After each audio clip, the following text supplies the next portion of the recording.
Hey guys and welcome back to my channel. This is part 2 of What If Naruto Was in Winx Club. Before we begin, don't forget to like, share and subscribe, and also go and support the author, link in description. Alfie Head Mistress Office. Time: 7:02 a.m. morning. We find ourselves in Faragonda's office where the Winx Club were standing in front of her and Griselda, and they had unpleasant and disappointed expressions on their faces. The girls stood here nervously as one of them was put off by something in the room with them. "Ah, headmistress," Flora asks. "Yes, Miss Flora," Faragonda says. "Why is Naruto tied up in that cloth and his mouth covered?" Flora asks, pointing to her side. True to her words, we see Naruto sitting on one of the chairs, with his legs and arms was restrained, along with his mouth being covered by the same cloth he was wrapped in when they got caught by Faragonda and Griselda and was brought with the girls to her office. That is just something we came up with to prevent him from escaping. Believe us girls, we've had to do this since he's caused a few issues here and had to be restrained to question him. Faragonda says, nonchalantly as possible, with the girls thinking on it. What did he do that to make them by so causal in doing this? The girls thought, not really knowing if they should know what he did or not. Now children, I received a message from Professor Griffin, the head witchtress of Cloud Tower. My colleague was furious. She tells me that you six broke into her school last night, broke into one of their archives, and destroyed their lower storage room with magic. Is that true? Faragonda asks. The girls and Naruto look away from her, solidifying that they did all those things last night. Faragonda sees this and knew it was true. I see, you're in a lot of trouble. I won't tolerate such behavior in my eye. Now, what do you have to say for yourselves? Faragonda asks. None of the girls could find the courage in speaking the truth out front at first, but Bloom slowly started to gather hers. She knew it was her idea in breaking into Cloud Tower, so she felt that she had to take the blame for this. "Ma'am, Bloom was about to say, but Griselda cuts her off. "Ma'am, if I may," Griselda asks, gaining her boss's attention. "Yes, what is it?" Faragonda says. "Whatever their reason was in making them do what they did, their punishment should be exemplary," Griselda says. "What do you mean?" Faragonda asks. "Seeing that these students had went out without permission, I would suggest that they be grounded and have their magical power revoked until such a date you deem is right. In addition, in cleaning the entire campus," Griselda says, causing the girls to get shocked at the punishment. "But ma'am, you wouldn't do that, would you?" Stella asks, not believing the headmistress had the heart to do it. "Wouldn't I? There are very few things I wouldn't do," Faragonda says before summoning a magic light contrast and sends it to the girls as they felt their powers start to get locked as they begin to float in the air. "And revoking your powers is not one of them," Faragonda says as the light finishes sealing the girls' magical powers away as they land back to the ground. While the girls were gathering their strength back from the ceiling, Faragonda then turns to Naruto, who had a smug expression, though it could not be seen thanks to the binding on his mouth, as he knew he had nothing to lose. "Ha, good luck Granny. Remember, I don't have magical powers in me. Just stored up magic in my rune and sword. Do your worst," Naruto thought. As if she knew what he was thinking, Faragonda narrows her eyes at him. "I won't be so smug, young man. Have you forgotten I can lock your access to the rune on your arm?" Faragonda says, causing Naruto's eyes to snap open in shock. She snaps her fingers and the binding on Naruto unwraps itself off him, but only one of the bindings wraps around his rune tattoo. When it finished wrapping itself onto his forearm, Faragonda started to write runes in the air with magic before finishing and sending the inscriptions onto the binding. Once the inscriptions went on the binding, they flashed a few times before settling down and turning black. Naruto gets up and looks at the binding on him and the runes before looking at Faragonda. "Ah, what's this?" Naruto asks. "That is your punishment, Naruto," Faragonda says. Naruto raises one of his eyebrows, not really getting how this was going to punish him. "Okay, I really don't see how this will go," Naruto was saying as he grabs onto the wrapping and was about to rip it off him when the binding sent a shock, shocking him until he lets go of it. Naruto falls to his knees in pain as he slowly looks up to Faragonda. "I placed level 10 rune seals on the cloth to block your seal.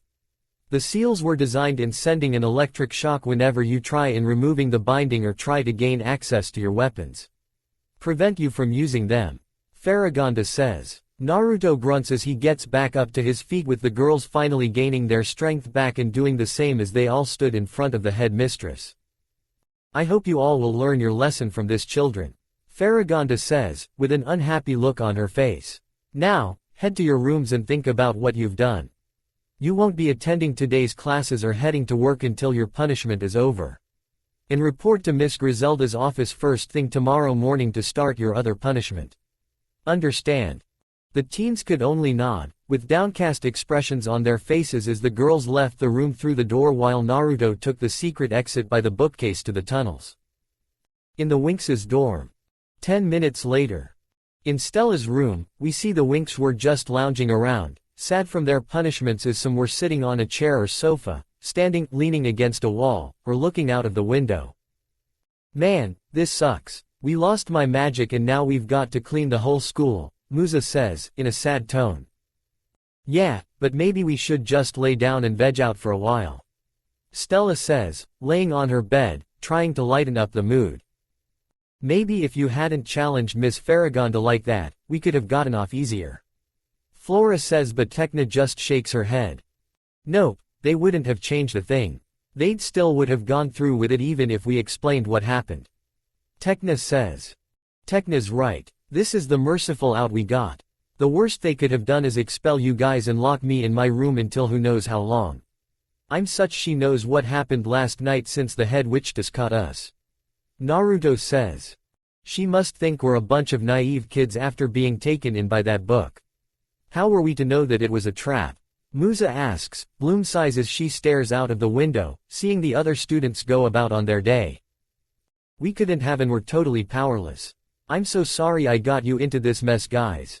Bloom says, looking down to the floor. Naruto gets off the wall and heads to her, patting her head. Ah, it's not your fault, Bloom. We're all equally responsible for this since we went through with the plan, so don't beat yourself up on it. Naruto says as he smiles at the redhead, making her blush a bit as he takes his hand off her head, much to her dismay as he turns back to the others. We're going to get back at the tricks. They started this thing, well, we're going to end it. Naruto says. But how? We don't have our power and you're locked out from sword. Musa. We'll see the right moment when it appears. Right now, they're in the lead in this war but we'll bounce back. No issues. Naruto says. The girls were starting to feel better from his words and smiles. You're right. This is far from over. Bloom says with the other girls agreeing. Soon, Stella gets up from her bed and looks at everyone.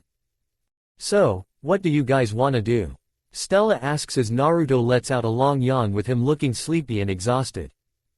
I'm going to bed. Remember, we were up and out all night.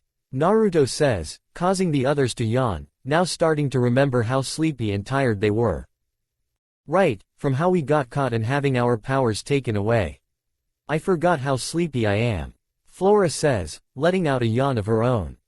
Guess we should hit the hay. Since we've got a long day tomorrow. Musa suggests with everyone nodding. Yeah, I'll see you all later. Bye. Naruto says as he processes to exit the bedroom and head to his hatch. Bye Naruto. The girls wave Naruto goodbye with him doing the same as he leaves the dorm.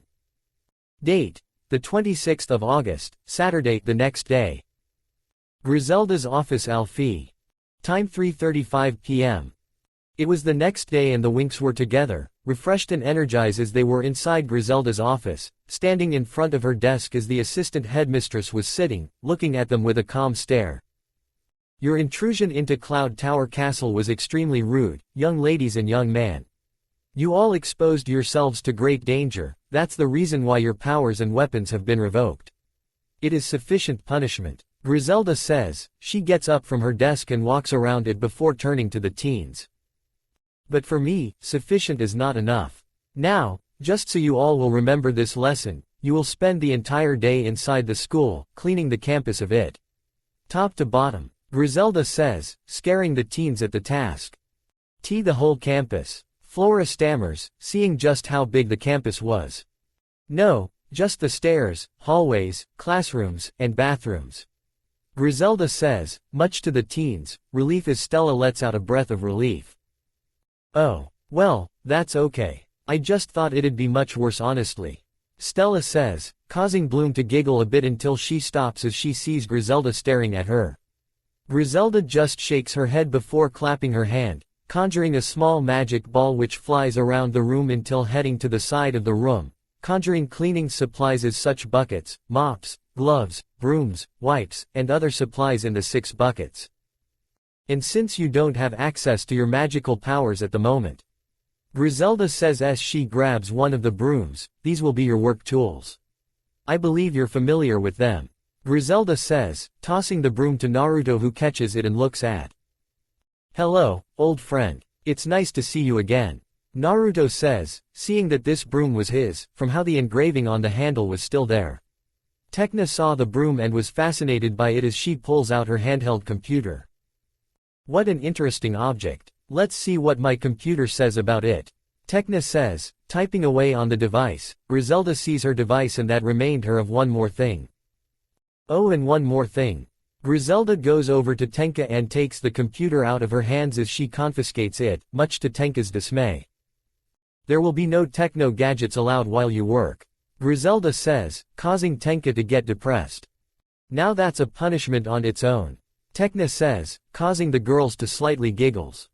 Now, tomorrow I will conduct AT inspection. So, everything better be spotless by then, Griselda says, standing in front of the teens. Yes ma'am, the teens say. Good, now get a move on. You all have much to do, Griselda says, clapping her hands with the winx to leave the office with their buckets and supplies before splitting up with most of them having paired up except for Naruto and going to the different parts of the campus to do their tasks. With Flora and Tenka. Flora and Tekna were paired up and were tasked with sweeping the main stairs in the main hallway. Turns out, due to her growing up in a futuristic realm and her family having robots to do all the cleaning, Tenka's never held a broom before, let alone use one. So, upon learning this, Flora offered to teach her how to use one. It's not hard to use a broom. Want me to show you how? Flora asks with the tech-savvy fairy shaking her head. Nah, I think I can figure out how to use these primitive implements, Tekna says. She reaches down to her bucket before dumping all of its content out to the floor and starts inspecting it. Are you sure? Flora asks, seeing just what her friend was doing right. Of course, Tekna says, right as she places the bucket onto her head. Are you really sure you don't want any help? Flora asks, struggling to check her giggle down upon seeing how silly Tenka looked right now. Flora, I can handle this situation with no difficulty. You don't have to worry, Tenka says with Flora backing off, waiting to see what she would do. Tekna grabs her broom and holds it upside down. She brushes her hand against the broom head and quickly figures out that is what is used in cleaning. She looks up and sees a dusty picture frame above her before lifting the broom up to it and begin cleaning it but clumsily as the frame was moving along. See, nothing too difficult, Tenka says, unaware that the picture was starting to move out of place which Flora notices. Yeah, I see, Flora says as she heads over to Tenka as the tech fairy continues her sweeping, up until the picture fell from its spot with Flora catching it. She looks at Tenka who stares at the picture before blushing embarrassed. I may have done something wrong in my task, Tenka says with Flora smirking. Now would you like me to help you? Flora asks as Tenka takes the bucket off her head and shyly rubs her arm. Yes please, Tenka quietly says as Flora places the picture down before teaching her. With Bloom, Musa, and Stella. In a large classroom, Bloom and Musa were busy scrubbing the seats and steps. Bent down, Bloom was scrubbing away some dust and old pieces of gum, much to her disgust but was thankful she was wearing a pair of cleaning gloves, as she seats up and bends her back from the discomfort. Man, I can't wait until we're done, Bloom says with Musa standing up, wiping the bend of sweat on her forehead as she agrees. Yeah, we'd be done with this a lot sooner if you know who would actually lend us a hand, Musa says. The two turn to the center of the room and see Stella sitting on a desk, busy looking at herself with her makeup mirror. Stella, I thought we agreed that you'd clean the floors, Bloom says, upset that Stella was not working. No, you two agreed, Stella says as she places the mirror into a makeup bag that was next to her before pulling out a nail file. She turns back to Bloom and Musa and sees they were giving her upset looks. Hey, you want me to break a nail? You don't actually have to use your hands. Use one of the mops. Musa shouts, getting angry. I'd get blisters. Stella argues. Then wear gloves like we are. Musa shouts. Rubber's bad for my skin. Stella argues once more, that Musa was really getting to the point of hurting Stella real bad. Before she could, however, she was cut off. Alright, enough. Since you two really can't agree on this, you leave me no choice. Bloom says. She pulls out a bottle of floor cleaner and pours all its content into a bucket that was filled with water. Once the bottle was empty, Bloom tosses the bottle into a trash can and mixes the water and cleaner together. Hey, that's not fair. You shouldn't do Stella's work. How else will she learn that she needs to take responsibility? Musa shouts. Bloom just picks the bucket up and discreetly winks at her before walking over to Stella. Well, if she wants to do it, then I won't stop her. Stella says, cocky about the fact she didn't have to clean, only for her to turn back at them and get drenched in water. She wipes her eyes from the water and sees Bloom holding the now half-empty bucket in her hands while Musa was laughing her butt off. What were you saying, Stella? Bloom asks, grinning as Musa still laughs as she walks over to them. Good open, Bloom. Musa laughs, trying to calm down, not noticing that Bloom had turned her attention to her, and playfully narrows her eyes at her. Why so happy? Since I've got some for you too. Bloom yells, splashing Musa with the water. Soon, Musa and Stella got hold of their water bucket, and the three engaged in a brief water war up until they got exhausted and laid down on the floor or desk in Musa's case. Not too long after this, Flora and Tenka arrive, having finished their task to see how things were going, only of them to see that the whole floor was wet and bubbly while the others were soaked too. What happened here? Flora gasps, seeing how drenched everything was as the three slowly get up. A tough battle that took place here which just ended and I won by a landslide. Stella says, grinning while Bloom turns to her with a raised eyebrow. Lear, I totally won that fight. Bloom says with her own grin. Musa sits up from the desk and crosses her legs as she grins. Nah, I know for a fact that I won. Musa says. Flora and Tenka get upset and cross their arms. Great, what a wreck, Flora sighs, seeing just how bad the floor was. Now we'll never finish this part. Tekna says. I would agree with that. The girls jump a little when they heard someone speak behind them. They turn and see Griselda there, hands on her hips as she was tapping her foot on the wet floor, unfortunately. Oh, hello Miss Griselda. What brings you here? Bloom stammers as she and the other two get up from the floor desk and stand present. Griselda approaches them while looking down to the floor before looking at the girls. I came here to inform you all that there will be a concert being held at the Magi Auditorium and all of the Alphi students and the staff will attend. Oh, that's great. I do love concerts. Musa says, feeling excited about the concert, but her excitement would soon fade after what Griselda has to say. Not. However, I'm afraid that you five will have to miss it due to you all not finishing cleaning yet. Naruto will also miss the concert as well due to his circumstances as well. Now get back to work. Griselda orders before leaving the girls. Oh man, I was really looking forward to that concert, Musa says, sad that she's gonna miss that concert. Same, anything just to get away from doing this.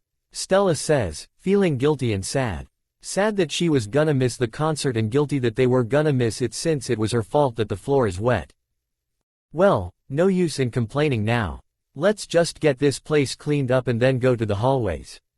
Tekna says. Bloom looks around and finally notices that they were lacking one person. Say, where is Naruto? I haven't seen or heard from him after we split up. Bloom asks. Oh, he said he'd clean the entire left side hallways by himself. Flora says, remembering his words. Really, is he sure he can do that on his own? Bloom asks with Flora nodding. Yeah, he said that he's handled something like this before. He said don't worry about him and said he'll meet up with us later. Flora says.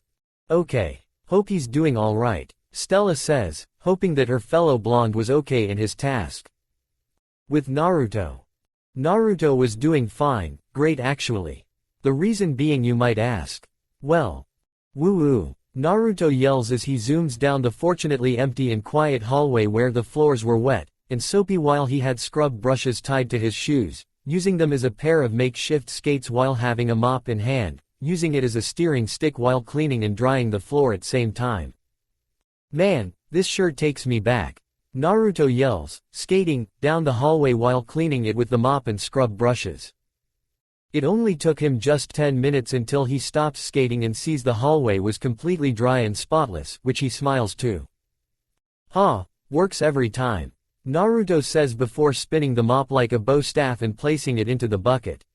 He then tears the restraints to the scrub brushes off his shoes and places the brush into the bucket as he leaves the hallway to go and find where the girls were, but before he could leave the hall, the bell goes off and Naruto could hear the doors to the classroom begun to open, causing him to have his eyes open wide.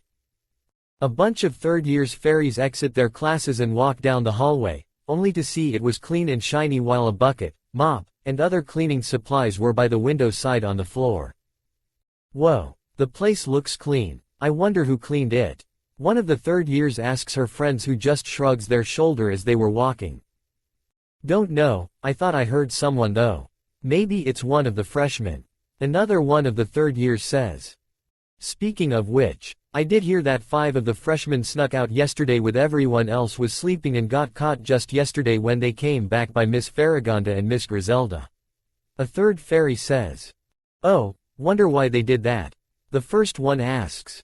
Probably just to go to the city and see their boyfriends. You know how naive first years are when it comes to love. The second one says. Maybe, but I heard the 2 of them aren't really the girly types. One's a tomboy music head, the other's a geek, the best representation of the word since she speaks and acts like a robot. The third one says. Wow, now that's just pathetic. The second third year says with the third one nodding. You're telling me. I feel sorry for the poor guy who's gonna date her, that is if she'll ever get one. The third one says as she and the second one giggle while the first one was not amused. Alright, that's enough you guys. We should talk bad about our fellow underclassmen. That's not the way a future fairy should behave. We should go to the courtyard. We've got a bus to catch. The first third year says as she gives the other 2 a stern stare, causing them to flinch. Right, sorry. The 2 say. Now, come on, we've got a bus to catch. The first says. Right, the other 2 say as they leave the hallway. When the girls leave, they were totally unaware that Naruto was just above them, on the ceiling, using his arms and legs to hold him in place as they pass by while being completely silent. Once he was sure that no one was in the hallway, he drops down to the floor and lets out a sigh. Man, that was close, Naruto thought. Right before he started to frown as he heard the conversation of the 3 third-year students and knew who they were talking about while bad-mouthing Musa and Tenka. At least one of them was decent. The other 2 were really starting to piss me off. No one talks bad about my friends while I'm around. If they do, they'll have to deal with me. Naruto thought as he gathers his things and processed to look for the girls. It didn't take him too long to find them as they were right-wing hallway of the campus, watching through the window. Hey girls. Naruto greets them as they turn to him. Oh, hi Naruto. The girls greet back. Whatcha doin'? Naruto asks, seeing them stare out the window. Just watching the other students and teachers leave. To where? Naruto asks as the girls explain to him where the others were. Oh that, yeah, there's always some boring concert there every year. I think you guys dodged a bullet from a snooze fest. Naruto says he's heard from the previous students years prior about how boring the concert actually is. But it would be better than cleaning. Tekna says. Yeah, there got to be something we can do that'll make this less boring. Musa says. Stella thinks about an idea until she thought of one. Hey, why don't we call over the Red Fountain specialists and ask them if they wanna help us? Stella says. And get caught again and be grounded forever. I don't think so. Flora says. Oh, come on you guys. With their help, we'd be finished 10 times faster than on our own. Stella says. Actually, that's not a bad idea. We could use the extra help. Bloom says. But isn't that like cheating? Tenka asks with Bloom shaking her head. Nope, Remember Griselda said we can't use magic or our powers in cleaning. But they never said flesh and blood. Bloom says with the others thinking about her words and finding truth in them. She's right. Auntie never said we could find extra help. Man, you've got to love loopholes. Naruto says. Stella drops her things. Oh, course, and then we can have a party, just to ourselves. Yeah, no. Remember no one knows that I study here. I'm meant to be a secret to the outside world. Naruto says. But the specialists know you already. Remember from that field trip to Blackwater Swamp. Bloom says. No, they just know that I work in the city at a mechanic shop. Not me living here in secret. They'd get suspicious if they see me here and start asking questions. Naruto says, the girls did know he was right, questions would be asked if the guys got suspicious. Then, Musa snaps her finger. Hey, what if we can say that we invited you to the part as well? As a show of thanks for helping us out with the troll. Musa says, Naruto thought about it for a bit to see if there were any problems. That could work. Okay, I'm in. I can make it look like I've arrived from the city, I know a way to do that. Naruto says, making the girls smile as Musa drops her things as well. Alright, party time. Musa yells with Stella going for her phone and starts dialing the specialists. Time. 6 p.m. Hours later. Stella was at the gate, waiting for the specialists to arrive. She had changed out of her usual outfit for something for the party. Her outfit was a pale white tank top with dark orange mid-length, capri style, trousers with pale orange frills on the end. For accessories, she wore a pink headband, a swirly orange and yellow bracelet, and a green belt with a yellow heart on it. Her shoes were dark green wedges with light green straps. Stella hears 4 engines coming from a distance and sees 4 Wind Rider hoverbikes speeding towards Alfie. She knew who the drivers were. She opens the gate and let the bikes into the court as they round the circle before parking. You guys didn't waste any time in getting here. It's great to see you guys again. Stella says, heading over to them. The guys take off their helmets and smile at the Solarian princess, or just nod in Riven's case. Hey, you know us. When it comes to partying, the specialists take matters very serious. Sky says as he pats a dog he had with him on her head. Sky Brandon wore a white dress shirt with a red ascot. This was under a blue sweater vest paired with green plaid pants and brown dress shoes. Brandon's Sky outfit consisted of a pair of blue jeans, blue sneakers, and a blue t-shirt with green sleeves.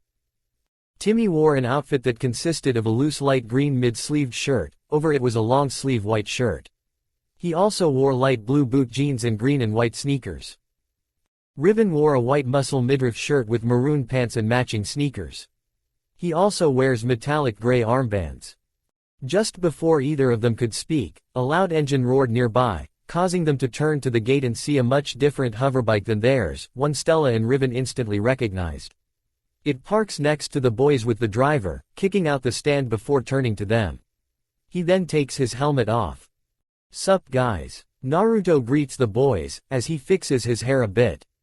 His outfit was just a blue open hoodie, a black and orange t-shirt with a fire emblem on the center of it, a pair of denim jeans, and his sneakers. He also wore his headband. Hey man, good to see you again. Sky Brandon greets, feeling happy in seeing the blonde again as he goes over to him and holds his fist to him for a fist bump. Likewise, Naruto says, returning the fist bump. Hey, Naruto. Timmy greets, heading over to him. Hey, Timmy, good to see you again. Naruto says, as the two fist bump. Timmy turns to his bike and was awestruck by its design and how the engine looked. Wow, that is one incredible machine. Where did you get it? Timmy asks, marveling at the bike as Naruto just heartfully chuckles. Nah, I built her from the ground up, she was just scraps and metal when I found her. It took time, sweat, a lot of tears, and blood, but it was worth building this beast. Naruto says, patting his bike. Feeling proud of it. Wow, Timmy says. Riven gets off his bike and looks at Naruto with an unimpressed expression. What are you doing here, Whiskers? Riven asks, making Naruto look at him with a raised eyebrow at the name Riven gave him. Oh, the girls invited me to the party. Why, you got a problem? Naruto asks as the two go into a stare-off until Riven just turns from him. Ribbon scoffs before walking towards the building, with his hands in his pockets.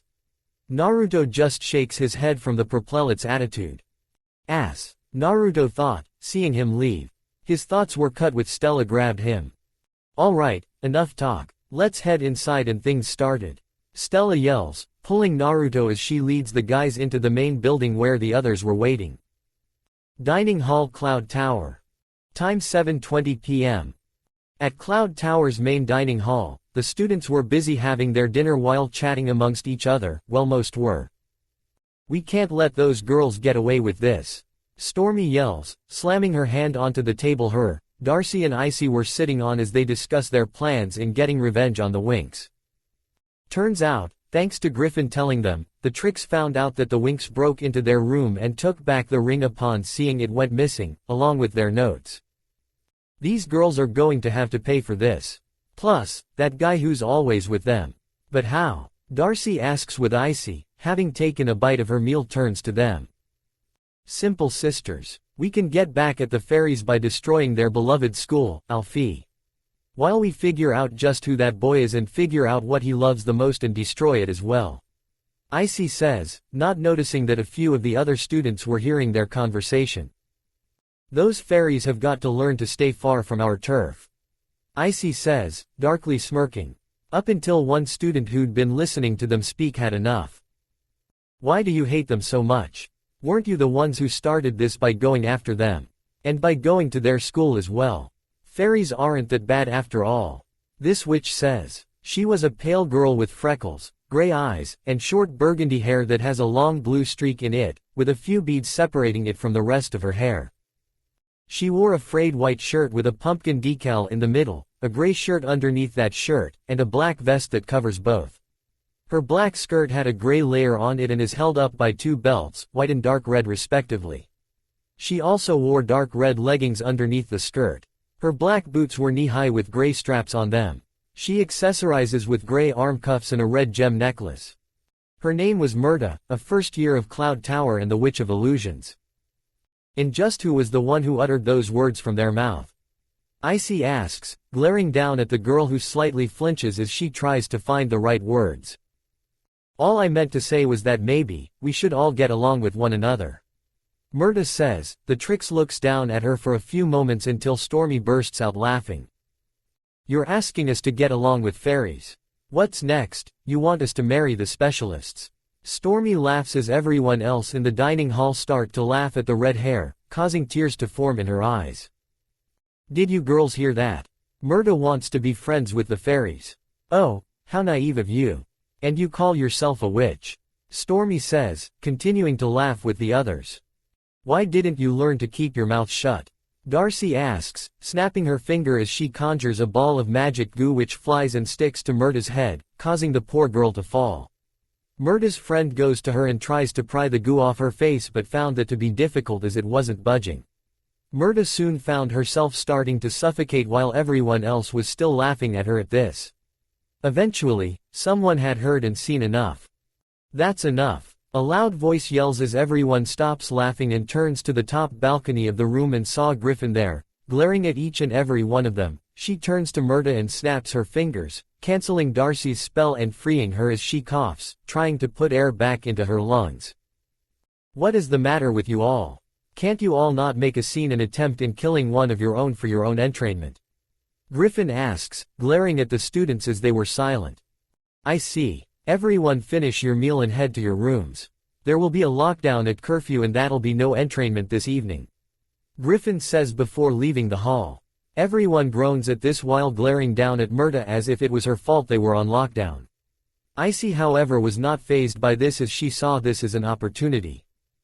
Let's do it tonight. I know for a fact that the fairies are out in Magic City, attending that concert. Meaning there'll be no one to stop us. Icy says, grinning to her sisters in all but blood. Right, yeah. Darcy and Stormy say as they leave the hall and go to prepare. Winx's dorm Alfie. Time. 9 p.m. It took them a while but the winx with the help of the specialists were finally able to finish cleaning all of Alfie. And with their task done, that meant one thing for them. Party. And in Winx's dorm, the teens were doing just that, busy dancing with one another or drinking some soda the guys brought to the party and talking. It went pretty well, huh? Boom asks Stella as the two danced together. Bloom's party outfit was a white t-shirt with blue-green short sleeves and a blue miniskirt. She wore white sneakers with blue-green leg warmers going up to just under her knees. Yep, and we can still have fun too, Stella says. She turns to the other side of the room and sees Flora dance with Brandon. Sky, the nature fairy's outfit was a spring green sleeveless top with pink roses and dark green trimming, dark green pants and pink sandals with a light green sarong skirt on her pants. She then turns and sees Timmy and Tenka sitting on the sofa, talking, or Timmy was the one speaking with Tekna listening. Her outfit consisted of a magenta and lime green jacket with a magenta mini skirt with a mixture of pink and blue for her shoes. Stella then turns and sees Musa attempting and getting the still ribbon to dance, but he wasn't budging one. Her outfit was a light blue, dark blue, and pink striped midriff tube top, paired with a light blue sweat skirt that was trimmed in pink with a dark blue M on the lower left corner. Her arms were covered with a pair of light blue detached sleeves. Her footwear was a pair of silver, dark blue, and light blue sneakers and a pair of pink socks. Stella turns once more and sees Naruto talking to Sky Brandon by the stereos about something she couldn't make out. She smirks and turns back to Bloom. So, what's with you and Naruto? Stella asks, causing Bloom to stumble on her feet a bit before correcting herself from falling and blushes. What are you talking about, Stella? Bloom stutters, shyly looking away from the Solarian princess. Oh, don't pretend you don't know, Bloom. I've seen how you act differently when he gives you all his attention. And I saw how you blushed when he patted your head yesterday and how you reacted when he took his hand off you. Stella says. I know, it's just he's my friend and I can go and ask him out. I don't want to ruin what we have now. Bloom says. Well, if you're not going for him, then I will, Stella admits, causing Bloom to turn to her with wide eyes. What? Bloom stammers. What? Who'd not want that hunk of a man? The guy is literally a gentleman. Sure, he's denser than the Avenge guy, but that's only because of his amnesia and he could be a once-in-a-lifetime type of guy. You don't get those nowadays. And I feel that I'm not the only one. So, if I were you, I'd go after him and snatch him before it's too late. Stella exclaims as she moves towards Sky and sees if he wants to dance. Bloom looks at Naruto and sees him drinking his soda before noticing she was staring at him. He smiles and waves to her as she blushes but shyly returns the smile and wave before realizing Stella was telling the truth. It's true, you really don't get good guys much anymore in this day and age, and that goes for good, genuine girls as well. These days, you have to be damn lucky in finding the right one for you. And I'm still looking for mine. I know that I've still got time since I'm only 22 right now, but still. If you guys or ladies have a genuine other, please try and keep them and make them happy. 'Cause in this world, people do things just to break others. Yeah, Bloom thought, now knowing Stella was telling some truth. Outside the courtyard, purple lighting struck the ground and the tricks appear in the smoke in their witch outfits. They look around and saw the lights were off, telling them that no one was there, but Darcy spotted 5 hoverbikes parked next to each other by the entrance to the building. Hey, didn't you say that the school was supposed to be empty? Darcy asks, causing the other two to see the bikes, which confused them. Soon, however, the trio starts to hear something near them. They look around from where the noise was coming from as they spot a balcony lit. They levitate up to it but remain hidden to see what was going on. Upon getting a closer look, the tricks see the winx and the specialists in the dorm, partying their minds off. The winx, what are they doing here? Icy asks, not happy in seeing their enemies here. Stormy looks around and spots someone in the dorm. Hey, look who it is. Stormy says, pointing. The others follow to where she was pointing and see Naruto drinking his soda while looking at Musa dance. Guess we don't have to look for him. Make our job much easier. Darcy says. However, Riven was walking towards the balcony, causing the tricks to panic and teleport away. They reappear behind the fountain and watch Riven drink away alone. That was close, Icy says. Great, just what we needed, the fairies, their boy toy, and a bunch of knights in diapers. Darcy says, watching Riven finish his drink before he went back into the dorm. There are too many people here. We have to go back to Cloud Tower before we get spotted.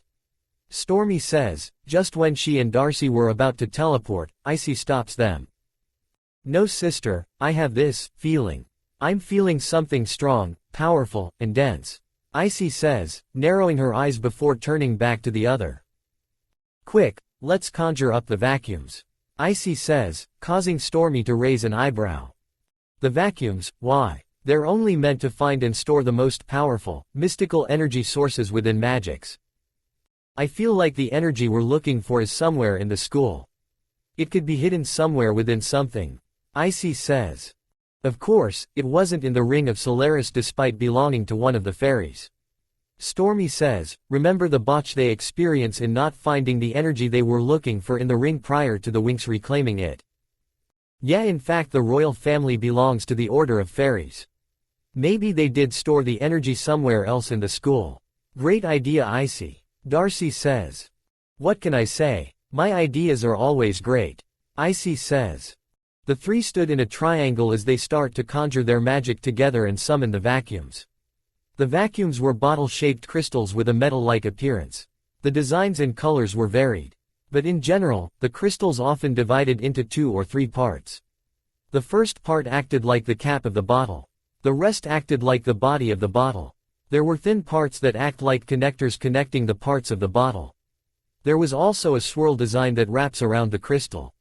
The vacuums float above the tricks before linking together by a magic bond as they float in a direction.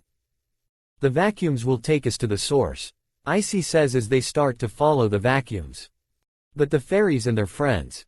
Stormy asks. The fairies won't be a problem.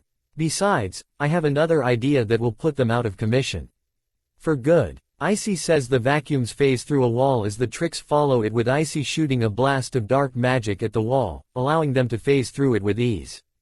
Unaware something was following them along. Once they phased through the wall, they stop in the center of the main hall with the vacuums floating above them.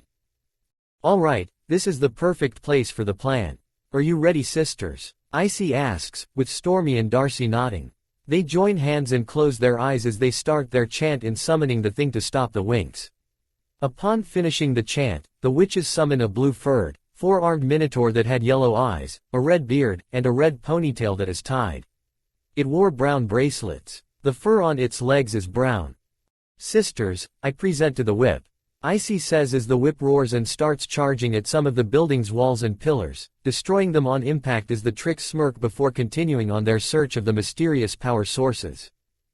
Back at the winx's dorm. Moments before the summoning. The party was still going but they knew that it had to end soon before the rest of the other students returned from the concert. Stella was talking to Sky Brandon before rumbling started to happen. Was that your stomach grumbling? Wanna have a bite of this? Stella asks, presenting a burger to the prince, but he declined it. Nah, I'm good, but I'm thirsty, Sky says. Stella starts to pour him a drink before he was shaking, causing some of the drink to spill. Your Highness, are you nervous? Stella asks. No, I'm not. It's the ground. The school's shaking, Sky says as they all felt the entire school shake momentarily before stopping. What the hell was that? Naruto asks. An earthquake, Bloom asks, right before the rumbling and shaking resumed. Flora walks over to the door and hears the rumbling coming from there. That sounded like it came inside. Flora says, but the rumbling sound moved outside. No, that came from outside, Tekna says. The teens go to the balcony to see just what was going on. Think someone left their TV on too loud? Stella asks with the rumbling stopped. Maybe. Brandon, Sky, says, shrugging, right before the rumbling resumes and they see something getting tossed out the high-level window on the other side of the school and shatter onto the ground on impact.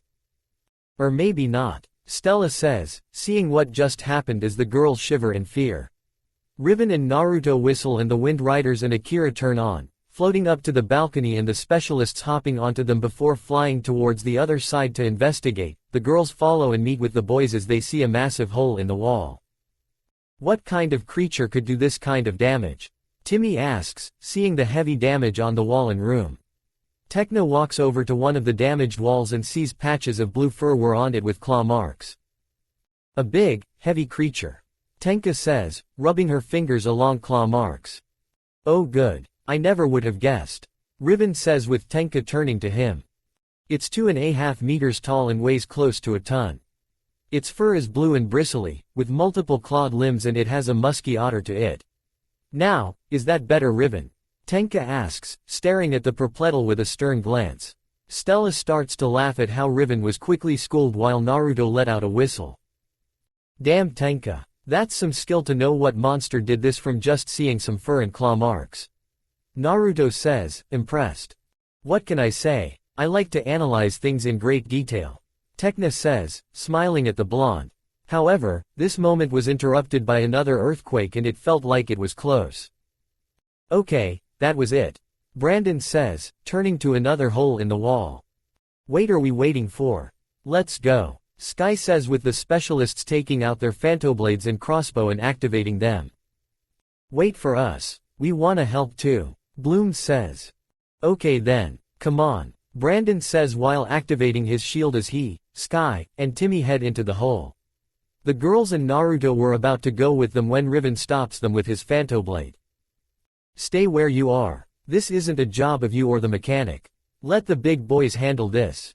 Riven says, seeing Musa and Naruto glaring at him, but he didn't care as he leaves to join the others. Oh, says who? Come on you guys. Musa says with her friends following her back to their dorm so they could at least find something to use against this monster. What are we going to do? We don't have our powers. Flora says, remaining every one of their problems. We can try and think of something. If we can at least cut this rune wrap on my arm, I can get my sword and maybe fight that thing. Naruto says. But, you'll get electrocuted, remember.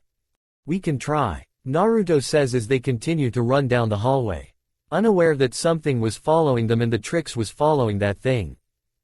With the specialists. The specialist walks down the path of destruction until they reach a dark classroom. They ready their weapons, making sure to be ready if this monster was still in it. Why don't you give us some light, Timmy? Sky asks as Timmy nods. He lifts his crossbow and fires a solar flare, lighting the room up. They see that everything in the room was heavily damaged or destroyed, but they hear banging above them. They look up and see a giant hole in the ceiling as the banging noise was coming from it, but it was fading, showing that the monster was moving away from them. It went up there. Brandon yells as they look for a way to follow it. Back with the winx. The winx climb up a fleet of stairs with them not hearing or feeling for a while. Nothing. Bloom says as they reach the floor of their dorm. Maybe it went away. Flora suggests. Or maybe the guys stopped it. Musa says. No, I don't think that's the case. Maybe it moved else in school. Naruto says. Hopeful far away from us. Stella says. They continue to traverse down the hall until Musa hits something that was in front of her. Weird, I don't remember a wall being here, Musa says before slowly stopping as she sees the whip standing in front of them with its back turned. It turns to them and lets out a roar which makes its saliva fly out of its mouth and land on some of them, mainly Stella, much to her disgust and cringe. Oh, this is so gross. Stella yells as she growls at the Minotaur with it growling back. She was so ready in using her powers and blasting this beast into next week, only for her to remember that her powers were sealed away, making her weak against it. She slowly backs away from it, hoping it won't attack, but her hope vanishes when the whip roars again as the winx run away with the whip giving chase. They run down halls, and climb upstairs with it still following them, and were slowly catching up. Flora trips as they reach another hallway, but Stella quickly helps her up and continues running. They enter another hallway and run down it as the whip enters it close behind. It stomps onto the ground, forming cracks into the floor as the girls and Naruto lose their balance. The whip charges at them before jumping in the air and sends a punch to Bloom, who dodges and rolls out of the way at the last second, causing the whip to punch the floor instead. Dust fall into the area as it scans for them through the smokescreen until it found one for its targets right next to it, with her being trapped by the wall behind her, Tekna. It roars as it charges at her. Seeing this, Tekna panics a bit before she instinctively jumps over the beast as it crashes into the wall head first, with her landing safely behind it with the whip's horns getting stuck into the wall. The whip was trying to get itself out of the wall as Stella walks over to it and cringes at its otter. Look at it. It's stuck, struggling, and sweating. Man, does it stink. Stella says. Somehow the whip heard and understood her as it got angrier and with its new anger, breaks free from the wall. Great Stella. Now it's even angrier. Musa says as Stella runs from it. The beast chases after her and was about to hit her with a swat from Naruto appears in front of it and grabs it by its horns and tries to hold it down, showing very impressive strength in doing so. He grits his teeth and digs his feet into the ground as he starts to feel that the beast was starting to overpower him. Girls run. Get out of here. Naruto shouts before the whip finally overpowers him and lifts him up in the air with its horns. When Naruto was in the air, the whip grabs him by his leg and starts spinning him around a bit before slamming Naruto onto the ground back first, causing the blonde to scream in utter pain. The Minotaur lifts Naruto up again before slamming him back into the ground, face first this time before it lifts him back up and slams him back into the ground, right before tossing him back to the entrance of the hallway. Just think of how Broly did to Goku in their first fight in Dragon Ball Super. Broly. Naruto. The girls scream, all in utter shock at seeing how violently and brutally their friend got beaten. The whip turns to them and huffs out air before charging at them once more. The girls run from it again with Musa being the one closest to it. Seeing that she was about to get caught, Musa runs up a wall and flips off it, over it before she places her hands on its head and vaults off it.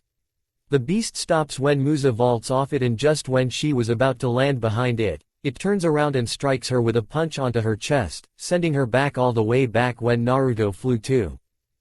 Musa. The girls yell, upon seeing Musa get hit. The whip turned to them as they froze, not knowing what to do. It was upon them and raises its fist up, about to slam it down on the girls. When? Hey, asshole, an angry, demonic voice spoke in the dark, stopping the whip from hitting the other girls. Footsteps were heard coming towards them from the entrance to the hall, but it was dark. Soon the footsteps grew louder with each other steps as. Insert battle music. The only thing they fear is you from Doom. Eternal. Start at 117. Naruto walks out of the dark, holding Musa who was knocked out from the punch as a large bruise was forming on her abdomen while a bit of blood was flowing from the corner of her mouth. The other girls see him and gasp at seeing he was injured with cuts on his head where blood was flowing down and from the corner of his mouth, parts of his body and his clothes were torn in some areas. The girls see his eyes and flinch as his irises were not his usual deep blue color. No, this time, they were ruby red with the pupils slit, mimicking that for a feline, or a fox. His hair was spikier and ridged by his bangs as his whisker birthmarks looked more wild and animalistic with his canine teeth sharpened and lengthened size, making them into fangs. Naruto gently places Musa against a wall and stalks her cheek as he looked sad upon seeing her injuries and the blood from her mouth. I'm sorry that this happened to you. But I swear, I'll get back at this bastard for you. That I can promise you. Naruto says to her. He stands up to slowly turn his head to the whip as it roars and charges at him. However, just before it could even take 3 steps, Naruto sudden was right in front of it and before it could react, Naruto punches it, sending flying through the walls until it flew out of the building into the courtyard, with Naruto following it. The girls rush over to Musa and check over her. Musa, speak to me, Bloom says, holding Musa but she wasn't responding. She's out cold. The hit must have done heavy damage to her internal organs and gave her a mild concussion as well. Tekna says, knowing that a hit from a Minotaur would do serious damage. Girls. The girls turn and see the specialists rushing toward them. What happened? Brandon asks, seeing the damage on the floor and walls. His attention quickly shifts to seeing the state Musa was in. What happened to Musa? The monster, it's a Minotaur and it beat Naruto up badly and hurt Musa bad. She's knocked out. Stella explains. Where's Naruto? Timmy asks, not seeing the blonde in question. He's fighting the monster outside. Flora says, hearing booms from outside and feeling them shake the building. How? Didn't you just say he got beat up bad? How's he fighting it if he's hurt? Sky asks. He is hurt but something happened to him, he's different. He's acting more different than he usually does.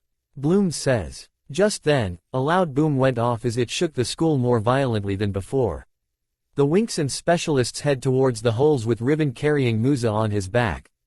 They reach the final hole that led to outside and look down to the courtyard as it now looked like a war zone, filled with a large dust cloud, cracks, craters, and broken pieces of the fountain. A hit was heard connecting to flesh as the whip flew out of the dust cloud, bouncing off the ground until hitting a wall, causing it to stop. Naruto steps out of the dust cloud, looking relatively fine than how he was moments again. His injured had healed up. The whip slowly stood up from its crater in the wall as it was not looking too hot itself compared to its opponent. It had deep lacerations on its skin, black bruises, one of its horns was broken and missing, two of its forearms were broken beyond repair and it was losing a large amount of blood thanks to it flowing out of the lacerations. It roars as it picks up parts of the wall it hit and throws them at Naruto, who sneers before charging at it on all four. Naruto effortlessly evades the parts by sidestepping and jumping over them as he reaches the injured Minotaur. He jumps and goes for a heel kick, but the whip barely dodges as it attempts to hit Naruto with a punch which hit him, but the punch phases through Naruto before he fades away. Suddenly Naruto appears before the beast and grabs its two remain functioning arms as he pulls them from behind the Minotaur before shifty and quickly dislocates them, causing the beast to roar in utter agony. He releases the beast as it turns to him, attempting to take a swing at him with its useless arms, but Naruto delivers a fast shin kick, causing spit, teeth, and blood to fly out of the whip's mouth before the blonde jumps in the air, spins and delivers a heavy kick onto the side of its head, breaking its last horn before sending flying across the courtyard until hitting the wall by the gate. Naruto walks towards it, picking up a sharp rod that was from the fountain along the way. As he reaches the downed Minotaur, he could see it was still alive and conscious as he uses the rod to lift Whip's head to him before placing it onto its neck, causing blood to come at a bit. Naruto moves the rod from its neck before lifting it up above him, ready to send it through its throat, and was about to when. Naruto, stop. Don't do it. He stops upon hearing Bloom shout at him. He turns and looks up to see his friends were looking at him with nervous, terrified looking. Please, don't do this, Naruto. This isn't you. Bloom asks Naruto, afraid on what he was about to do. Why should I not? This thing hurt Musa, nearly killed her. It's destroyed the school. I'm just returning the favor and actually doing it right. Naruto says. He lifts the rod up again and was about to kill the beast, but the others try and convince him not to. Stop. Just please stop. Tenka yells at him. You won. You beat it, okay. You've done enough. Just please. Stella says. We don't like seeing you like this. Please, Naruto, come back to your senses. Please, come back to us. Flora begs him as tears were in her eyes, feeling all the anger and negativity pour out of him. Please, don't do it, Bloom whispers, but he could hear it loud and clear. Naruto was trembling, struggling and making a decision. On one hand, he really didn't want to kill the Minotaur, but on the other, stronger hand, he really wanted to make the beast suffer for what it did to his home, to his friends, to Musa. Naruto, don't do this. Timmy says, trying to break through to him. Yeah man, you got back at it for hurting you. Sky says. You've done enough, dude. More than any of us could. We can take over from here and bring it to the right people. Justice. Brandon says. Don't do this, Whiskers. It's not worth it, man. Trust us, it'd better to not have killed than killed. Ribbon says, surprisingly joining in to stop Naruto. The blonde was really at a crossroad at this point. He wanted revenge on the whip but knew he couldn't kill it. Naruto, his eyes wide as he hears a whisper. He turns to Ribbon's back and sees Musa was awake, barely is she looking at him with concern on her face. Don't do it, you did your promise, you won, you can stop now, Musa barely whispers out, before falling back to unconsciousness. Naruto's eyes remain wide as he looks down at his hands and sees they were bloody, not from his blood but from the Minotaur. He then looks around and sees the destruction that was made on the courtyard and onto the school before seeing the rod in his hand. He looks back to the Minotaur and sees it had finally passed out from all the pain and injuries he gave it. He drops the rod to the floor as he looks up to the sky and falls to his knees, unaware that his irises and pupils shift back to their normal color and shape, with his hair and whisker marks returning back normal. End music at 4:42. The rest go to the courtyard and rush to Naruto and see him just stare at the sky. Bloom caustically approaches him, worry if he was still anger. Naruto. Bloom calls to him, making him look from the night sky at her. "Hey, Bloom," Naruto whisper. "Are you alright?" Bloom asks, as Naruto slowly nods. "Yeah, I'm fine. Tired, but fine," Naruto says as Bloom knew he was back to normal. She goes to him, bends down, and hugs him with him slowly and hesitantly returning it. The others let out a sigh, seeing that Naruto had calmed down and was fine. They soon look around the school and see the state it was now in, the courtyard, filled with cracks and craters, the walls to the building and around the school, broken or falling apart, the windows, shattered, and the fountain, destroyed beyond recognition. "Man, what a mess," Brandon says. "Yeah, you're telling me. We really weren't expecting a Minotaur to trash the party, much less the school," Sky says. "But what I want to know is how did this guy just get into the school without problem?" Tekna says with everyone, minus Musa, to think the same question. Naruto then senses 3 familiar signatures nearby and that causes him to growl. "The tricks, they're here," Naruto growls, which everyone heard. "Wait, the tricks are here?" Stella asks with Naruto nodding. "Yeah, I can sense them," Naruto says, getting angry at these witches for doing this. "Where?" Bloom asks. Naruto focuses and soon finds them, considering that there weren't many magic signatures in the area. "Faragonda's office," Naruto says. "Why would they be there?" Flora asks. "I don't know and I don't like the idea of that. We have to get there, now," Bloom says as they head to the office when Riven going to the nurse's office to drop Musa off there and protect her in case a fight broke out. In Faragonda's office. "Are you sure this is where the power source is?" Stormy asks. She and the other enter the headmistress's office as the vacuum led them to it. According to the vacuum, this is where the power of the dragon is supposed to be. Icy says, seeing the vacuum had stopped dead center in the room. "I doubt that, I mean I felt a massive surge in negative force not far from here in the school. It was much higher than the Prince of Darkness. And that just made me shiver in power and lust but it soon vanished before I could pinpoint the source of that force. I have to feel that again," Darcy says, quivering at the tingling sensation she felt earlier. "Enough, Darcy," Icy says, making her friend stop in her dream. "Well, I guess we just have to trash the room until we find it," Icy says, but before they could do a thing. "I don't think so, Icy."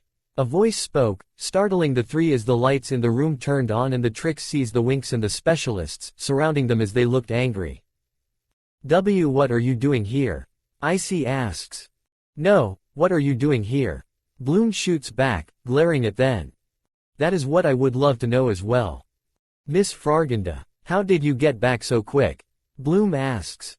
"I felt something wrong had happened and rushed back here. After all, this is my office and my school, correction, mostly my school due to the damage causing it to fall apart. Now tell me, what is happening here?" Faragonda asks, glaring at them all as Naruto sighs and looks at her. "It's a long story," Naruto says, stepping toward her. The courtyard Alfie. Several minutes later. Outside in the courtyard, the winx, specialists, and the tricks were there with Faragonda and Griselda. Naruto took time in explaining what had happened and why did the school look like a tornado blew by here. The 2 professors were furious by what the tricks had and were horrified in learning about what happened to him and Musa when Whip had attacked them. The whip was thankfully still alive despite being in critical condition thanks to the injuries Naruto dealt to it, and it was restrained in a prison bubble by the specialists. Tethered to their wind riders for transport back to Red Fountain for questioning and eventually imprisonment. I hope you 3 know that I will contact Head Witchess Griffin about what transpired tonight. Your actions this evening have caused damage to Alfie and caused harm to 2 people. One of whom is one of my students. Faragonda says, talking to the tricks who just had the audacity to cross their arms and have their eyes shut as they listened to Faragonda. I hope you all will be punished accordingly tomorrow when she receives my formal complaint. Now, goodbye girls. Faragonda says as she snaps her fingers and makes the tricks vanish in a flash of light, away from Alfie. The others watched as the tricks had vanished and let out a sigh of relief, happy to see them.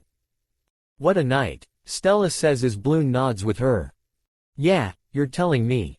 Bloom says. She turns to Brandon as he starts his bike, thanks for your help guys. We really appreciate it. Hey, it was no problem. This is a night I won't soon forget. Brandon says, putting on his helmet. You're telling me, Sky says, glancing at Naruto who was by Timmy and Tenka as he looked out of it. A memorable party guys, Timmy says, awkwardly chuckling. Yeah, Tekna says. Sure was. It was good seeing you, Tim. Hope we can hang out again soon. Naruto says, strangely calm and collected but his tone sounded flat. Sure. We must. Timmy says. Nice party girls. Really liked the action. The next time you have one, just remain to not invite me. K. Ribbon says, causing the girls to gasp at his rudeness while Naruto glared at him. The four soon fly away into the air with their prisoner. Griselda, remain me to send a formal letter of thanks to Headmaster Saladin for the help his students gave us. Farragonda says as she and her assistant approach them. Most certainly ma'am, but first. Griselda says before turning to the winx, you five, come to the main office. We have much to discuss. But, what about Musa? Bloom asks. I will go and check up on her to see just how her injuries are. Do not worry. Griselda says as everyone else went to Farragonda's office. Once they were there, Farragonda was by her desk while the girls and Naruto were in front of her. Now, I've looked at the situation as a whole. And as such, I will not reprimand you all for this incident. Farragonda says, Mike and the girls sigh of relief. This evening's event has shown me that in situations such as this, you have to learn to think shapely, handle situations intelligently and think outside the box without the use of your magical powers. You all must learn not to rely on your powers too much as there will be moments where they will fail or not work. Understand? Farragonda asks, with the teens nodding. Yes, ma'am, the teens say, minus Naruto who has been quiet since arriving at the office. Good, now, I will give you back your powers. I believe you all be punished all enough. Farragonda says. She snaps her fingers and four small balls of light shoot into the girls, granting them their powers back. The runes on the cloth around Naruto's arm flash a bit before the cloth unwraps itself off him and falls to the ground with his rune tattoo glowing, indicating it was working again. The girls were relieved in feeling their magic flow once again. Moments later, knocking was heard from the door. Enter. Farragonda says with the door opening and enters Nurse Ophelia with a clipboard in hand. Ah, Nurse Ophelia, have you done treating Miss Musa? Farragonda asks with the nurse nodding. Yes, I'm done running the tests and the treatments on Miss Musa and found her injured or not life-threatening. She has some mild internal bleeding, and the muscles around her ribs are heavily bruised with 3 of her ribs cracked and 1 completely broken. She does have difficulty breathing and she has coughed up blood. Fortunately, her injuries can be healed and cured in 2 weeks with magic, but I advise that she rest her body and not use her magic for those weeks to avoid straining herself and her magical reserves. Nurse Ophelia says as the girls and Farragonda were shocked at hearing Musa's injuries. Naruto grits his teeth while clenching his fists to the point where his knuckles started to turn white with blood dripping down from his palms. I see. Keep monitoring her in case. I will unlock her magic when she is cleared. Farragonda says with Nurse Ophelia nodding before she left the office. The head mistress turns. You girls should go to your dorms and rest. Naruto, can you stay here? Farragonda says. The girls look at each other, then turn to Naruto who was still clenching his fists with his bangs shadowing his eyes.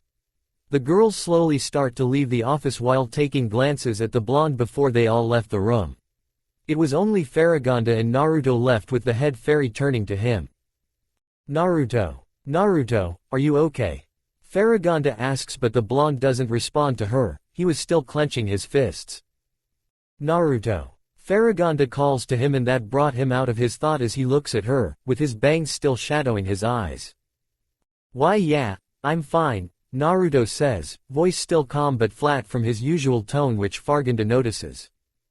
Are you sure? The girls told me that you were hurt by the Minotaur. Is everything alright? Farragonda asks, remaining Naruto for it in Musa's state. He uncovers his bangs as he looks at her with a glare as his eyes were slitted, but still blue which takes Farragonda back a bit. I'm fine grandmother, Naruto says. Farragonda was taken further back by how calm he was and what he said. He's never called me grandmother, something's wrong. Farragonda thought, she decides to think about this another time as she knew Naruto wasn't in the mood to talk. Alright, you can go now. I'll call Hank and tell him you won't come in for a few days to rest up. Farragonda says. Naruto just nods before he went to the bookcase and goes past it to the tunnels.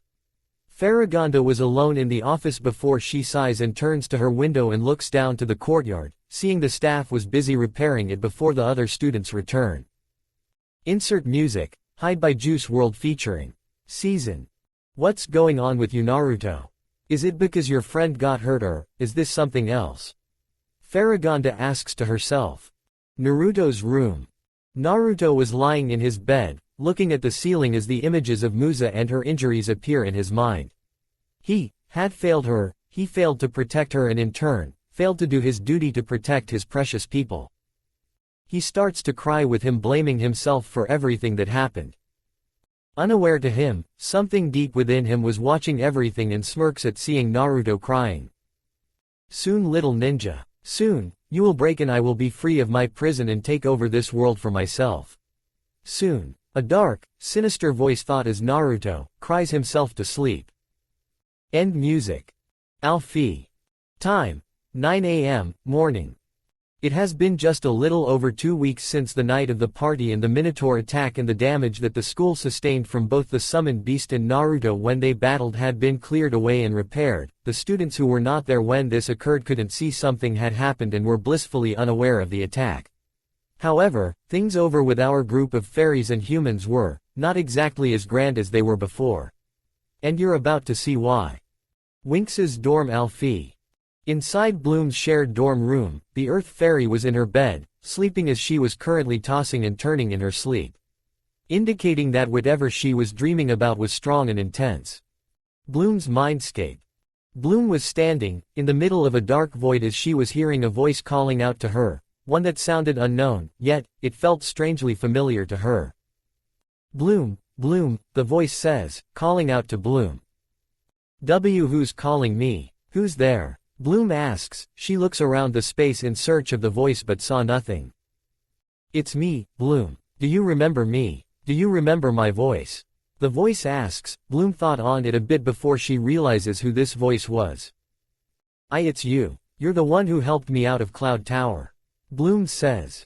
Yes, Bloom. Come to me. The voice says. Bloom looks around but still sees nothing but darkness. But where? I can't see anything. Bloom says. Come to me, Bloom. The voice says. Bloom starts aimlessly walking around the space in hopes of at least bumping into this person. Where are you? Bloom asks. Just then she feels something brush past her hand, causing her to stop. She turns around and sees that someone was standing behind her. And this person was a giant. Bloom had to look up to see just who this person was and her eyes widen at the sight of this person. It was a woman who had fair skin, long pale blonde hair, and amber eyes. Her hair was styled in 2 pigtails that barely reached her shoulders, curling at the ends, while the rest of her hair fell to her shoulder blades. She wore a form-fitting, flowing, golden yellow dress with a plunging neckline. Around the waist was a thin pale yellow ribbon with 3 trailing ribbons with red oval-shaped designs at the ends. There were amber-orange rings around her biceps and wrists that each had pale yellow flowing silks attached to them. Along with her signature orange mask, she wore a golden yellow crown with a red jewel in the center at the top, and a pale yellow headpiece resembling angel wings. I am here, this woman says, holding her arms out as light began to radiate from her. The light she radiated was too intense for Bloom, causing her to close her eyes and block the light with her hands. I'm waiting for you, Bloom. Come to me and remember. The woman says, holding her hand out to Bloom, who was utterly bewildered at the situation. Remember what? Who are you? Remember what? Bloom asks. Instead of the woman answering her, the space they stood in began to brighten up, causing the woman to fade away and Bloom to close her eyes once more as the light consumed her. End dreamscape. Remember. What must I remember? Bloom mumbles, still in her sleep. Something began to shake her, causing her to stir properly and open her eyes and shut them upon having the bright sun hitting them. She opens them again and blinks as her eyes adjust to the light and is a familiar face staring at her. For one, you shouldn't sleep in all day. Especially since there are no classes today because it's a holiday. The familiar face says giggles as Bloom lets out a yawn and smiles at them. Oh, hi Flora. Bloom greets her roommate who smiles back at her. Morning Bloom. You were talking in your sleep and you were saying, you have to remember. What were you dreaming about? Flora asks, leaving Bloom's bedside and heads to her bed as the red hair starts getting out of bed and walks over to her while picking up Kiko along the way. I don't know actually. It was a really weird dream and it felt real. I wonder why. Bloom asks herself. The dream felt too real to her and she felt that this was a sign, but for what? She then notices an open briefcase filled with clothes on Flora's bed. Hey, why are you picking? Oh, I'm going back home. Flora says as she fills the briefcase with the last items and closes it. Why? Bloom asks. Today is the day of the rose. It's a special day here in Magix. And thanks to that, there aren't going to class today or tomorrow since everyone's heading back to their home realms and kingdoms. Flora says, holding the briefcase and processes to walk out of their shared room, with Bloom following. As they leave, Bloom sees Tekna out in the lounge area with her own briefcase, indicating that she was leaving too. The day of the rose. What's that? Bloom asks. Tekna finishes her packing and turns to the Earth Fairy. Knowing that she still hasn't been around in Magix to know all the customs and holidays. The Day of the Rose is a special day in Magix where everyone celebrates their mother and show their appreciation toward her. Don't you have that on Earth? Tekna asks. Bloom immediately knew what she was talking about from the explanation. Oh, we do, but we call that Mother's Day. Plus, it already passed months ago. Bloom says. Are you going home, Bloom? Flora asks. Bloom took a moment to think about it. She thought it would be a hassle to go back home now since it would be right around the time that school was still going on and she really didn't want to see anyone from her old school, plus she wanted to learn more about this holiday. She turns to Flora and shakes her head. No, I don't think so. Bloom says. Well, you'll keep us company. The trio turns and see Stella and Musa step out of their dorm room. Yeah, we've got nothing here to do. Musa says. She had a roll of bandages wrapped around her abdomen. She was still in the recovery stage from the injuries she sustained that night, but she was recovering. Great, we can find something to do. Bloom says, smiling at the two. She then thought of something that causes her to lose the smile and gain a concerned expression and turn to them. Hey, have you girls heard anything from Naruto? Bloom asks as each of the girls just shake their heads no. Ever since that night, they haven't seen nor heard from the blonde boy as he just disappeared. They even went to Griselda and Farragonda about this as they were worried about him, but all they gave them was that he was still in the school and was okay, but he wasn't himself and they didn't know what to do either since he was locking himself in his room. No, we haven't. I'm really getting worried about him. Flora says, having a worried expression. Yeah, after what he did to the mini tour, I'm worried about his mental health. That event and the rage episode he got into could have long-last effects on his psyche and could lead him to depression, minor or major, and that's not good for someone who has amnesia as it could lead him to deadly thoughts and decisions. Tekna says, the girls were getting worried now. If Naruto was really having mental issues, did that night really push him over the edge? Musa looks at everyone's faces and sees the concern, worried and scared expressions upon hearing Tekna's words and had an idea of what they were thinking. This sets her off as she clutches her hands and grits her teeth. This did not want she wanted to happen to her friend and she was going to stop this. Okay, this isn't the time to think that. We can still fix this and help him through this. We all promised that we'll help bring Naruto to get his memories back and I'm damn sure we still can. That night was a hiccup in the road and it's caused problems, but we can get through them. Naruto's a scared kid and he needs help and we're the only ones who can really help him. I'm not going to let him down cause he hasn't let us down. I'm going to help him, cause that's what friends do. Musa says, gaining a fierce, yet determined expression. To her, she owned Naruto her life and she wanted to repay him, and if this was it, she'd gladly do it, even if it would take her years to do. He deserved to know who he really was at least. The girls look at Musa as her words stuck to them. She was serious about this, and that she was right. This incident did cause some issues with their friend and they just let him slowly lose himself in his thought, something that they should have stopped earlier but didn't, but now that was going to change. You're right Musa, we can't let this stop us. We're going to help Naruto get through this, even if it kills us all. He's one of us, he's a part of the winx and we're going to be there for him. Right. Bloom asks as one by one, the girls smile, now filled with determination in getting their friend back to himself. Yeah. The girls shout, pumping their fists in the air. Eventually, Flora and Tenka said their goodbyes and left for their home realms. With nothing left to do and seeing that all of the other students had left, Bloom, Musa and Stella headed to the dining room to get a bite to eat. There, they sat and ate while discussing some things. Man, it still feels weird in seeing the school so empty.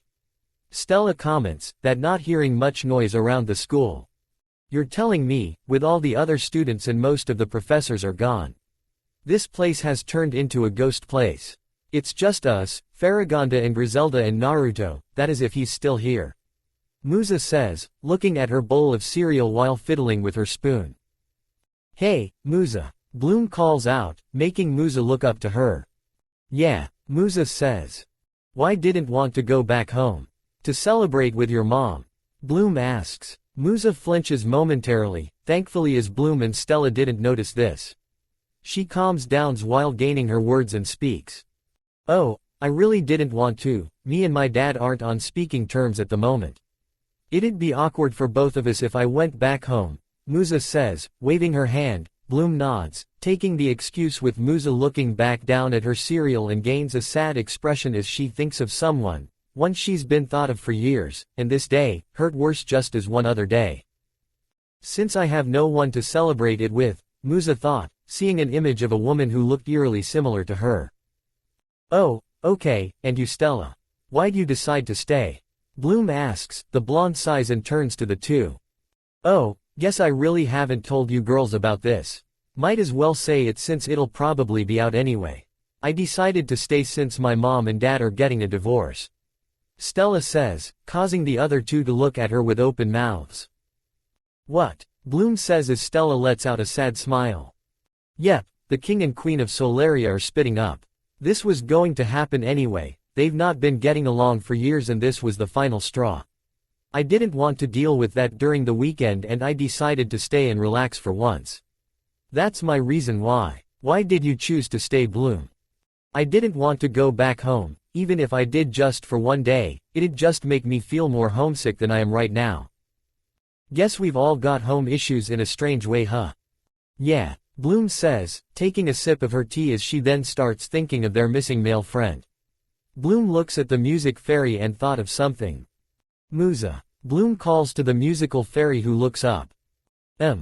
What you said back in our dorm, how you wanted to help Naruto. Did you really mean that? Bloom asks, making Stella turn to them as Musa sighs and looks at them.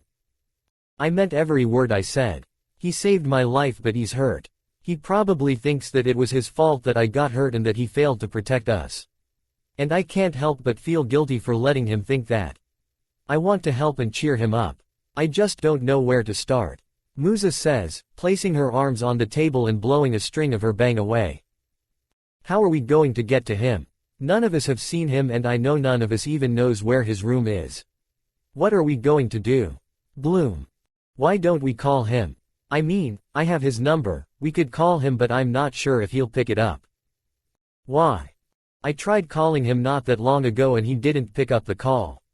I tried a few more times before giving up. I'm thinking that he could pick it up now. But I don't know if he'll do it It might be worth a try since it's our only option right now really. So, who'll call him? Musa asks. I'll do it. Stella, give me Naruto's number. Bloom says with Stella giving her the number. Once it was there, Bloom dials the number and lets the call go to loudspeaker to let the others hear. They heard the call ring and this went on for a little bit and this was causing the girls to lose hope a bit, but the phone was picked up and... Hello. The girls hear a voice that they haven't heard in a long time. It sounded exhausted and had no emotion in it, but they recognized it was Naruto. Naruto. Bloom yells, relived in hearing his voice. Oh, hi Bloom, Naruto spoke, in the same flat, emotionless tone. Naruto, are you okay? You sounded exhausted. Bloom asks. Stella and Musa lean in closer, frowns appears on all their faces, now noticing his. Why yeah, I'm fine, just tired, long night yeah, no. Naruto chuckles, but it wasn't filled with joy, just empty. Naruto, where have you been? No one has seen or heard from you in the past 2 weeks. Bloom asks. There was silence on Naruto's side as no word was spoken to him. Sensing that Naruto might drop the call, Musa turns to Bloom. Bloom, give me the phone. I need to talk to him. Musa says. Bloom hands her the phone and Musa silently clears her throat before speaking into the phone. Naruto. Musa says as they hear movement from Naruto's side. Musa, is that you? Naruto asks, his voice has a bit of emotion to it now. Of course, it's me you dork. Who else sounds this good? Musa asks, giggling a little. It's nice to hear your voice again. I was afraid that I'd never hear it again, Naruto stammers. Musa frowns. It's nice to hear you too. But I'm worried about you. No one has seen you. Musa asks. Naruto, we've been all worried about you. What's going on? Stella says, joining into the call. Naruto didn't speak at first but eventually did.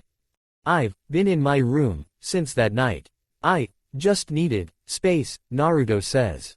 The girls look at one another, the words Tekna spoke rang through their heads and that made them highly concerned about him. Bloom turns back to the phone. Naruto, we need to ask, are you really okay? Bloom asks. I'm fine Bloom, great fine, Naruto says. But Naruto, we just want to know how you are right now. Stella says. I said I'm fine. And lets it at that. Naruto quickly responds but this time, he sounded a bit annoyed. But Naruto, Bloom tries to interject but she was cut off. Look, if all you're just going to do is bother me by asking me if I'm okay. I'm just going to drop the call. Naruto says, sounding irritated and fed up. Wait, Dawn. Bloom tries to prevent Naruto from leaving but it was too late, he hangs up. Bloom tries to dial back to him but the call was immediately declined. She tries again but she found that she was blocked by him. Damn it, he's not picking up now. Great, all we've done is just make him angry at us. Bloom says, slamming her hands onto the table. They've just made things worse. Stella sighs. Maybe we should give him some time to cool down. We did push too much. Musa says. Yeah, maybe, Stella says. Suddenly, she hears a chirp from her phone. She takes it out and sees what was going on and sees she got a message, from Sky Brandon. She opens it and reads it. Oh, Sky texted me, he says that he'll be in the city with Brandon, Sky, and Riven. And he's asking if we can come and hang out with them. Stella says. Well, maybe we could go and hang out with them. Maybe this could help us think of something on how to approach Naruto. Bloom says. Yeah, I mean, it's the day of the rose. There's got to be something in the city that can help us out. Stella says, standing up. Now feeling determined in helping her fellow blonde. She turns to Musa. Musa, wanna come with us? Musa just shakes her head. Sorry, not me. I've got something to do and I wanna do it alone. Musa says. You sure? Bloom asks with Musa nodding her head, feeling sure about her decision. Okay, we won't push you to come with us if you do want to. Stella says as Musa smiles. Thanks for understanding guys. Hope you have fun today. Musa says. We'll try. Bloom says the three join in for a hug before separating. We'll see you later.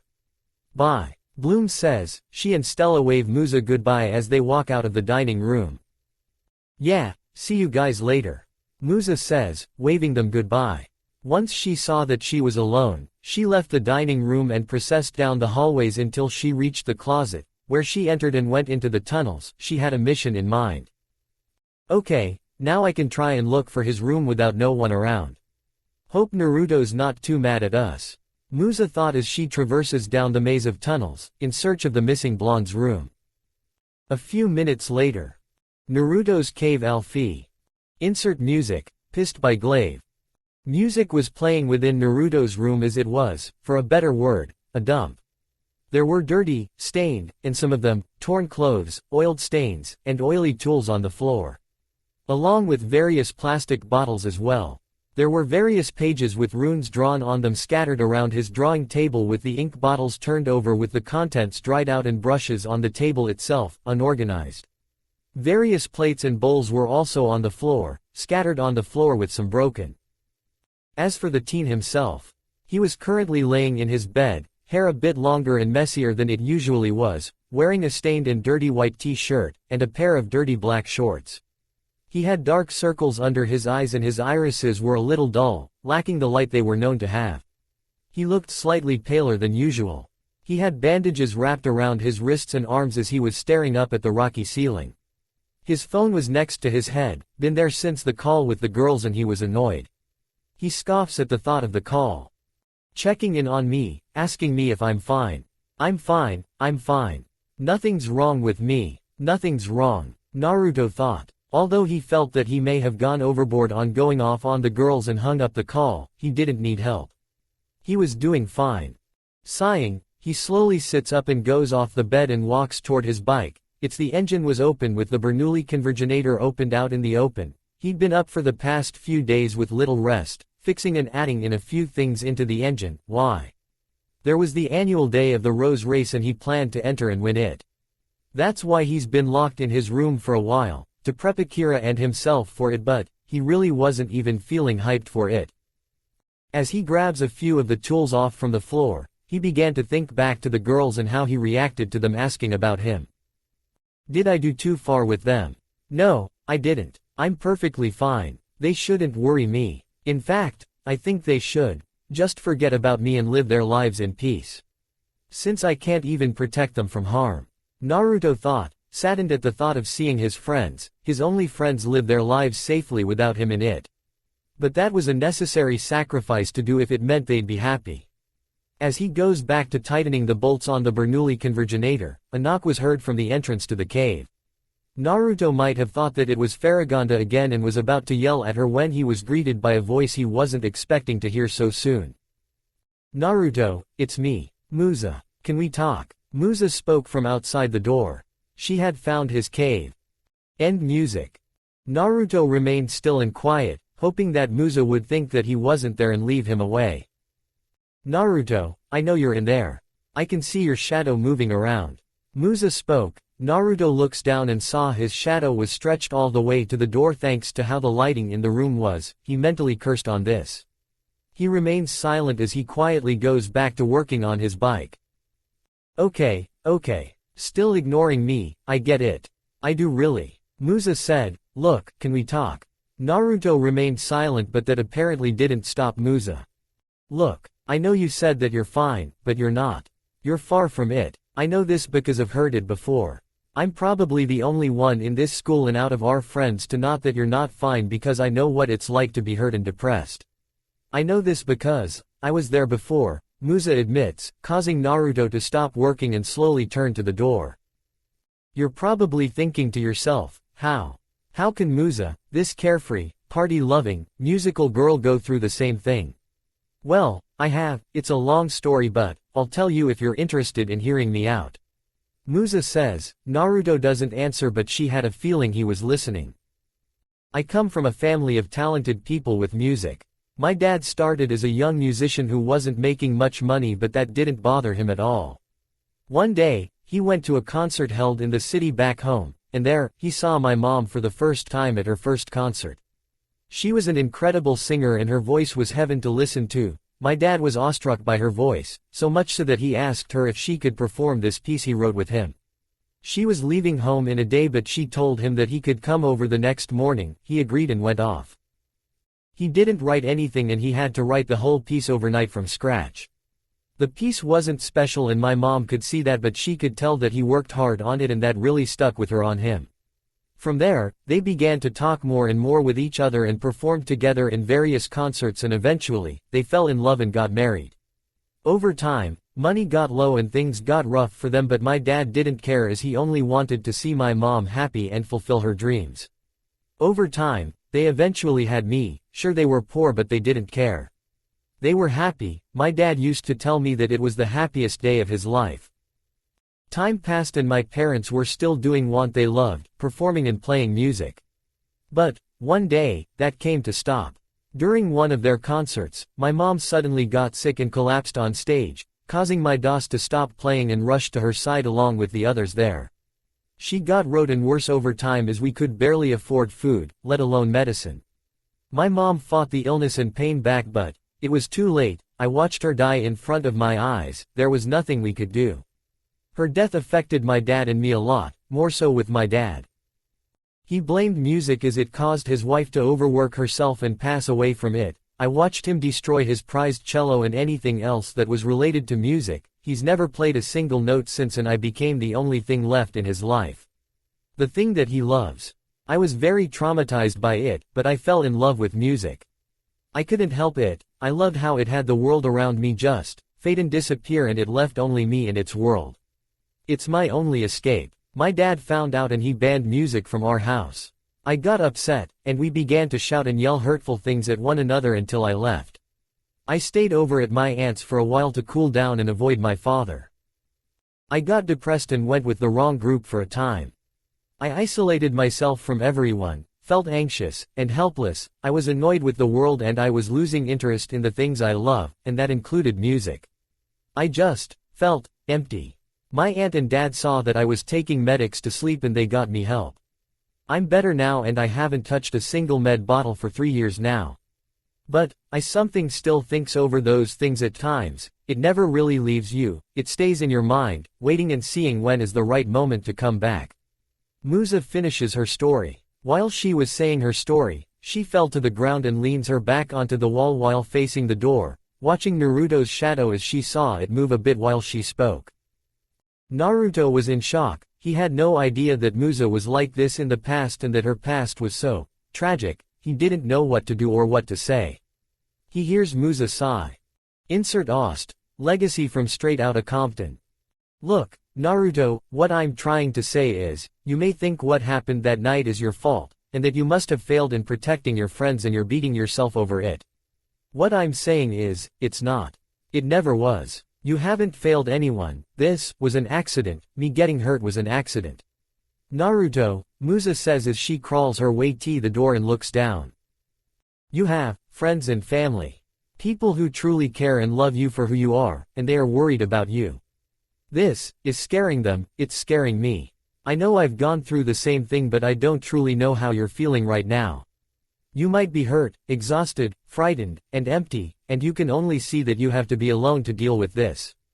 But you don't have to be. We're here for you. We have, and we're not going to leave you, not now, and not ever. You may have lost your old memories and you might never know if they'll return. But that doesn't matter right now. You can create new ones, with us. Your family and friends. I'm here, Naruto, Musa says as she places her hand on the door, and I'm not going to leave your side. Ever. She saw the shadow move a bit, but what she wasn't aware of was that Naruto was by the door as well, on his knees, and had his hand on it as well, right on the spot where her hand was, as if they were trying to hold hands but the door was perverting them. The light in Naruto's eyes had returned and tears were treading down his face. He was upset with himself that he was doing too, and was hurting the people who were there for him when no one else was, and the people who accepted him and became friends with him. What am I doing? Naruto thought. His mind was starting to get clear. Look, I've said what I wanted to say and that's it. If you still don't want to talk, I understand. I won't push you to respond to me. I'll leave you alone for now. If you want to talk, I'll be here. Musa says. She takes her hand off the door and stands up, and turns to leave. She was about to when she heard the door suddenly open. She turns around and sees Naruto standing there, head down with his tears falling as he starts to shake. Musa, Naruto stammers, trying to find the words to say, but Musa knows. She goes to him and hugs him, not even bothered by the stains on him. Shish, it's okay, let it out, let it all out. I'm here, Musa says, rubbing his back, which pushed Naruto over the edge as the dam broke. He finally broke down and embraced Musa as he cries while they fall on their knees to the floor. I'm sorry. I'm so sorry. Naruto just kept apologizing over and over again while Musa tried to soothe him while some tears were falling down from her eyes as this went on for several minutes. Eventually, he calmed down enough to separate from Musa. End at 2:55. Feeling better. Musa asks, a bit tear-stained, but she wasn't bothered by it. Naruto nods. Why yeah, I'm better. Naruto says, wiping the last of his tears away as he looks at Musa's eyes. Thank you, Musa. Really? Musa just waves this off. It was no problem, Naruto. Musa says, but Naruto just shakes his head. No, thank you. You told me a lot of your past, even though you shouldn't have. I don't know how to repay you for this. Naruto says with Musa once again waving it off. It was no issue, Naruto. You're my friend and you needed help. I decided to give the help you needed. Musa says with a small smile. The two looked at one another for a bit as emotions and thoughts ran through their minds. Slowly, they start to lean into one, staring into each other's eyes, just as their mouths were just mere space from one another. Ring, ring, ring, asterisk. A ringing sound went off, stopping the two teens from what they were about to do, and they snapped to reality as they noticed their faces were so close, causing them to blush and move away. That's my phone, I should probably go and see what's up. Naruto says with Musa surprisingly nodding shyly while looking away from him. Why yeah, Musa stutters. Naruto gets up and walks into his room to the bed where the phone lies. While he was doing this, Musa was thinking of what just happened. Shit, what was that? What was that? What was I about to do? Was I really going to kiss Naruto? I mean, he is mysterious and he's a bit of a rebel, and fun to be around, boyish, kind and gentle, easy to talk to, one hell of a singer, and, wait, am I falling for Naruto? Musa thought as her blush reddens while placing her hands onto her cheeks, feeling the heat radiating off them. Oh shit. Musa was brought out of her thought by hearing Naruto's yelp. She turns and sees him panicking over something.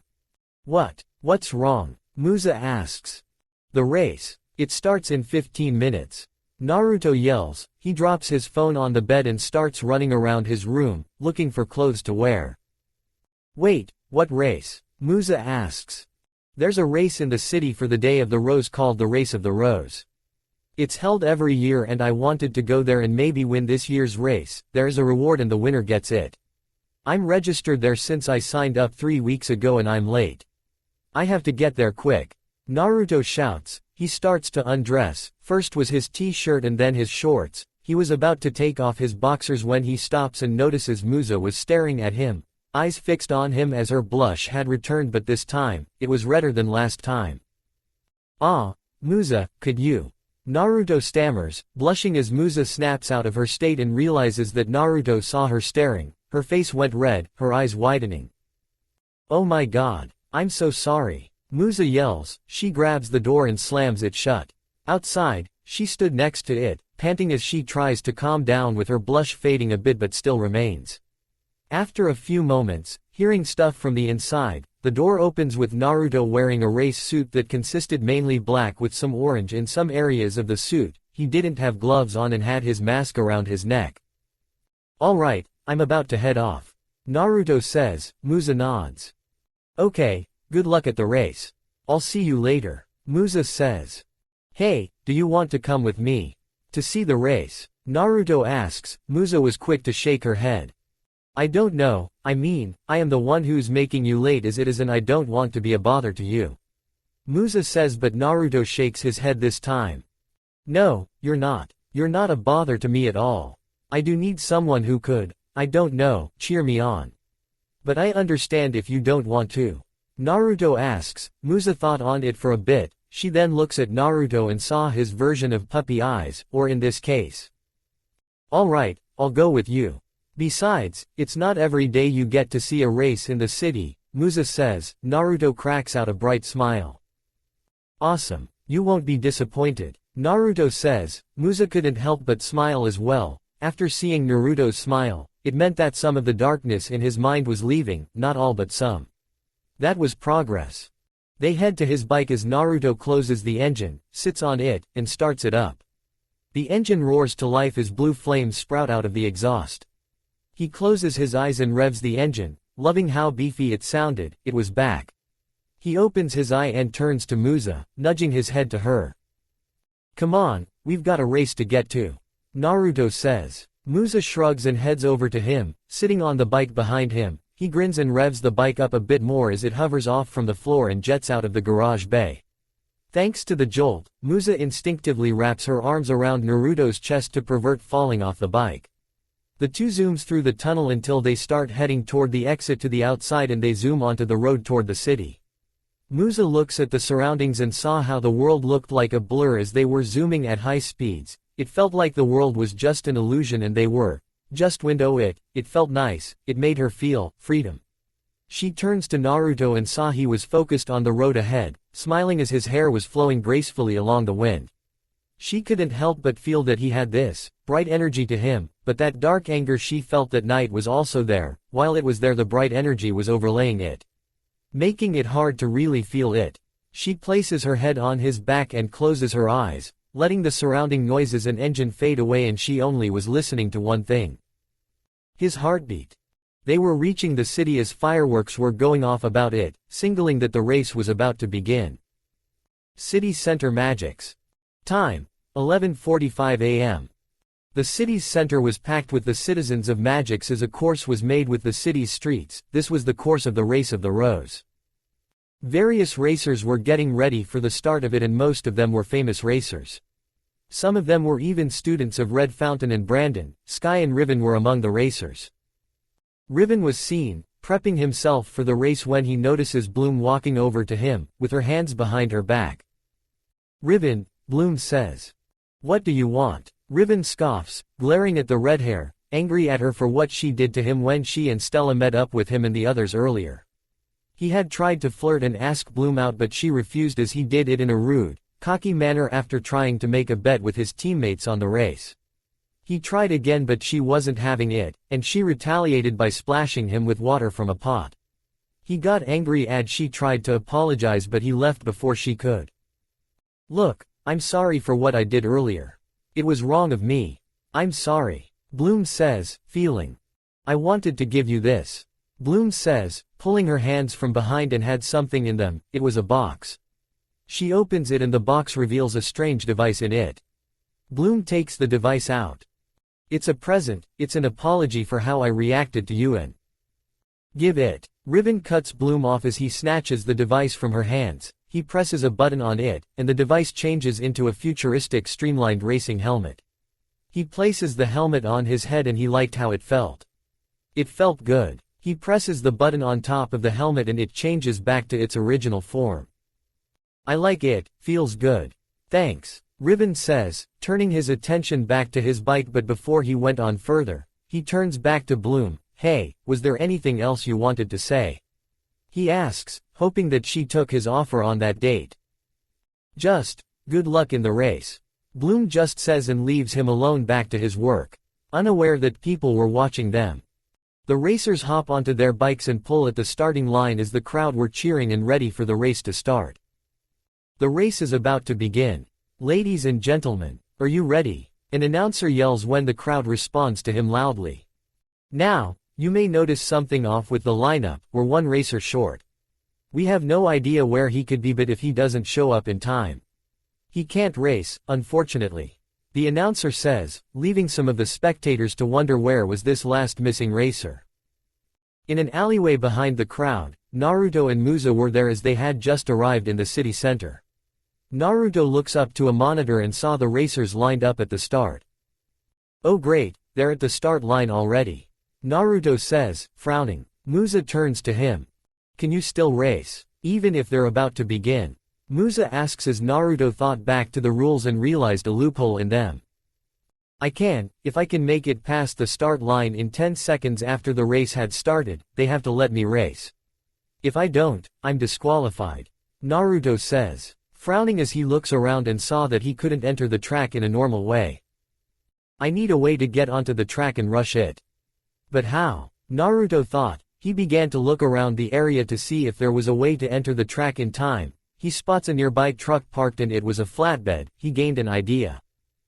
"That's it," Naruto thought. He turns back to Musa and grabs her by her shoulders, causing her to turn to him. "I got a way to get onto the track and compete. It's risky, but it might work. You can go and watch the race," Naruto says. Musa nods. "Okay. I'll go and look for Bloom and Stella." Musa says. Naruto nods and turns back to his bike and hops on it. He was about to leave for his plan when. Wait, Naruto! Musa yells, stopping him. He turns back and saw her rubbing her arm while looking to the floor for a little bit before looking up at him, staring into his eyes. Gee, good luck in the race. I'll be rooting for you. Naruto was stunned at first at seeing Musa like this, but he lets out a smile. Thanks, Musa, Naruto says as he zooms out of the alleyway and turns left. Now, where are they? Musa thought as she starts to look for the others.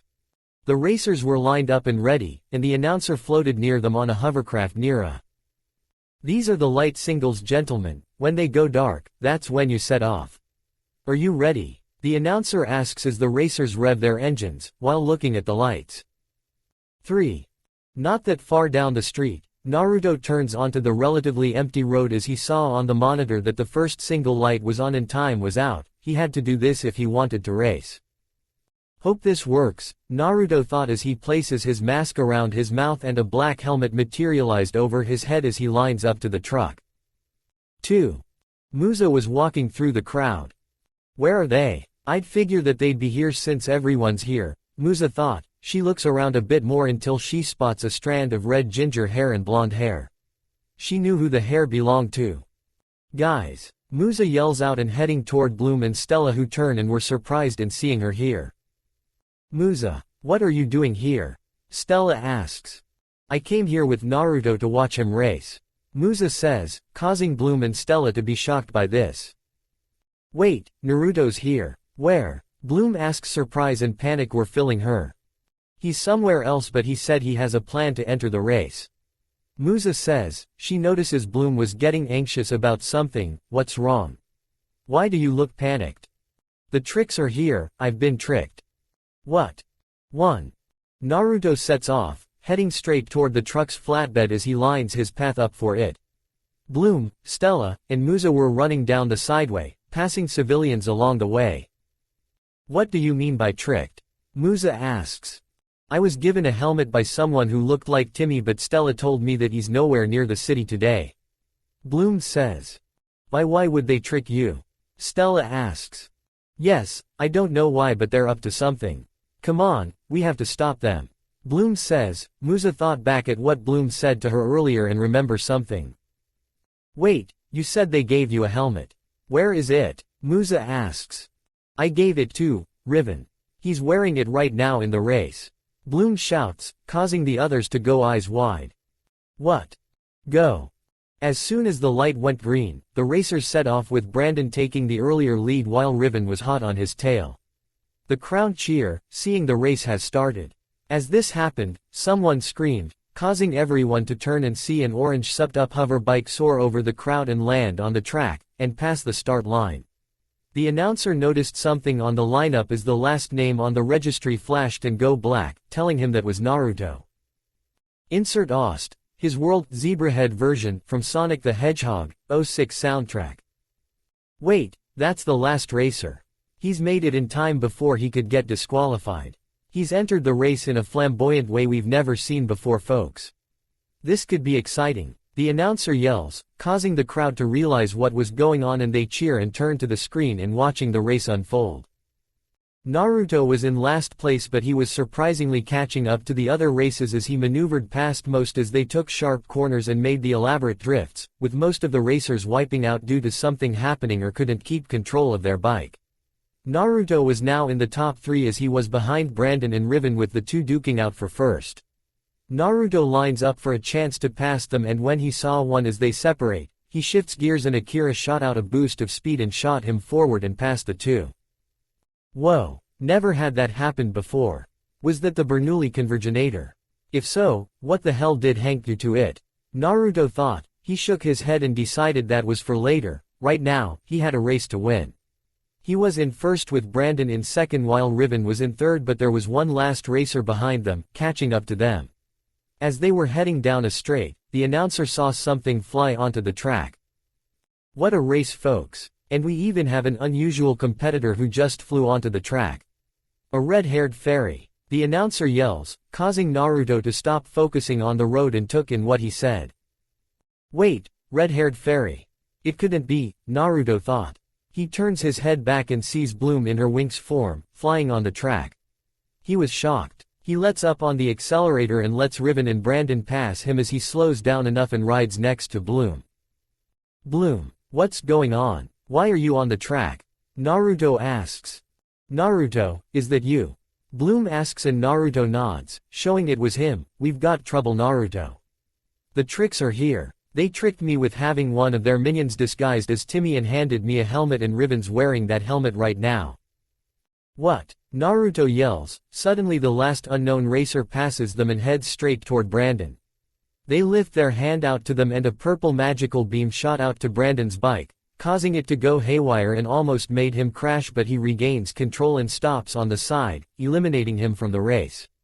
Naruto had sensed the magical presence of the unknown racer and he knew who it was. That's Darcy. I.D. recognized that vertigo spell from anything. Naruto says. The two saw that Darcy was now heading toward Riven as he was in first. She's heading straight toward Riven. We have to stop her. Bloom says. We've got to catch up. Hop on and hold on tight. I don't know if I can control what about to do. Naruto says. Bloom flies up to the bike and sits on it. Naruto shifts gears again and inside Akira, the Bernoulli converginator glowed and sent a pulse through the engine, causing the whole bike to gain a new speed and shoot toward Riven at high speed. They easily passed Darcy and were catching up to Riven, once they were neck and neck. The two turned to Riven. Riven, bro, you've got to stop and take that helmet off. Naruto yells. He's right, you have to stop and take it off. It's dangerous. Bloom yells. Riven turns to them.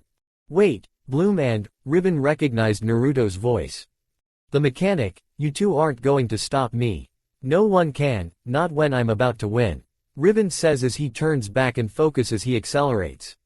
No, you did understand. That helmet, it's. Bloom was cut off when they suddenly hear Riven scream. They saw Helmet was sending electricity, frying his head. This was causing him to start losing his balance and control before he crashed and was sent flying. Naruto and Bloom saw this and reacted quickly. Bloom flew up and caught Riven, but the force of catching him mid-air had caused Bloom to fall down. Naruto sped up and once he was under them, stops and caught them with Akira, sliding across the track as they passed the finish line. End Ost. Once they had come to a complete stop, Naruto got Riven off from Bloom and set him down to the ground and starts checking on him. Is he alright? Bloom asks, worried if Riven was hurt. I don't know. Naruto says. His helmet has dematerialized but his mask was still on. Naruto saw a button on the helmet and presses it, causing the helmet to change into its basic form, and he took it off. Brandon and Sky approached them and saw Riven on the floor. What happened? What did you two do? Brandon asks, approaching them along with Sky. We did nothing. He lost control of his bike suddenly while we were trying to tell him to take the helmet off. Bloom explains. Riven groaned a bit before he started to stir awake. He looks around and saw the others were checking on him. He looks around and spots Darcy as she was taking off her helmet. Hey, you okay? Darcy asks. No one noticed that her eyes flashed momentarily and Riven's flashed as well. He smirks as he stands up and heads over to her. I am now beautiful, Riven says, making Darcy giggle a little.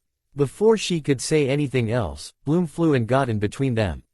Musa and Stella approach the group and watch what was unfolding. Riven, get away from her. She's one of the witches from the other night. Bloom says, glaring at the witch who holds her hands out in defense. Hey, chill out. I was only here to race, there's no law saying women can't race. Dakrai says. But I know you and your friends caused the accident. I don't know how you did it, but I know you did. Bloom yells, causing Naruto to get behind her and stop her from attacking. How about you get away from me? I saw you and the mechanic next to me. I don't know what you did, but it was you who did something to my helmet that made me lose the race. Just so your mechanic could win. Riven shouts at Bloom in anger as he takes the helmet off and tosses it at Bloom. Naruto catches it and crushes it with his hand, letting drop to the floor in pieces before turning to Riven. Hey, back off. She was only trying to help your ungrateful ass. Naruto says, glaring at Riven, but the hotshot wasn't bothered by the glare and scoffs at him. Oh, and of course, you'd defend this sorry excuse of a fairy. That's what all they are, useless excuses. I mean, that's why you'd hang around them since you're weak too. I saw how fucked up you were that night. Maybe you should have stayed down and let us deal with that monster. Not you, you untrained specialist wannabe. Riven yells. Naruto was getting angry, so angry that his irises starts to turn ruby red with his pupils constricted and were slitting. You, Naruto growls out. He was about to move toward Riven and knock his lights out, if Musa didn't grab his arm and made stop him as he looks at her. Calm down Naruto. He isn't worth it. Please, calm down, Musa pleads with Naruto. He saw that his anger wasn't helping her and he saw that the others were on edge. He takes a few deep breaths and calms down enough as his eyes were returning back to normal. Riven scoff at seeing this. Just as I thought. You can't do shit without your lady's approval. Man, what a wimp, simp you are.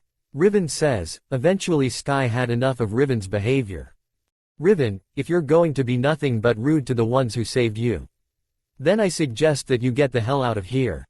Sky says as Riven scoffs and looks at him with unimpressed eyes. Whatever, I'm out of here. And I'm going to ask for a transfer out of this stupid team. You're all holding me back. Riven. You stay away from me. Riven says to Bloom as tears begun to appear in her eyes. Whoa, such anger, such power with it. Darcy thought, surprised at the fact someone like Naruto processed such a thing. She lets out a power-lust grin as her eyes gain a certain glint to them. I like it. I'll keep it a secret for now. Up until I figure out how to crack you. Wait Riven, let me come with you. Darkrai says, looking back to the group, and gives Bloom a discreet smirk. Once the two had disappeared into the crowd, Naruto roared in anger. Bastard. Naruto roars, punching a large hole into a wall beside him, anger at Riven and how he was filled his mind as he looks up and glares at where Riven and Darcy had gone to. A hand places itself on his shoulder, he looks up and sees Sky looking at him. I swear, if that guy pisses me off one more time, Naruto mutters, a hand places itself onto his shoulder, he looks up and sees Sky looking at him. Calm down man, don't let what he said get to you. It's not worth getting so worked up over. Yeah, you're right, Naruto says as he sighs. He takes his hand out of the hole and turns to Bloom who looked like she was about to break down. Are you okay Bloom? And no, I tried to help him, make him understand that it was the tricks and that I didn't do a thing to hurt him. Bloom says as the tears were close to falling. Naruto goes to her and pulls her in for a hug as he soothes her back. It's okay Bloom. It's okay, there are people out there who aren't grateful for what they have or what people do for them. It's not your fault if Riven's like this. Naruto says as he continues to rub her back, she breaks down and sobs onto his chest. Stella and Musa go to them and place their hands on her shoulders. Bloom turns to them. Yeah, things like this happen all the time. We have no control over how people act. That's life. Stella says with Musa nodding. Bloom goes to them and hugs them as she reverts back to her normal state. Sky lets out a sigh. Looks like we've lost a member, Sky says with Brandon sighing was. Give him time, maybe he'll calm down and see that he's in the wrong here. Sky says. Maybe. And I hope so, Brandon says. Eventually, Naruto received his winning prize, seeing as he was the only one who was left and had crossed the line first. His prize was in the form of a wish orb that he can use at any time but he decided in saving it on a rainy day. Thanks to the event in the race, no one felt like going to the ball and decide to call it a day. The guys said their goodbyes to the winx as they parted ways with their respective schools. Bloom had cried herself to sleep and Naruto opted to take her on his bike on the ride back to Alfie. Once the four made it back and saw that no one was still there, they enter the hallways toward the girls' dorm. What a day, Naruto sighs, carrying Bloom to her room. As Musa and Stella agree with him, they all felt exhausted, mentally and physically. Yeah, I feel bad for Bloom. Stella says. Yeah, but she's tough. She can get through this. I know that for a fact. Naruto says, looking down to Bloom as she slept. So, what should we do now? Watch a movie back at our dorm? Stella asks. You guys go on ahead.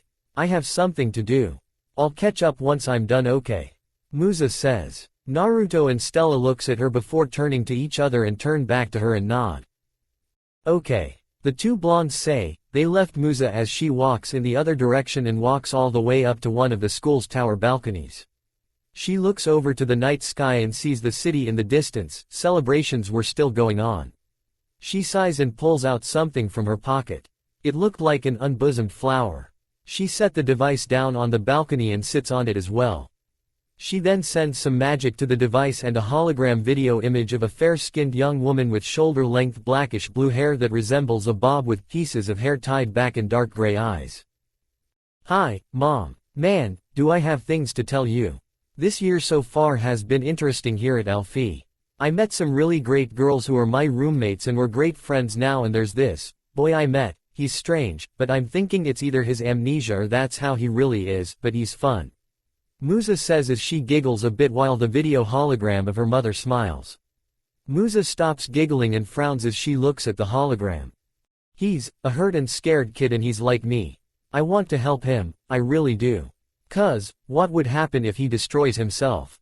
Musa asks as the hologram frowns. What do I do? Musa asks the hologram. The hologram just looks at her, not answering. She sighs and shuts the video off. She sighs and looks onto the city. I wish you were really here, Mom. I could really use some advice here, Musa thought. Location: Flora and Bloom's room, Winx dorm Alfie. Time: 1:56 a.m., night.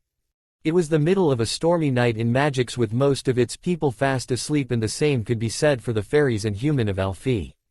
But in the Winx's dorm, a different story was in play. In her shared room, Bloom was moving about in her bed as she twists and turns in it while attempting to reach something. Flora was wide awake and was by Bloom's bedside, watching her with a worried look. The reason why she was worried was that Bloom was shifting in and out of her Winx form while she was still sleeping. Deciding that this could be serious, Flora walks out of her room and heads over across from her room to Stella's. She knocks on the door a few times and waits for the princess to hopefully respond. After a few minutes, the door opens and Stella with messy bed hair steps out of her room, sleepy and dazed.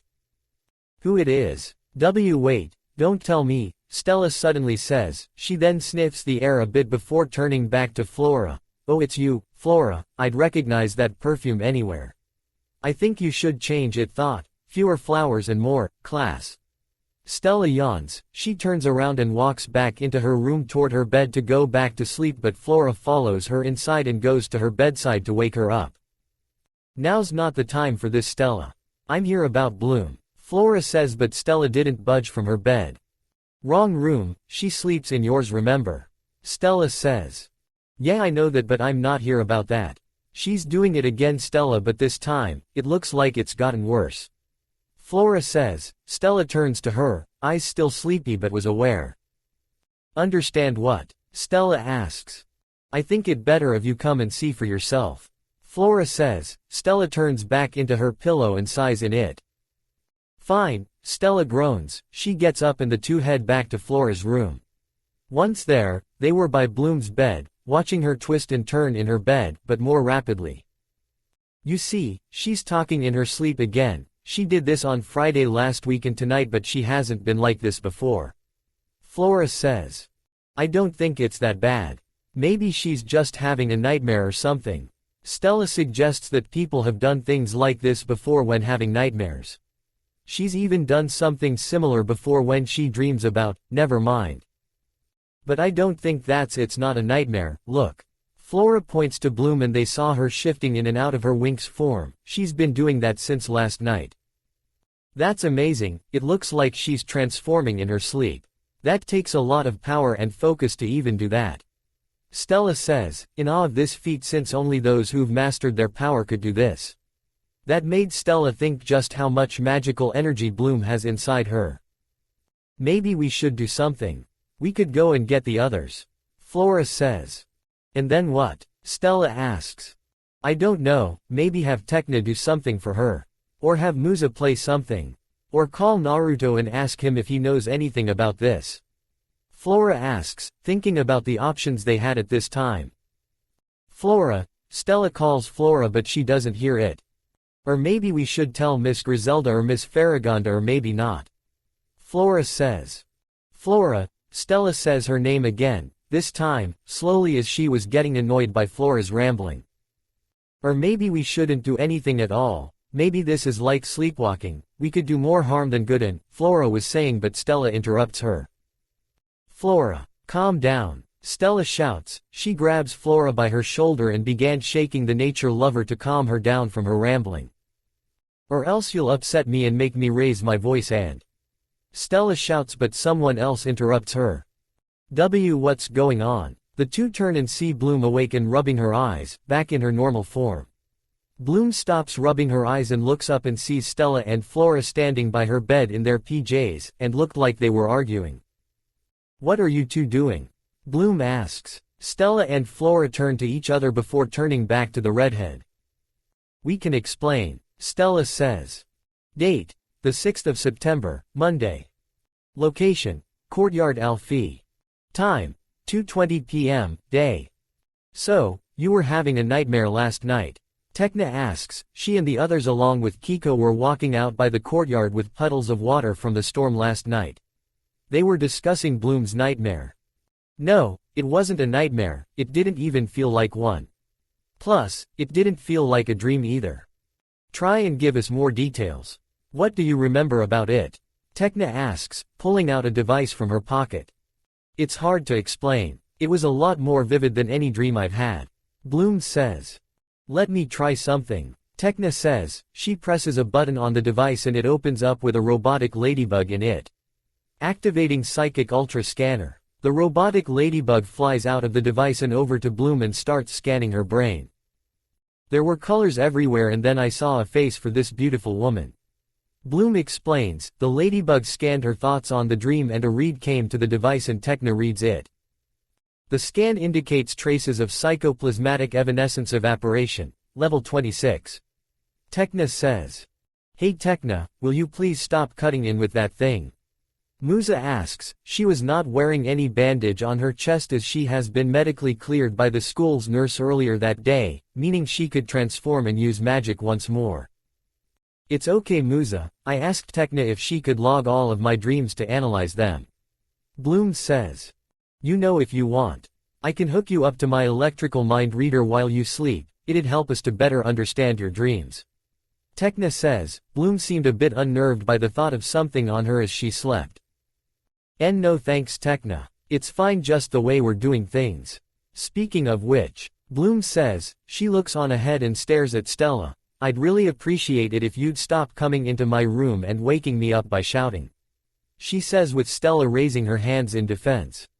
What? I'm sorry that I woke you up but blame your roommate, she's the one who came to me and asked for help. Stella says, pointing to Flora who flinches a bit as she looks down nervously. Sorry Bloom, I was just worried about you and how you were reacting to your dreams at night. I thought you were having bad experiences in them. Flora says. Bloom smiles at her sincerity and places her hand on Flora's shoulder. It's fine, I understand. I'm sure that you were trying to do the right thing. Bloom says, making Flora feel better. Tekna continues to look at the device as it scans the data it's collected before it presents a final reading. I've processed all the data from my dream prod and there's a strong possibility that what you were seeing wasn't a dream or nightmare, but in fact a psychic magic message or vision. Tekna says. You mean, the woman was trying to talk to me? Bloom asks. The robotic ladybug flies back into Tekna's device and the device closes as the data continues to get analyzed and processed. Through your dreams, yes. And from the memory waves that were left in your cortex thanks to the vision, I was able to get an image of her.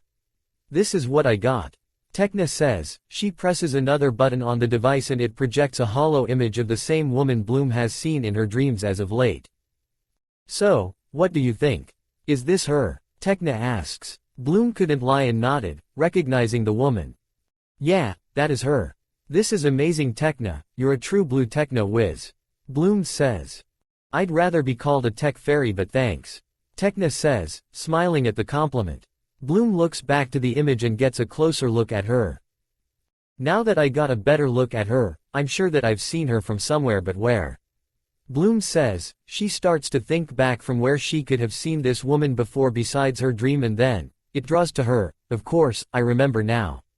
It was at the time Stella got captured by the tricks and we got to magics. It's in the main square. She wasn't walking in the crowd, but I felt that she was looking at me. I looked around and I saw her, from the facade of the tall building, as an engraving on it. Bloom says, remembering the image of the woman in the city, and the times she thought she saw her during the day of the Rose Festival on Saturday. Stella snaps her fingers, now seeing what was really going on. Oh, I get it now. It was just indigestion. Stella says. Everyone turns to her with raised eyebrows, looking confused. My stomach was perfectly fine that day, Stella, and it still is. Bloom says, but Stella shakes her head. No, I meant mental indigestion. Stella says, confusing the others even more. What does that even mean? Musa asks, thinking Stella had lost it. What I mean is that you've got a lot on your mind.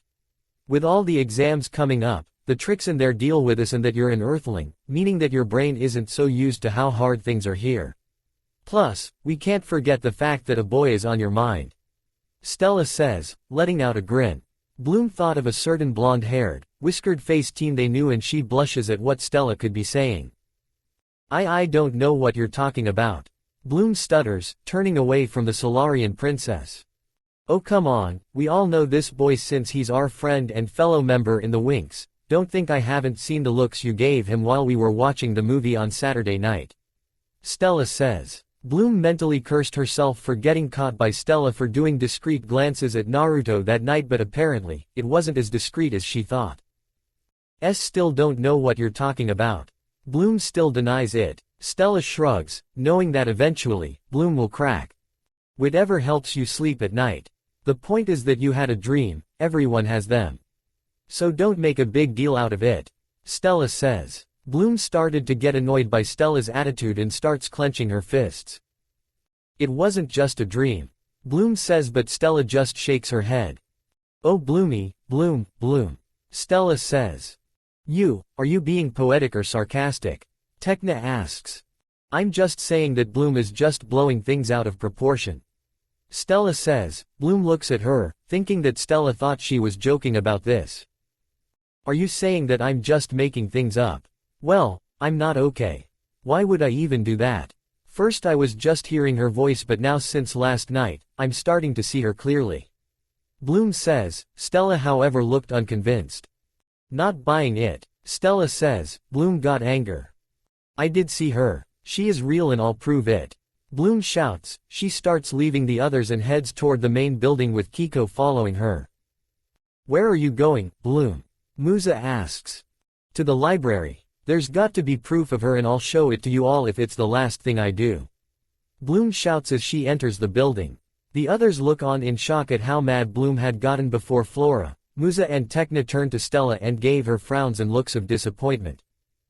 Nice going, Stella, Musa says, making the princess of the group turn back to them. What did I say? With Bloom. Location. Alphay's library. Time. 2:25 p.m. 5 minutes later. Bloom was in the school's library, passing by the numerous bookshelves that contain hundreds, if not thousands of books collected across the Magic's universe. I'll show them all. Bloom says, still grumpy about Stella's comments. She continues to walk through the library until she reaches the front desk where the head of the library sat, reading a book. She had short and thick cloud-shaped purple hair and her eyes are at an angle pointing upwards. She wore large round glasses.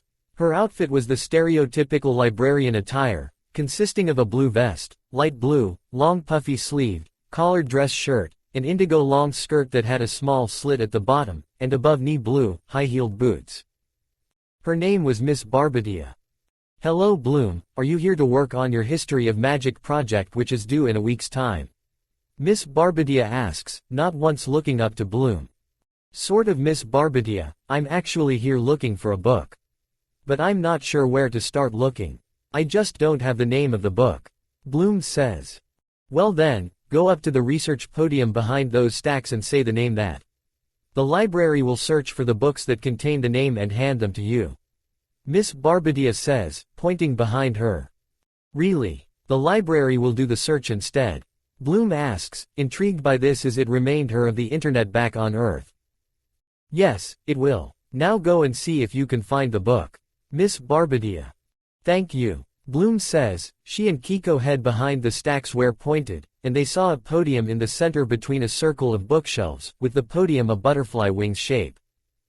There it is. Bloom says. She heads over to the podium and, so, the library will do the search once I just say the name, huh? Let's give it a try. Daphne. Bloom yells, placing her hand onto the podium and allowing her magic to flow into it. Almost instantly, a book levitated from a shelf and floated to the podium before setting itself in front of Bloom and opening itself to a page that contained the name, Daphne in it, surprising her. Wow, that was quick, much faster than the internet back home. Now let's see. Bloom says. She scrolls through the page that was displayed but she frowns as she sees that this book was a dictionary. No, I don't want to know what it means. I just want to know a fairy named Daphne. Bloom says, closing the book. She decides to give it another try, this time in a different way. Daphne the fairy. Bloom yells, then 2 more books floated out of their shelves into Bloom, displaying more info on. Hey, it worked. Now let's see. Daphne, one of the 9 of magics. They are the supreme fairies that ruled over the magic dimension for eons, following the great dragon's disappearance at the beginning of time. Bloom reads the info. So she's one of the nymphs of magics. Bloom says, relieved that she's gotten some clues on who this woman was. She was about to read on her some more when she notices her hand was still on the podium, and her magic was still flowing into it. She looks up and sees a lot of books flowing around her at a fast pace. Wait, stop. Enough. Miss Barbadia. Bloom calls the librarian. Miss Barbadia was altered by Bloom's yelp and looks up from her book to see books fly around the. What's going on? Miss Barbadia asks. She looks and sees Bloom in the middle of the research podium, ducking as books flew by her. She then hears something rattling beside her. She turns and sees a chained golden gate shake, as if something wanted to get out of there, the rare sacred books. Miss Farragonda. Barbadia yells, running out of the library to look for the head mistress for assistance. Bloom and Kiko ducked under the podium as more books began to fly toward her and form a tornado around her. Just as it was picking up speed which started to freak her out, someone came out to her rescue. Tila. This person says and in a flash, all the books stopped their rotation midair before all falling back to the ground. Bloom was hiding under the podium, holding Kiko with her eyes closed not seeing that the books were stopped. I say that the library system needs a complete overhaul. Bloom opens her eyes and sees the book all on the ground and looks up to be greeted by Farragonda. Miss Farragonda. Bloom says, getting out of her spot and going to the head mistress before giving her a hug, shaking from the experience she had just now. It's okay Bloom, everything's fine now. Farragonda says, rubbing the girl's back to soothe her. Miss. The Golden Gate was about to open. If something would have happened to those books, I could never forgive myself. All these powerful texts were written by and for magicians and if they were to have been damaged or heaven forbid, destroyed. Who knows what would have happened? Miss Barbadia says, panic in her tone at the thought of these books getting destroyed. There's no cause for alarm. The situation has been resolved before any lasting damages were made. Farragonda says. She turns back to Bloom and lifts her head, making her look at her. Are you all right Bloom? Bloom slowly and shakenly nods. I think so. I am so sorry about this. I didn't make it. Bloom says, looking down. Farragonda just smiles and places her hand on Bloom's shoulder. It is fine, you should go and rest. You can do your research later once the library is back to normal. Farragonda says. Bloom just nods and she and Kiko leave the research section and process to the exit. Farragonda looks at the books on the floor and notices one practical book that was still open. She picks it up and looks into the page that was open to see just what was Bloom looking at. Daphne, one of the 9 nymphs of magics. Farragonda reads as her eyes slightly widen. She closes the book and turns to Miss Barbadia. Miss Barbadia. Ah, yes miss. Miss Barbadia says. Can you please place the books back in their correct sections and then shut the library down for the week? Farragonda asks with Barbadia nodding, grabbing the book from her. Yes of course. Miss Barbadia says before she realizes what Farragonda just asked. Wait, shut the library? She asks, dropping the book to the floor in shock. This has never happened before since the founding of the school. Yes, and don't use magic at all. After what just happened, you'll never know. Farragonda says. No magic. Miss Barbadia says. That's right, I hope you don't have a problem at all with this. Farragonda says, turning back to Barbadia. Yes, I mean, no, I don't have a problem at all. Miss Barbadia says, and with that Farragonda leaves to go back to her office and look at anything about Daphne and Nymphs of Magics. Location: Musa and Tenka's room, Winx dorm Alfie. Time: 2:35 p.m. 10 minutes later, 5 after Bloom left them. With the other Winx members. The others were in Tekna and Musa's room, discussing Stella and her comments earlier. I just don't understand why you guys are mad at me. All I did was make a harmless remark. Stella says, attempting to defend herself after the others made remarks of their own about her hurting Bloom's feeling about her vision. Right, define harmless. Flora says, not really buying Stella's defense. The princess turns to her and gives her a look. Just follow your plant's example and be quiet. Stella says. Feeling offended by that, Flora turns to her and gives her a look of her own. At least my plants know when to speak instead of speaking before thinking.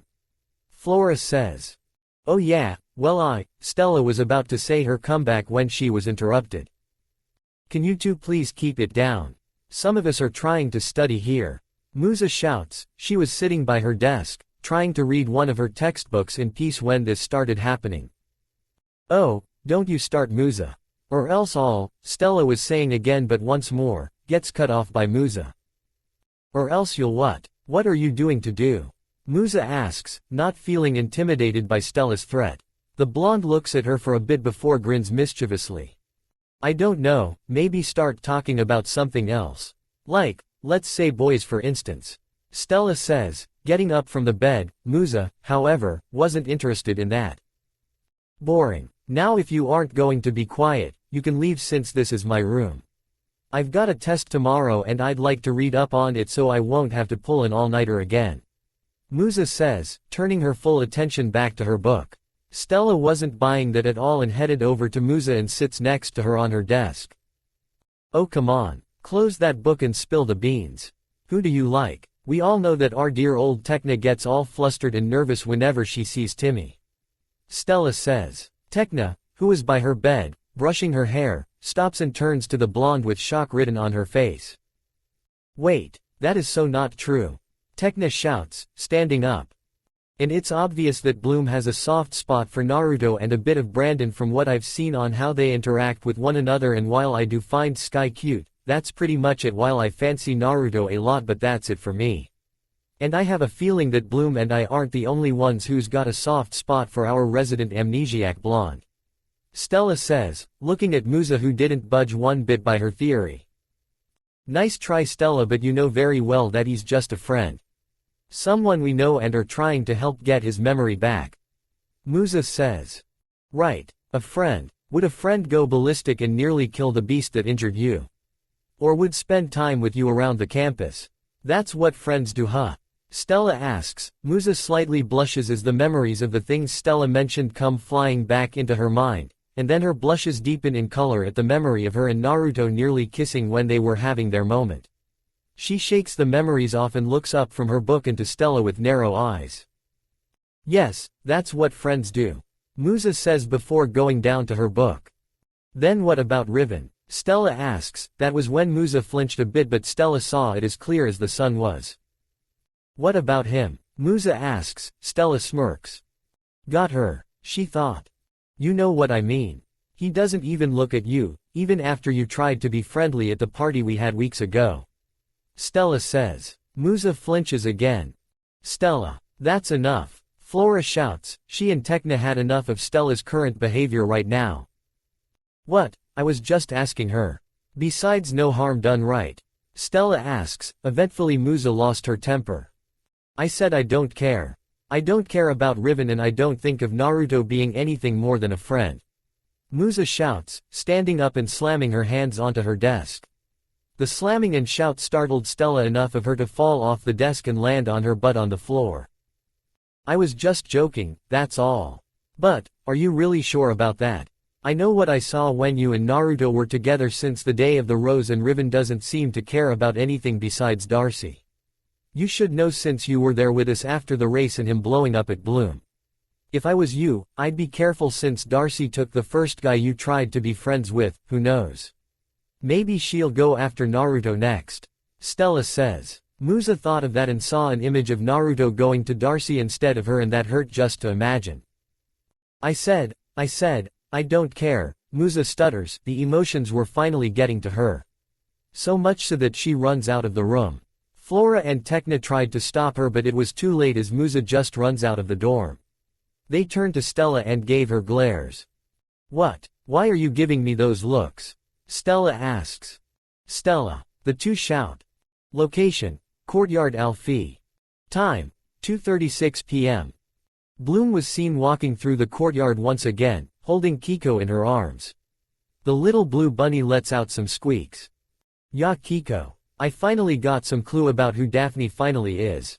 Bloom says, she was happy that she finally had some clues on who this woman was. It had things slightly easier for her.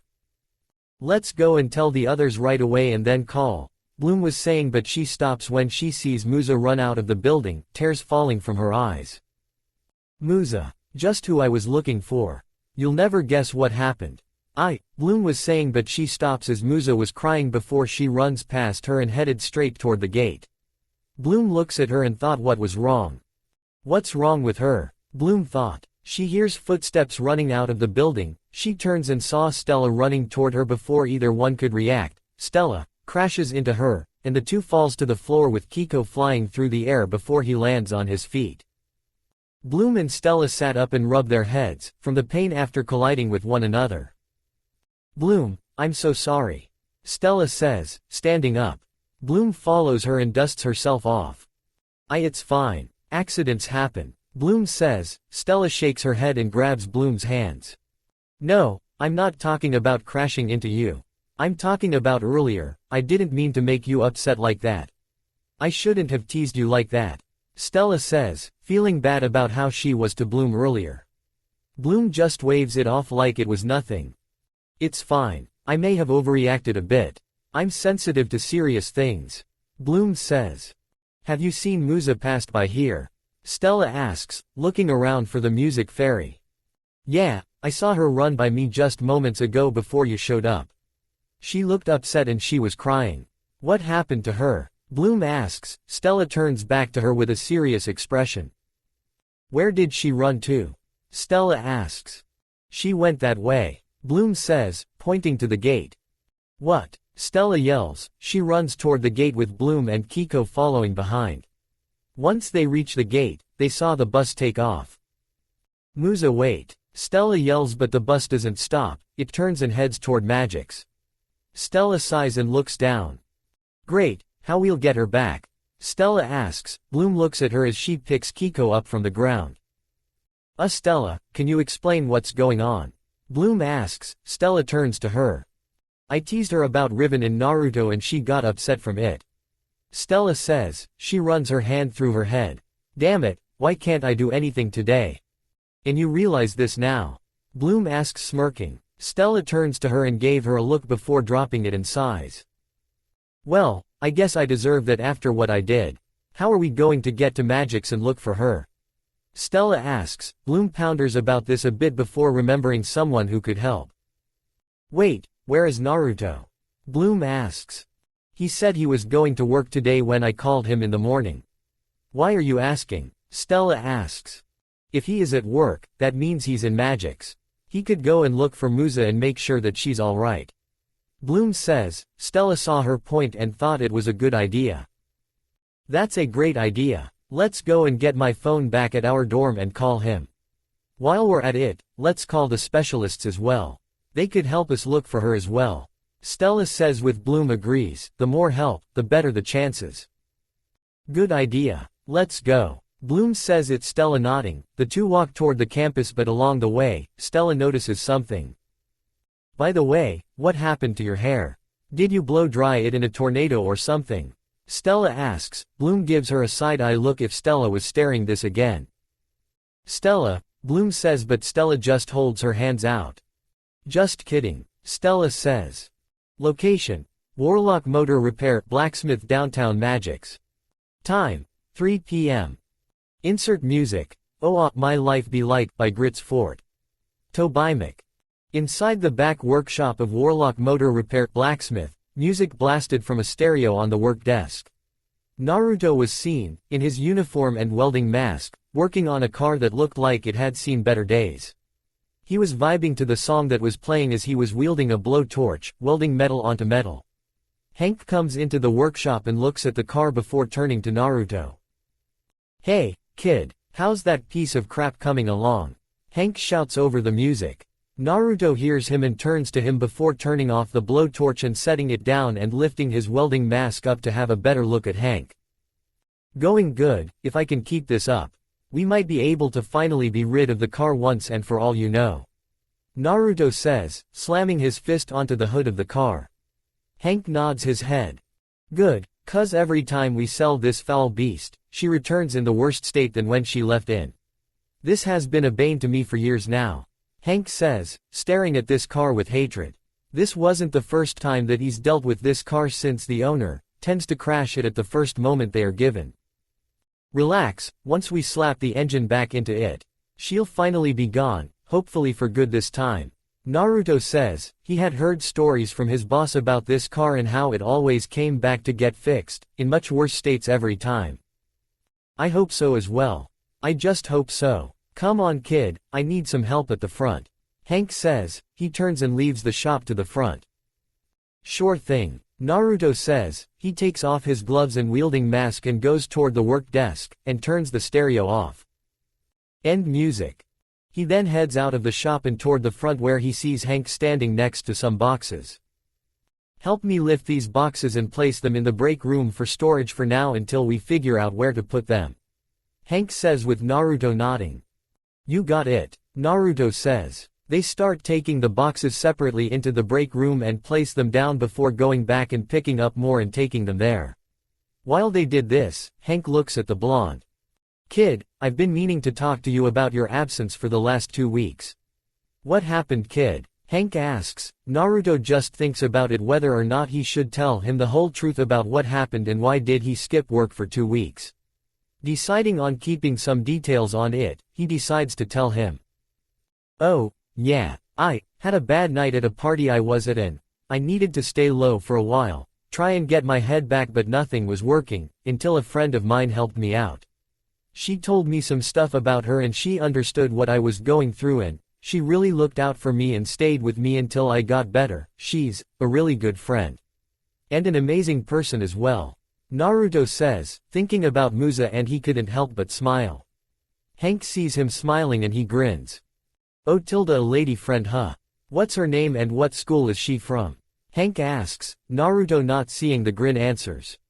"Her name is Musa, she's a fairy at Alfie, first year," Naruto says. My, is my idiot of an employee smitten by this fairy. "When's the wedding, kid?" Hank asks. Naruto blushes and nearly drops the last box he was carrying, but he miraculously catches it before it could hit the ground. No, it's not like that. She's just my friend," Naruto yells. His blush deepens when he remembers what he almost did with Musa on Saturday. "That's not what your blush is saying," Hank says. "Boss," Naruto yells. Hank just chuckles out loud before stopping and turning to Naruto. "Relax kid, I'm just messing with ya. I'm happy for you that you found a friend, that's good. Means that you have someone who looks out for you and you do the same, right?" Hank says. Naruto thinks back to the times he was with the others and how he has helped them and vice versa. "Yeah," Naruto nods, and Hank nods as well. "Good. That also means that I won't have to always look after your ass every time," Hank says, grinning. Naruto puffs his cheeks out in a mock angry way. "What do you mean by that? I'm fine on my own," Naruto says. Hank turns to him and gives the blonde a flat look. "Kid, you nearly blow not only yourself and me but also the store in the first week for you working here. Since then I've had to watch you like hawk to make sure you don't kill us all," Hank says. "Hey, you know very well that it was my first time operating the plasma cutter," Naruto says, defending himself on that incident. "Yeah, and I wish I could have fired you when I had the chance," Hank says. "Oh, come on, you know that I'm the best employee you've had. Naruto says. True. But remember, I can still fire you. Hank says in a serious tone, but Naruto knew better.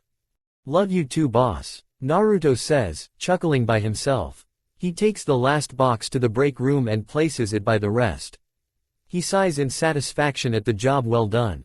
He was about to leave the room when he hears his phone begins to ring in his locker. Naruto goes to his locker and opens it to take the phone out of it. He looks at it to see who was calling him and saw it was Stella. Huh, Stella, why is she calling me? Maybe it's important. Naruto asks, deciding that maybe the call was important. He peeks his head through the door. Hey boss, can I take this call real quick?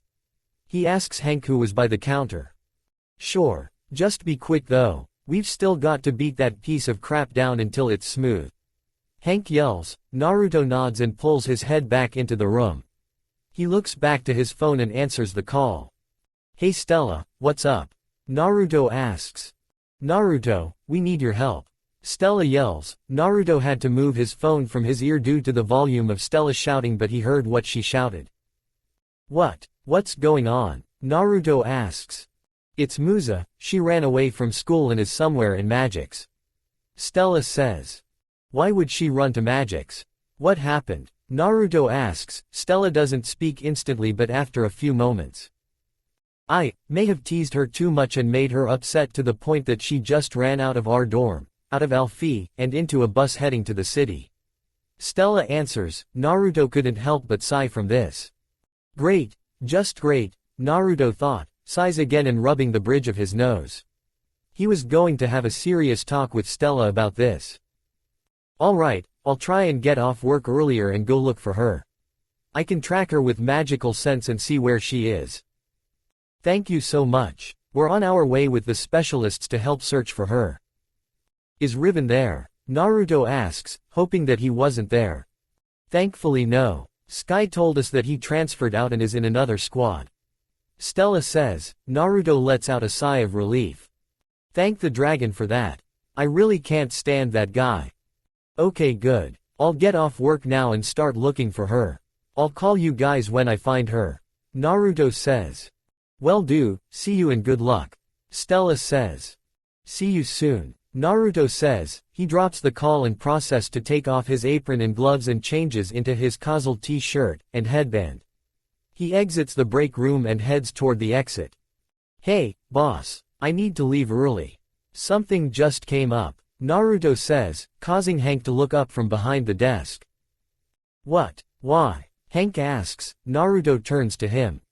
That friend I told you about, she's in the city somewhere and she could get hurt if she's alone.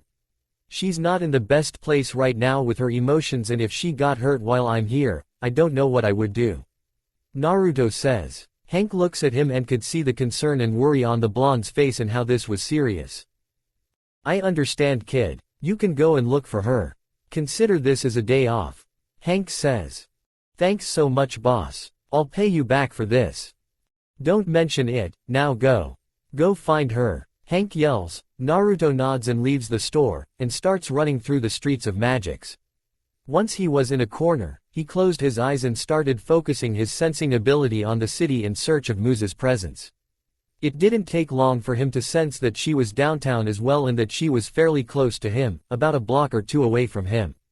But he got confused when he sensed that she was moving away from him and at a fast pace, while he also picked up 7 other presences going after her, 2 of which he recognized and focused on. He opens his eyes. Shit, Musa's in trouble. I got to get to her before they do anything to her. Naruto thought. He starts running in the direction Musa was heading.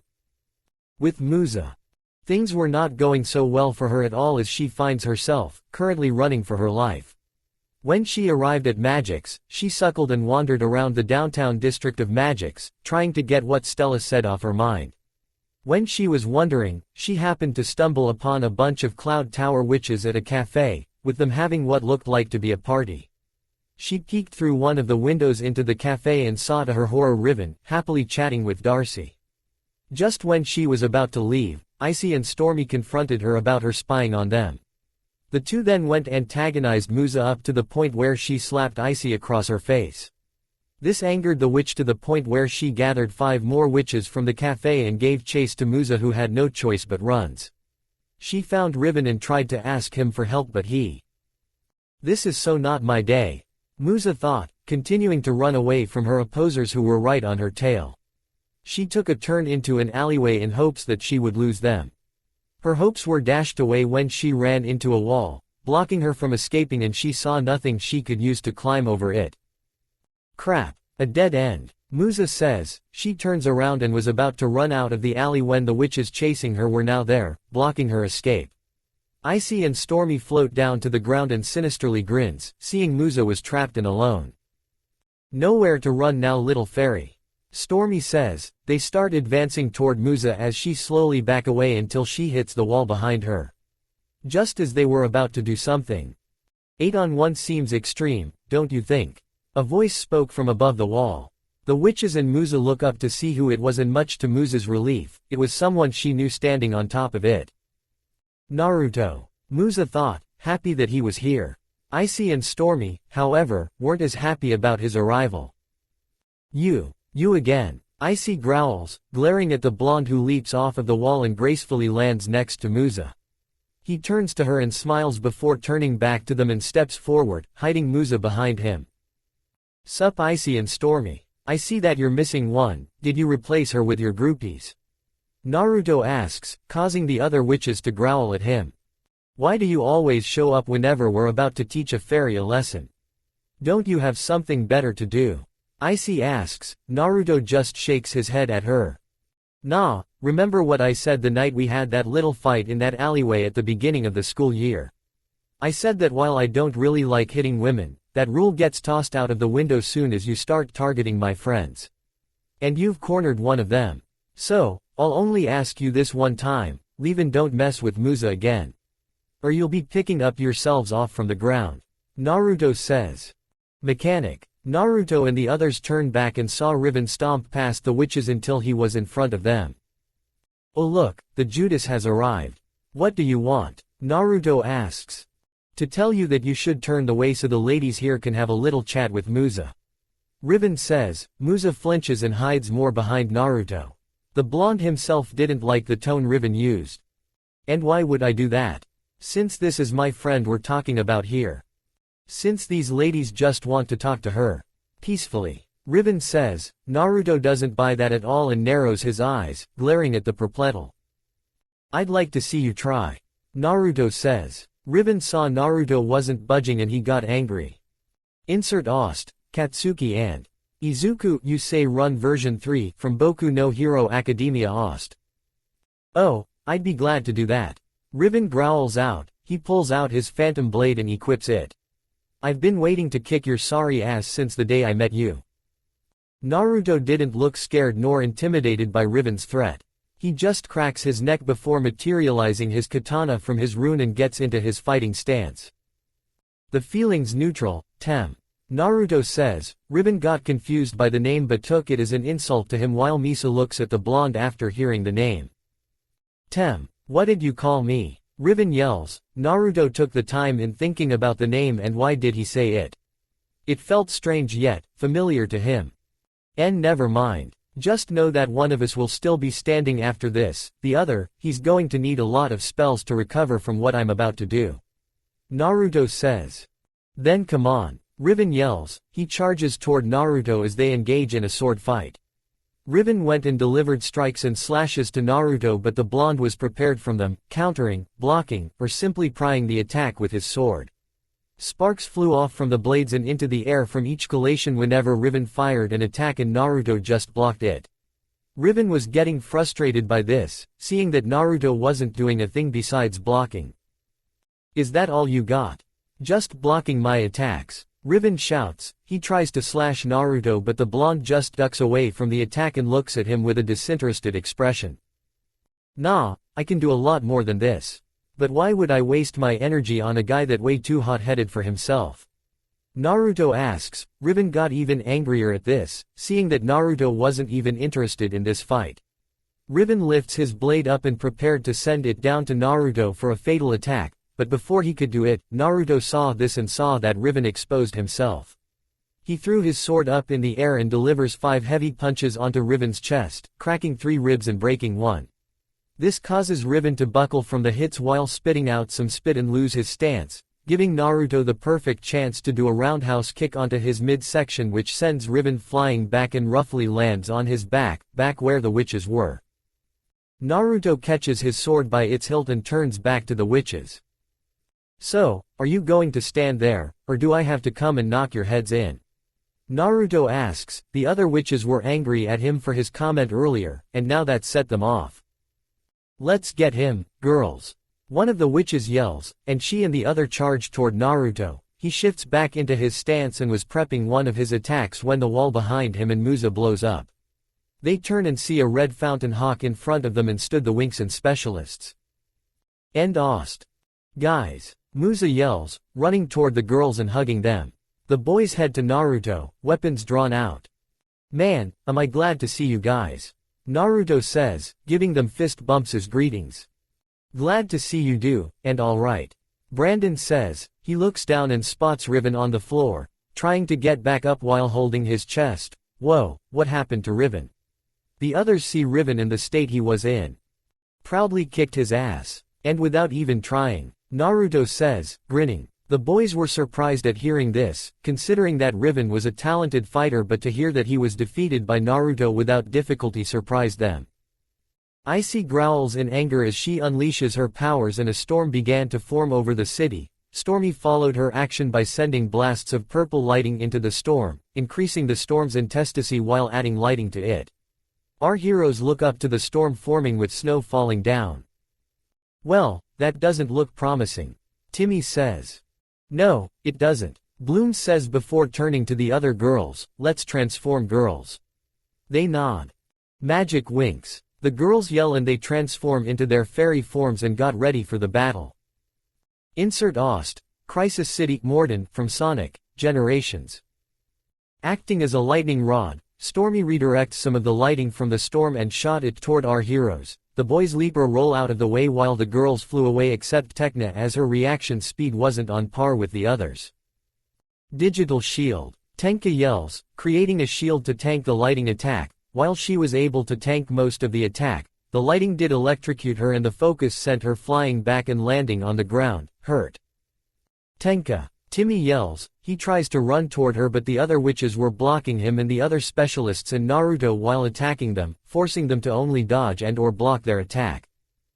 Icy formed ice spikes and fired them at the girls, mainly aiming at Stella.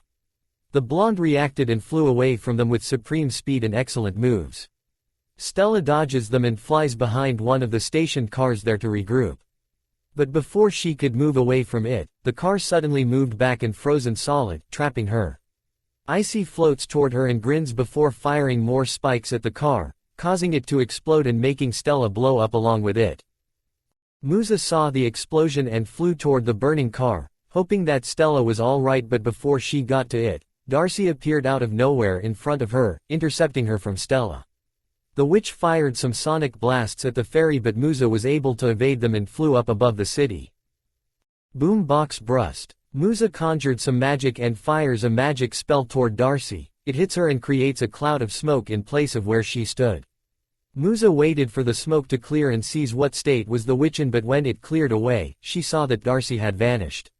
She looks around for the brunette and waits for what she could be planning. She didn't expect her to appear next to her and suddenly blow up, sending Musa to crash onto the floor. The boys were still having some trouble dealing with the other witches, but Naruto was preparing something to get away from them and help the girls. Musa sits up from the floor and shakes her head, clearing away the dizziness. She looks up and saw 8 Darcys circling around her, each holding out a hand with a ball of dark magic forming at it, ready to fire at her. Seeing that she couldn't dodge or escape from this, Musa had no choice but to hold her arms over her and hope that she'd survive this. Naruto saw Musa was in trouble and chose that now was the time to use it. He turns to the guys and girls. "Girls, dudes, close your eyes. I'm going to go something big," Naruto shouts, and the specialists and still conscious girls hear this and close their eyes. Seeing this, Naruto lifted his kanata up in the air and poured magic from his rune seal into it. Light art, solar flare. Naruto yells and suddenly, the engravings on his blade lit up into a bright flash, blinding all those who didn't close their eyes. The flash dissipates and Naruto moves past the witches and ran straight toward the Darcys and Musa before leaping into the air as his sword started to spark. Fire art, Ember Massacre. Naruto yells as he slashes his sword down, sending out an arc of orange embers from it, and hits all the Darcys except Musa, causing them to explode in a flash of light. The real Darcy was still in the alleyway, next to Riven, who had passed out from the pain of Naruto's attack as she was healing him, but she passes out as well, having spent all her reserves on him and on the clones that Naruto destroyed. Musa opens her eyes and saw the Darcys were gone and Naruto was next to her. She saw his blade glowing with heat radiating from it and knew he did something. "Thanks, Naruto," Musa says. Naruto just nods and gives her a thumbs up. "Don't mention it," Naruto says. "Hey man." The two turn and saw Brandon, Sky were still fighting against the witches while Timmy was at Tecna, looking over her and her injuries. "Are we interrupting something? Could use some help here," Prince Sky asks before taking a hit from a blast of magic. "Gotta go help the others," Naruto says, and Musa understood. "Same, gotta get Stella out of that fire," Musa says. Naruto nods. "Okay," Naruto says. The two dash away from one another to go and help free their friends. In the air, just above most of the buildings, Bloom and Flora were engaged in aerial combat with Stormy. The two fire and accidentally create a combo move involving Bloom's fire spell and Flora's pollen spell to create what looked to be flaming flowers, and they hit Stormy, making her gain some burns from it, but she was still standing, flying, you know what I mean. Angered by this, Stormy conjures and fires another lighting-based spell at the two, but it hits Flora, sending her and hitting the roof of a building where she then fell and hits the top of the Red Hawk, laying there and not moving. Bloom saw Flora wasn't moving and got mad. She summons her magic and starts firing a barrage of fire-based blasts to Stormy, forcing the witch to dodge and evade them. Stormy then attempted to fire a lighting blast at Bloom, but the redhead effortlessly dodges it and fires another fire blast at Stormy, just barely missing her but grazing her thigh, burning the section of clothes off and also severely burning her as well. She screams from the burn before turning and glaring at Bloom as she starts summoning a storm, making Bloom slowly back away from her. Back on the ground, the witches were falling one by one thanks to the teamwork of Naruto, Brandon, and Prince Sky. Timmy was still next to Tecna as she was out of her fairy form and was unconscious. "Tecna, can you hear me?" Timmy asks, but Tecna doesn't respond. The temperature started dropping rapidly as snow began to fall from the sky around them. Timmy looks up and saw Icy floating in the air above them. He quickly stands up and draws out his shield and crossbow and aims at Icy. Icy saw this and snickers. "How noble, yet naive. Let's see where this bravery will lead you once I've turned you into a block of ice."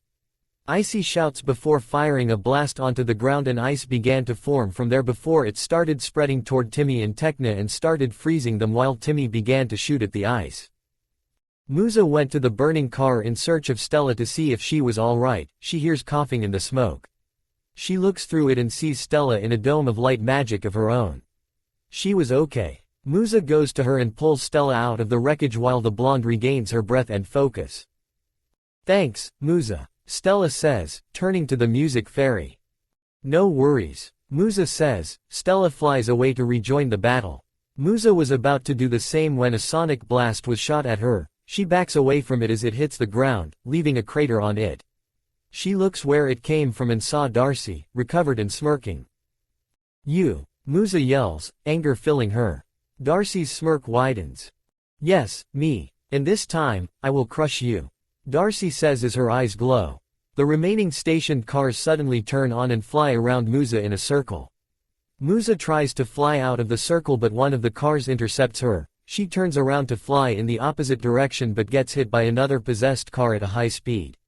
The impact sends Musa flying through the air before crashing into a wall, momentarily leaving a crater in it before falling down to N. Back with Timmy, he continues to battle against the ice, but it gains speed in spreading around his body and around Tecna's. He started to fall colder while the skin on his arms began to feel numb. He quickly realizes that he was starting to suffer from the early stages of frostbite and Tecna could be suffering from it as well. He had to get out and away from Icy before he and Tekna froze to death. He forgoes his crossbow and shield before pulling out his own phantom blade and began hacking away onto the ice. Icy saw he was still moving and scoffs at his efforts. "I see you're still moving. Guess I've got to drop the temperature more till you completely turn into ice." Icy shouts. She summons more ice power and blasts it at Timmy. The specialist sees the incoming attack and falls to Tekna, using his body as a shield and braces for impact, but it never came.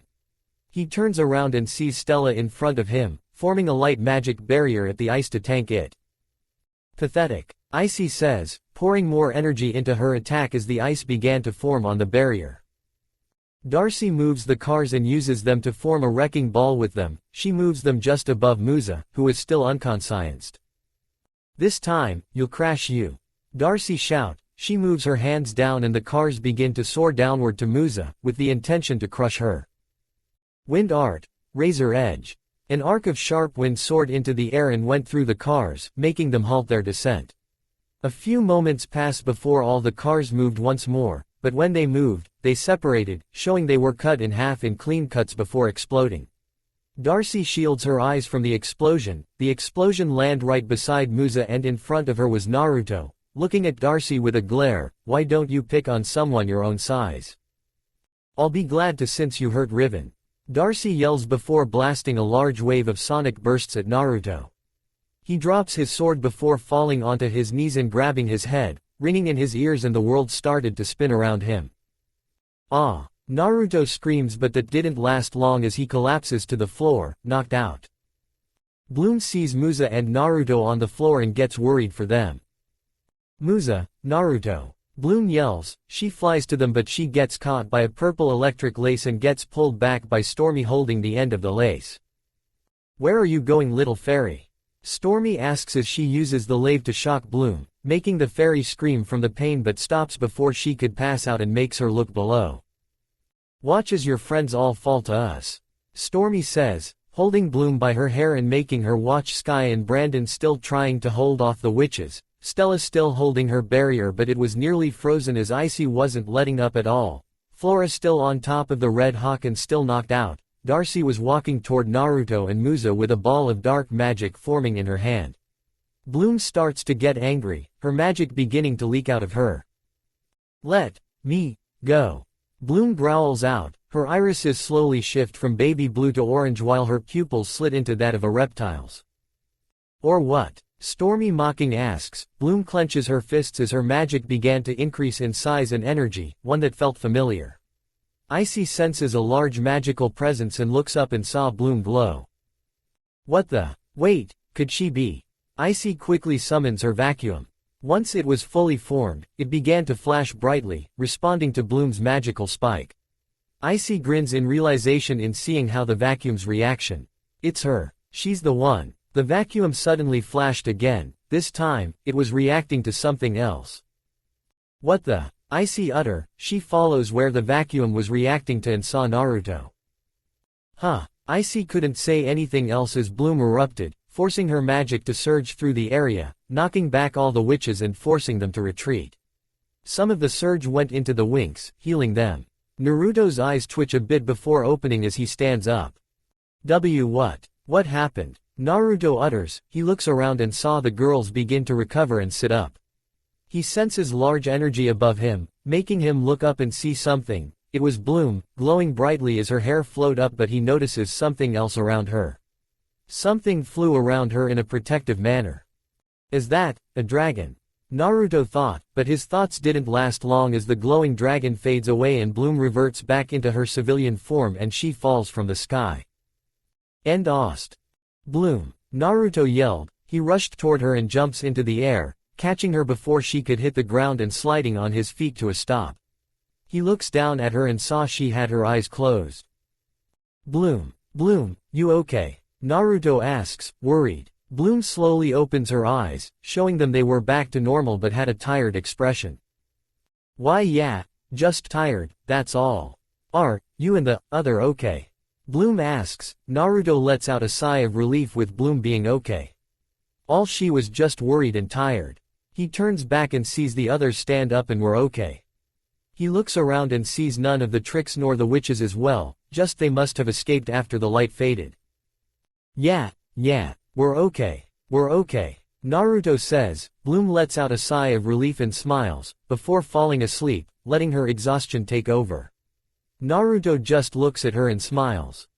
Naruto. Naruto turns and saw the girls and the specialists run toward them. Dude, you okay? Brandon asks. Naruto nods. Yeah, I'm okay. We're good, Naruto says, standing up and carrying Bloom bridal style. Naruto, what was that light? Stella asks. Naruto couldn't answer since he had no real way to and just shrugs his shoulders. I don't know, Naruto says. He then looks back down at Bloom. But I do know one thing, there's more power in Bloom than we know, and that makes her special. Some time passes and the winx and specialists were in the Red Hawk, flying over the city as they were heading home. Bloom had woken back up and they were asking her what happened when that light and surge occurred as they sat on crates in the back. So, you don't remember a thing after seeing us down? Flora asks. Bloom took a sip of water from a bottle before shaking her head. No, I don't. The only thing I do remember was getting angry and then I felt stronger and that's it. The next thing was that I was in Naruto's arms before I woke up again. Bloom says. This confused them, except Naruto. He remembers the notes he took from the Trix's room the night they broke into Cloud Tower and the history of the Great Dragon he knew. The Great Dragon. The being that created the Magic's universe as we know it today. The one that had disappeared after resting on a now barren planet. Why are the Trix so invested in it and how is Bloom connected to it at all? Naruto thought. He looks at Bloom and thought about this a bit more. I need more information about it and look at Bloom a bit more. Something fishy is at play here and it could lead to something bad in the future if not looked at soon.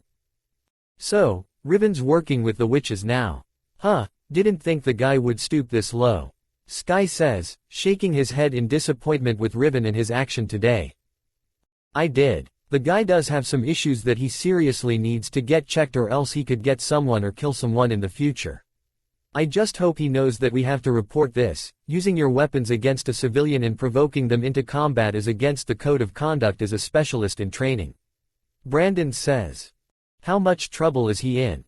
Bloom asks. At best, he'll just get a suspension and first warning in his record. While not that serious, it could affect him in the long ride. Sky says. Naruto turns to Musa, who is sitting next to him. Hey Musa, are you okay? With all that has happened today, Naruto asks. Yeah, I'm fine. Thanks for asking. I did learn some things today. Musa says. What, that I was right? Stella asks. Musa snorted. No, that I should never go near places where witches hang out at. Musa says. Stella didn't buy. Musa, you have to admit that you have a soft spot for Ao. Stella was about to finish what she was saying but Flora pinches her on her butt, making her stop and shirks from the pain. Stella, don't say anything, or else I'll tell everyone here who you fancy.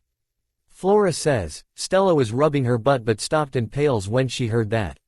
She turns to Flora. Why you wouldn't, would you? Stella asks. Flora surprisingly lets out a smirk, one that was seen before. Oh, I would. Flora says. I'll be good. I promise, Stella says. No pleads.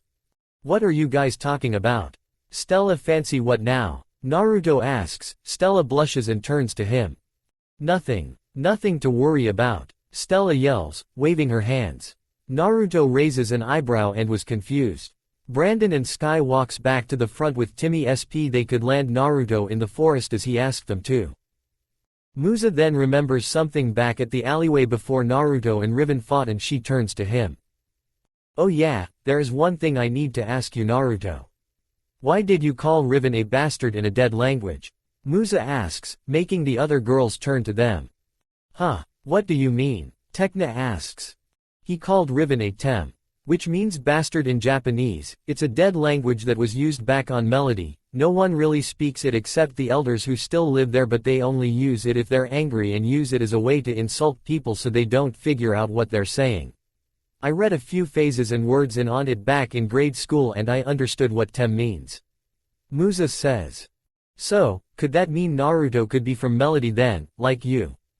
Flora asks, but Musa just shakes her head. Unlikely, there are no known clans with blondes in Melody, so I doubt he could be from there.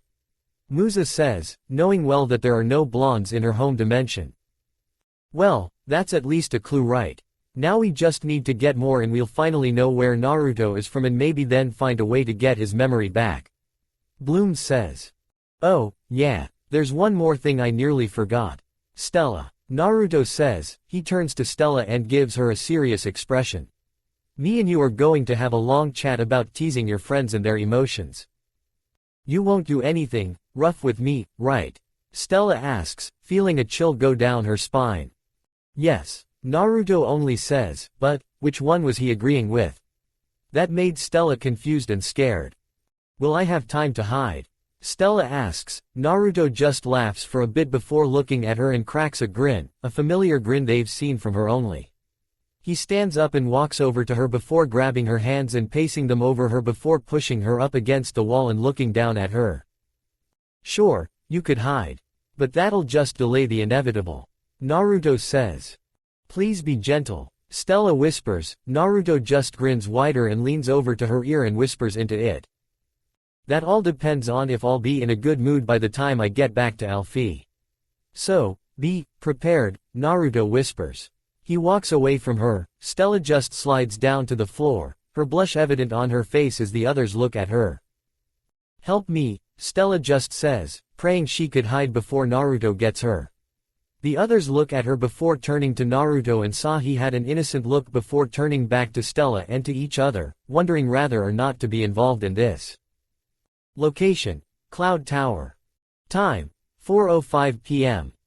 The witches and those who were at the fight with our heroes were returning to Cloud Tower. Some were grumpy due to their defeat while some were recovering. The Tricks were among those who were recovering. Damn, those girls and that blonde jerk are becoming a serious pain in the ass.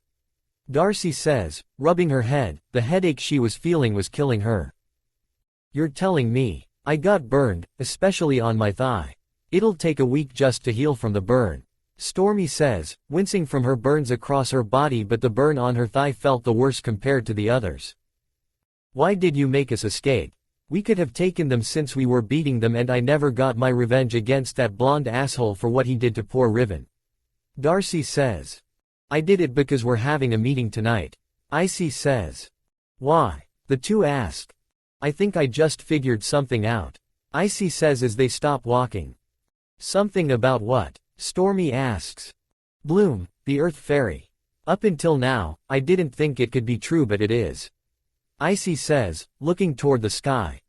What is true? Darcy asks. She is linked to the Great Dragon. Icy says, surprising them. Really? She is. The two ask. Yes, my vacuum reacted to the presence of it in her when she unleashed that power earlier. That's no doubt about it. But, I discovered something else. That blonde boy that's always with them. Icy says. Yeah, what about him? Besides him being a pain and that he pops up everywhere. Darcy asks. My vacuum was reacting to him as well. Icy says, surprising Darcy and shocking Stormy. Really? Stormy asks. Indeed. Whatever the vacuum sensed, it was powerful. Possibly as powerful as the dragon as well. I suggest we keep an eye on him and see what makes him tick and find a weakness, use it to bend him into our will, and extract that power from him for ourselves. Icy says. Stormy and Darcy nod in agreement. Well, Darcy did on the outside, in her mind however was a different story. What? No. She sensed it from him as well. Damn, that'll seriously put blocks into my plans. I have to speed things up if I want to crack him and make him into my pet. Darcy thought. The three resumed walking into the building so they could start making plans. Location: Flora and Bloom's room, Winx dorm Alfie. Time: 11 p.m., night. Farragonda was in her office, watching the night sky through her window when a knock was heard on her door. Come in, Farragonda says. The door opens and Miss Barbadia walks in. Excuse me for intruding, ma'am, I just wanted to let you know that I've finished reorganizing the library. Miss Barbadia says and Farragonda nods. Very well, Farragonda says. If there's nothing else, may I, Barbadia was saying, but Farragonda turns to her and cuts her off. Actually, there is one more thing. Should Bloom ever try to find out more about who Daphne the nymph is, we must deny access to any and all information about her. Is that clear? Faragonda asks. Why yes, it is ma'am. But may I ask, why should we deny her access? Barbadia asks. Faragonda just turns back around to the window and watches the sky once more. I have a theory about Bloom, and if I am right. She is not right to learn the truth, not until the time is right. Faragonda just says, leave suspense in the air. Location: underground tunnels, Winx dorm Alfie. Time: 11:23 a.m., day. It has been just over 4 weeks and 4 days since we last left our heroes, and a lot has happened since. First, the midterm exams have begun in magics in all 3 schools, and the students of Alfie, including the resident unknown human, were busy studying and training for their upcoming exams and for their mid-year scores. And where was our favorite human, you might ask? So, these dreams are getting more and more intense. Naruto asks Bloom. They were walking through the underground tunnels under Alfie, heading toward the Winx's dorm. They were discussing Bloom's recent dreams, visions. No, not really as intense as before. Just, more vivid now. Bloom says. How so? Naruto asks. Well, every time I see her, she just calls out to me. Each time her face gets clearer and more defined in her voice. It's so soothing and gentle, like she's protecting me. Bloom explains. Naruto nods and crosses his arms at his chest while squinting his eyes, making him look like a fox that was thinking. He turns back to Bloom. And do recognize her voice? Naruto asks. Bloom then places a finger on her chin as she tries to remember the latest dream. For some reason, I feel like I do, but I have no clue of how I even know her. Bloom says, she really didn't know why she felt this way when she hears Daphne's voice, but it was so soothing to her. I see, Naruto says, nodding once more. He starts to think about this Daphne, as he felt there could be more to this than they realized right now, but he felt that they just have to wait and see, since time does tell results. He opens his eyes and turns to Bloom. Say, have you heard anything about the tricks yet? Since I want some payback over what they did to the simulator. He asks, and changing the subject. Bloom shakes her head. No, not really. Since they invaded my exam and I beat them, they haven't shown up anywhere. Guess I scared them good, huh? Bloom says, flashing a cheeky grin. The reason why she says this is because a couple of days ago, Bloom was secluded in taking her midterm exams by performing a revival spell on a distant planet created by the school simulator. But the tricks somehow found out about this and hijacked the simulation, trapping Bloom inside of it while keeping the others out of freeing her. The trio tormented Bloom for a bit before taking her pet bunny, Kiko, from her and threatening to kill him, which frightened Bloom, but they tossed him into a lava ravine and this set Bloom off. According to the others, Bloom released a tremendous amount of power from her and thanks to it, defeated the tricks and crashed the simulation, to show that she and Kiko were alright, but Bloom has no recollection of this after blacking out. Thanks to the tricks' antics and Bloom's massive power release, the simulator was heavily damaged and Professor had no choice but to postpone the exams until later in the month or in October. Much to the girls' relief as they celebrated, Professor did ask Naruto and Hank if they could replace the simulator, and they agreed and have been at work overnight ever since and were close in finishing. Yeah, maybe, Naruto says. He looks up at the tunnel's ceiling and begins to think. It was bold to come to Alfie in daylight and attack Bloom in an exam where a professor was. What are they really after here, since they failed to do whatever they wanted from Stella's ring, and with the info they had on the Great Dragon is really bugging my mind. What are they really planning? Naruto thought, frowning at this strange mystery regarding the tricks and the Great Dragon. Bloom looks at Naruto and saw he was frowning. Naruto, are you okay? Bloom asks, calling to Naruto, which snaps him out of his thoughts, and looks at her. Huh, oh yeah, I'm fine, just thinking about something. Naruto says, rubbing the back of his head while letting a sheepish grin out. What were you thinking about? Bloom asks. Naruto just chuckles and pats Bloom on her head, messing up her hair. Nothing, my little Bloomy Bloom. Naruto says. Bloom pouts and shakes his hand off her head and looks at him. Oh come on, tell me, please Tilda, Bloom says, batting her eyes at him while giving him the most dangerous spell known to men, the puppy eyes. While this would affect any other man and submit to her spell, Naruto was not just another man, he was just built different. He smiles and places his hands on her cheeks and pinches them, not hard enough to hurt her but to make her stop her puppy eyes and squash them. Maybe when you're older, Naruto says. He squashes Bloom's cheeks a bit longer before he lets them go. Bloom rubs them and looks at Naruto with a glare, pouting at him once more. Bloom lets out a growl. Naruto sees this and smirks. Come on, I know you like that. Besides, while you do look cute when you are mad, it really doesn't fit your face, Bloomy Bloom. Naruto says. He looks forward and chuckles, never to see Bloom had stopped in place, dropped her pout, and gained a massive blush as she felt embarrassed and happy about him calling her cute. She shakes off the shock and catches up to him while fidgeting her fingers. The two walked a bit longer until they reached a ladder, one that led to the Winx's dorm. They were about to climb it when Flora. This is the last straw. They hear Stella shout, presumed to be Flora due to her name being shouted. The two look at each other in confusion. What's going on up there? Naruto asks. Bloom just shrugs her shoulders and they climb up the ladder to the hatch. Naruto opens it before entering the dorm and helps Bloom up. They look around the dorm and saw Stella and Flora by Stella's room door as they were having an argument. This is the last time, you've gone too far and I'm putting a stop to it. Stella yells. Stella, what's going on? Bloom as they walk over to the two. Flora's overdoing it as usual and I'm sick of it. Stella shouts, crossing her arms over her chest. Naruto pats Kiko on his head before looking at the princess. Sick of what? Naruto asks. I'm just carrying out some experiments with my plants. I've got an exam soon and I need space for my plants. Flora explains. No duh, you've been going on about it for the last month now. I'm going to use the power of nature to stop the witch's evil spells. Stella says, imitating Flora's voice, poorly though. Well, what's wrong with that? I don't see a problem. Bloom asks, not seeing any issue in studying. What's wrong with that? In case you haven't noticed, your room has become a humongous chemistry lab. Stella says, pointing toward a large portion of tubes and plants at Bloom's section of their shared dorm. Bloom gave me permission to do it and she said she'll help me study. Flora says. Bloom nods and smiles at the nature lover. That's right. I've already passed the simulation test by default thanks to the tricks and their interference.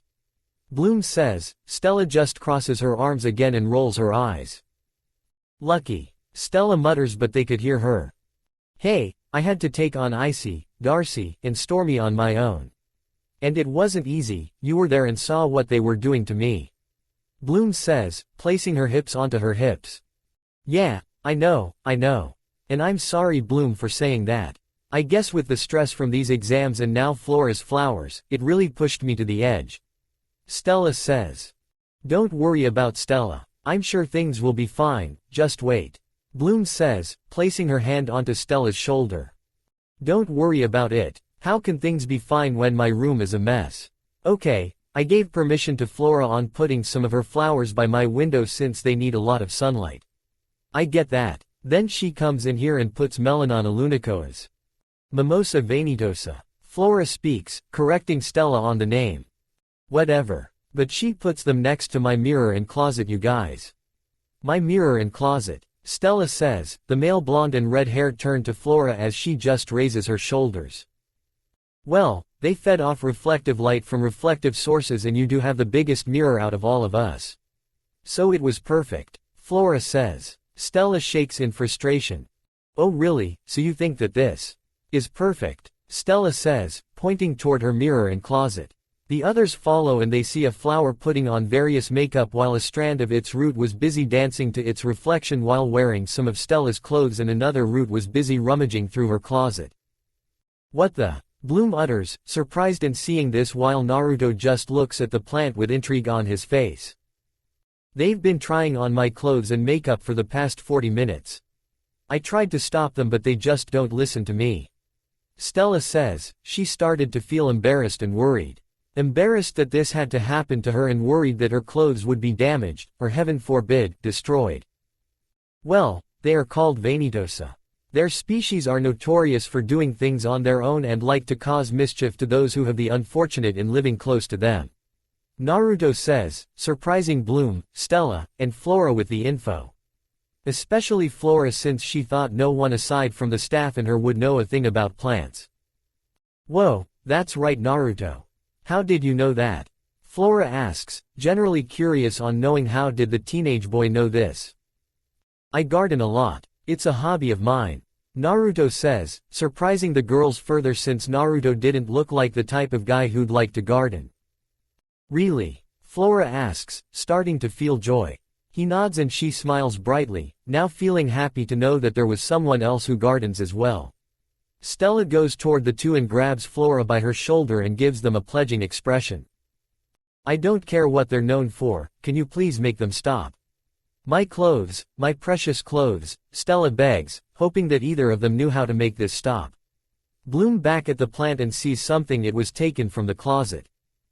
Is that lingerie? Bloom asks, causing Stella to freeze, her eyes widen while the others look at where was this piece of clothing.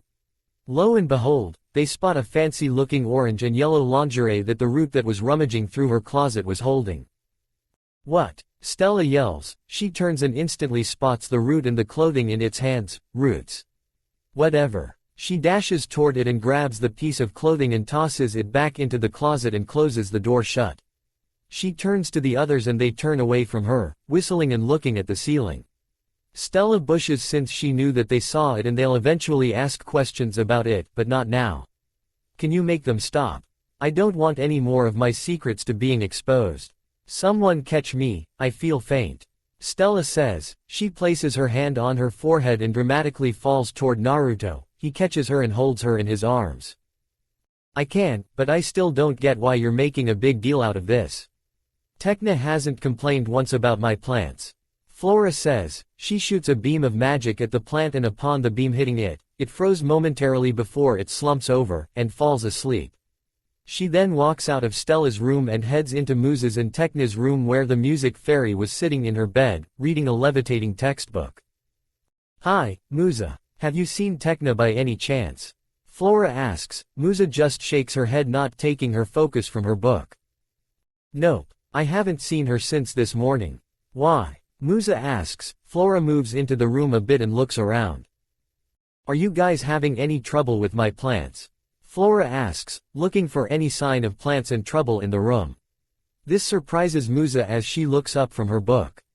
We have plants here, Musa asks, generally surprised since this was the first time she's heard of this. Flora moves toward one of their closets. Yes. I asked Tekna a couple of days ago if she could keep a few seeds in the dark inside of her closet. Flora says, looking at Musa as she opens the closet. She hears muffled grunting and mumbling from the closet. She turns and sees Tekna bound and gagged by vines inside of the closet. She had an unamused look on her face.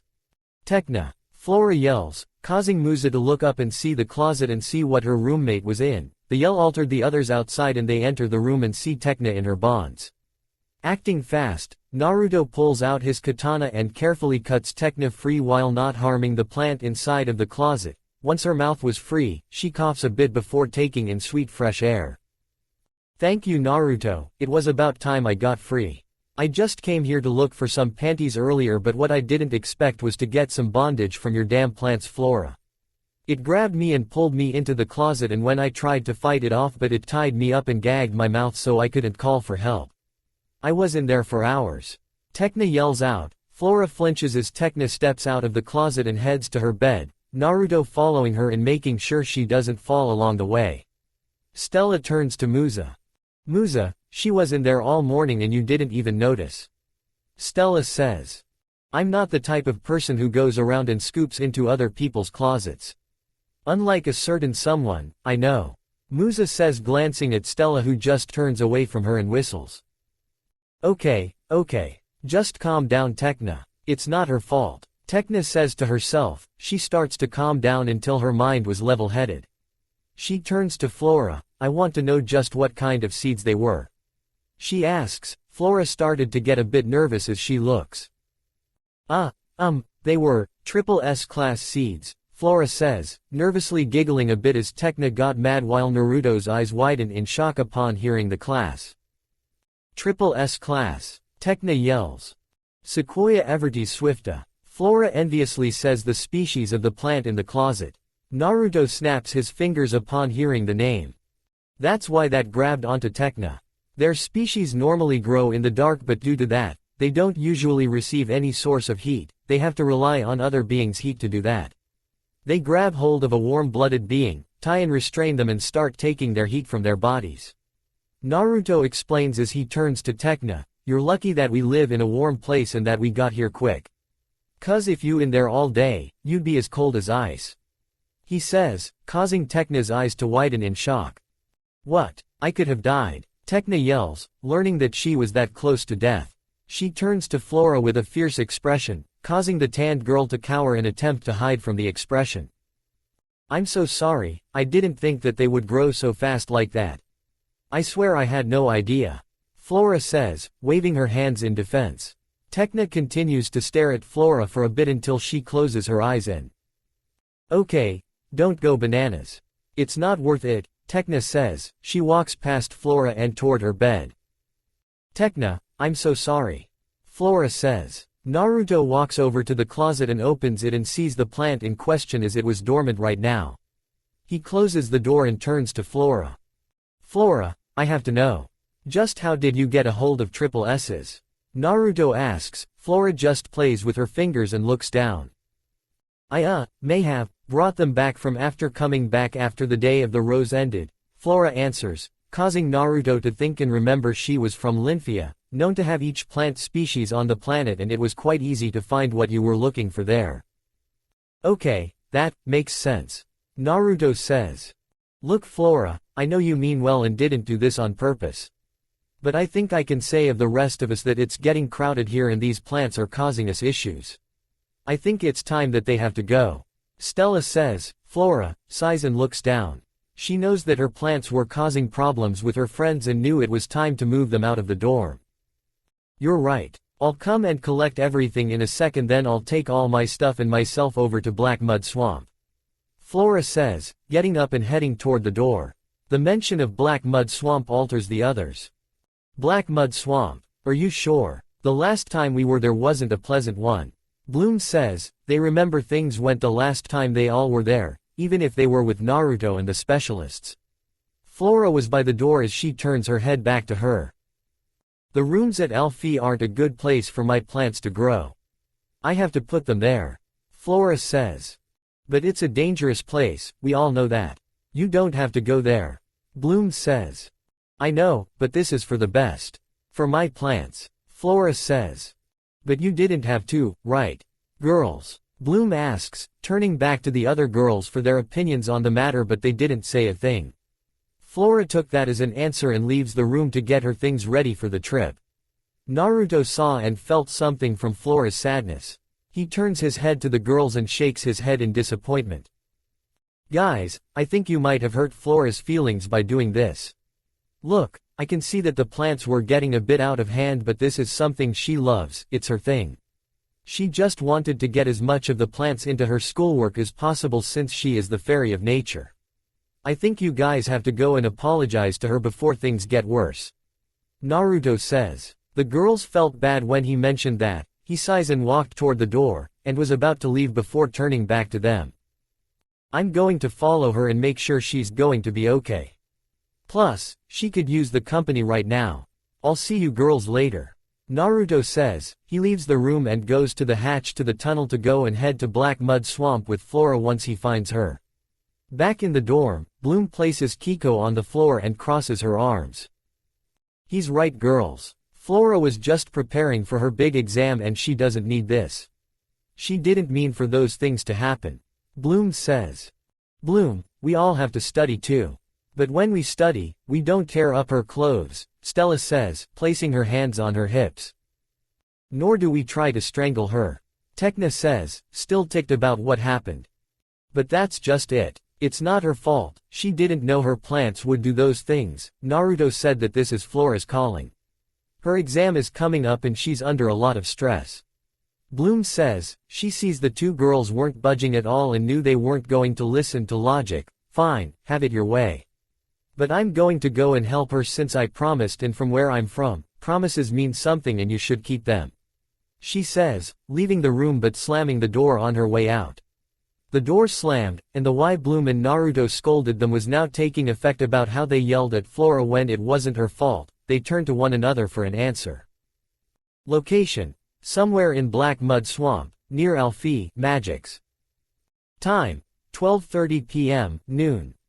It didn't take very long for Naruto to find Flora as the two were surrounded by Flora's plants and were taking inventory at the campsite Flora set up upon arriving at the swamp. "Thank you so much for helping me, Naruto. It really means a lot," Flora says. Naruto just smiles and waves her off. "Nah, it's fine. I'm happy to help, plus, it did look like you could use the help and company," Naruto says. "Yeah," Flora says. She goes into her bag and pulls out a small green and red container. She opens the container and takes out a pair of black round framed glasses. "I didn't know you wear glasses," Naruto says. Flora gains a mad blush, embarrassed as she rubs her arm. "Why, yeah, I do wear them. I used to wear them all the time when I was younger, but I stopped when I turned 13. I can see fine without them, but I carry them around and only put them on if I have to focus on something or if I'm reading. I just wear it when Bloom goes to bed," Flora says. She was expecting him to laugh at her on how she looked dorky with them on or make fun of her vision, but she didn't expect what he said. "Well, you look great with them. Even cuter with them on, really. Maybe you should start wearing them now so I can see this cuter side of you more often," Naruto says, smiling and going back to take the inventory. What he didn't see was Flora's blush had enlarged and brightened in redness as she feels happy and lighter from hearing his compliment. Thank you," Flora stutters. "So, how did you get into gardening?" Flora asks. Naruto sheepishly chuckles and rubs the back of his head. "Ha ha ha, funny story really. So, after Granny, Auntie and the other staff members took me in after I came to Magic's, I was, still am, hyper and I couldn't really sit in one place for a long period of time. So, to put my energy into something productive, Granny introduced me to gardening. At first, I really didn't like it since I was too focused on training for some reason, but Granny sat me down and explained to me the wonders and joys of nature and its beauty. I just fell in love with it. After that, I took gardening like a flower taking in sunlight, and since then, I've grown a lot of plants over the years and even used them for some projects of mine," Naruto says, looking up to the sky and taking a deep breath of fresh air, listening to the life around him. Flora looks at him in awe at his words and the way he looked at the sky. He looked so calm and relaxed compared to how he usually was. "Wow, that's really beautiful, Naruto. I didn't expect that from you," Flora says. Naruto just laughs. "Yeah, most people don't really when they hear this, considering that I'm a guy and that I work at a mechanic repair shop," Naruto says. He takes off his gloves and sits on the ground, and looks at Flora. "So, since you know how I got into garden, I wanna know how you got into nature," he says. Flora sits on the ground next to him and looks at him. "Well, I'm from Linfia, as you know. My home planet is a literal greenhouse, filled with various families of plant life. How could I not fall in love with nature? It's so exotic, wild, and unpredictable. It's just like life, and I love it. That's why I came to Alfie, to learn all I can about plants and magic, so I can be Linfia's next guardian fairy and protect Mother Nature and its people," Flora says. Naruto could see her determination on her goal and smiles. "That's a noble goal, Flora. I like that. Really didn't expect that from a gentle flower like you. Guess I should try and find another name for you to feel this badass side of you've hidden. Wonder what else you're hiding that's just waiting to blossom out," Naruto says. Flora's eyes widen as she turns to him, face red. What? What are you saying?" Flora stammers. Naruto laughs and falls back first on the ground. "I'm just kidding. You should see the look on your face," Naruto says as he continues to laugh. Flora calms down, but her blush was still there and she pouts at him. "Meanie," Flora mummers. So, the two hear some commotion from the bushes near them. Naruto stops laughing and sits up, preparing himself for what was coming. The commotion kept getting closer to them and, "I really hate this swamp," they hear a familiar voice shout. The bushes spread apart and Bloom and the others appear. "Girls, what are you doing here?" Flora asks, Naruto dropping his guard while she quickly takes her glasses off and hides them. We came here to help you with your midterms. Bloom says. Really? Flora asks, surprised. She knew Bloom would help since she did promise her she would, but she was surprised with Stella and Tekna coming along. Yeah, plus, Stella and I were a little too harsh to you earlier. So we came to help you as a way to make it up to you. Tekna says, in an apologetic tone. Flora smiles. Really? Oh, thank you, guys. I forgive you. Flora says. So, what are you guys doing? Bloom asks, seeing they were looking at their inventory. We were just about to go and look for this very special flower in the forest. Naruto says with Flora nodding. Yes, see. Flora says. She pulls out a book from her bag and opens it where the bookmark was located and reads out a page that had an image of a purple flower. This is the cheerful gladiolus. She reads the name of the plant. That's a pretty flower. But are you too sure it can be found here? Stella asks. Flora sets the book down. Of course, the ecosystem of this swamp is the perfect environment for plants to grow. Flora says.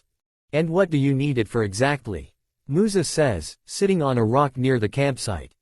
The essences of the cheerful gladiolus can be used as an antidote to the witch's sadness spell.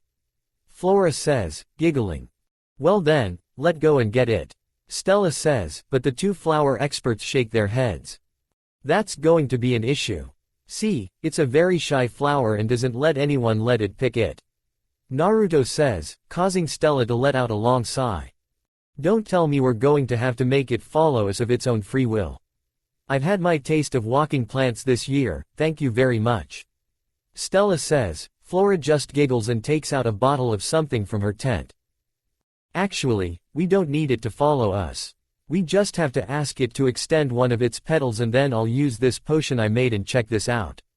Flora says. She opens the bottle and lets a drop of it hit on a petal of a plant that was behind them. The drop runs off the leaf and hits the ground, and suddenly on where the drop had hit, the ground gains a large amount of the petals that looked like the same as the plants next to it. Whoa! The others were surprised by this. I can create an infinite amount of artificial petals with this potion. Flora says, closing the bottle. This is great, Flora can get her petals and the plant can stay. She can pass her exam with no problem. Now let's go and find that plant. Bloom says. She turns to Kiko who was eating a bunch of petals. Kiko, you stay here and guard the campsite, the swamp isn't a good place for you to walk around. She says with the bunny nodding before going back and eating again. Can I also stay? I won't wander off, cross my heart. Stella asks, pleading with her friends to stay behind since she didn't want to walk in the swamp again. Stella, we're all in this together. You shouldn't start complaining already. Musa says.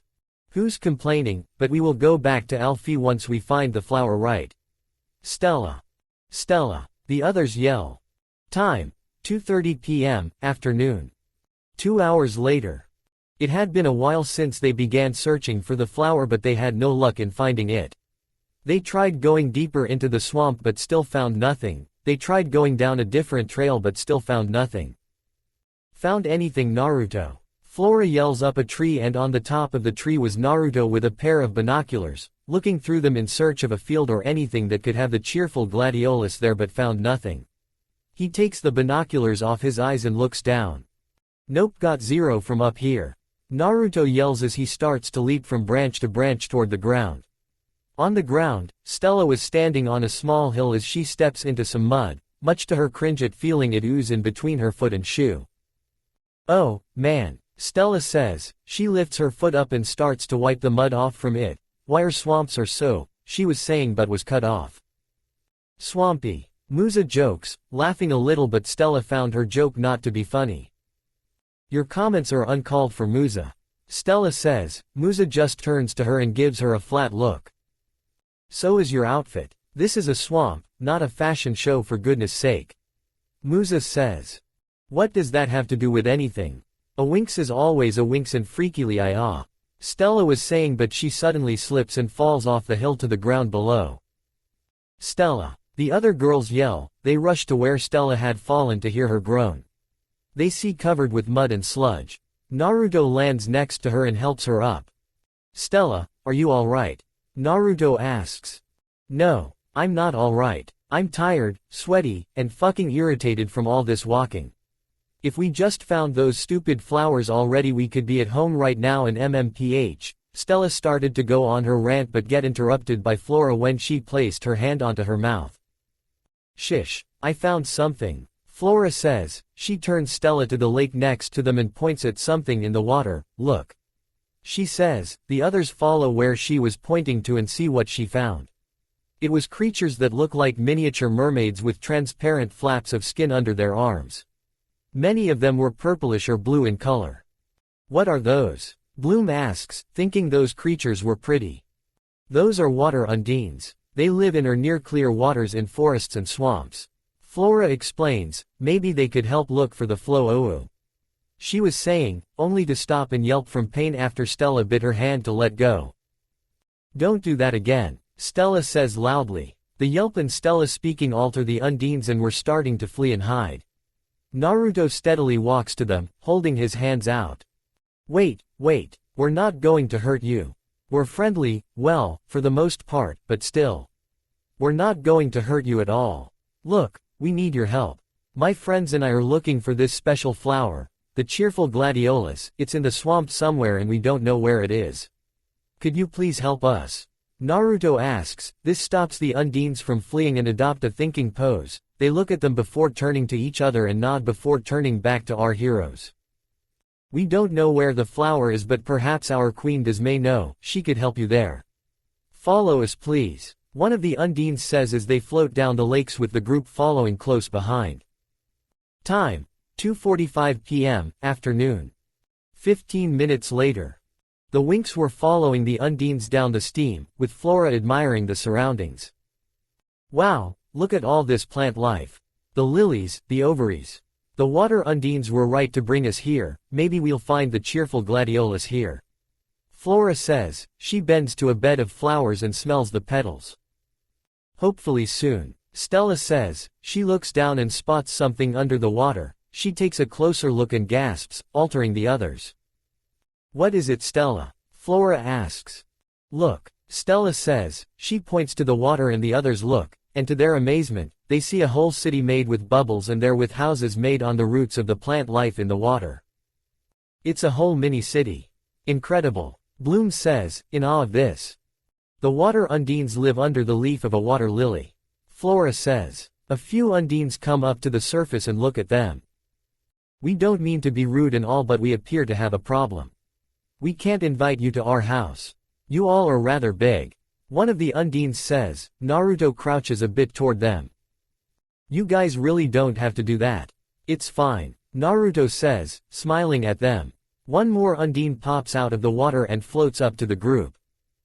Yes, but our queen has expressed the wish to meet you. The floating undine says, surprising the winx.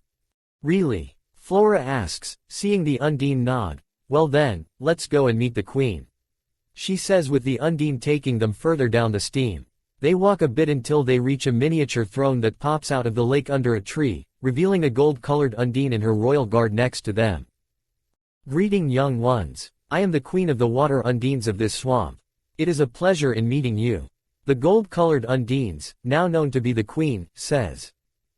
The honor is ours, your majesty. Naruto says, doing a polite bow to the queen with Stella following along. The others look at them a bit before copying them. We normally don't get many visitors given that we are small. So it does please us to have you as our guests. Now, I understand that you are searching for the cheerful gladiolus within this swamp. That's right, your highness, we are. We're only here to touch its petal and admire it. So, may we?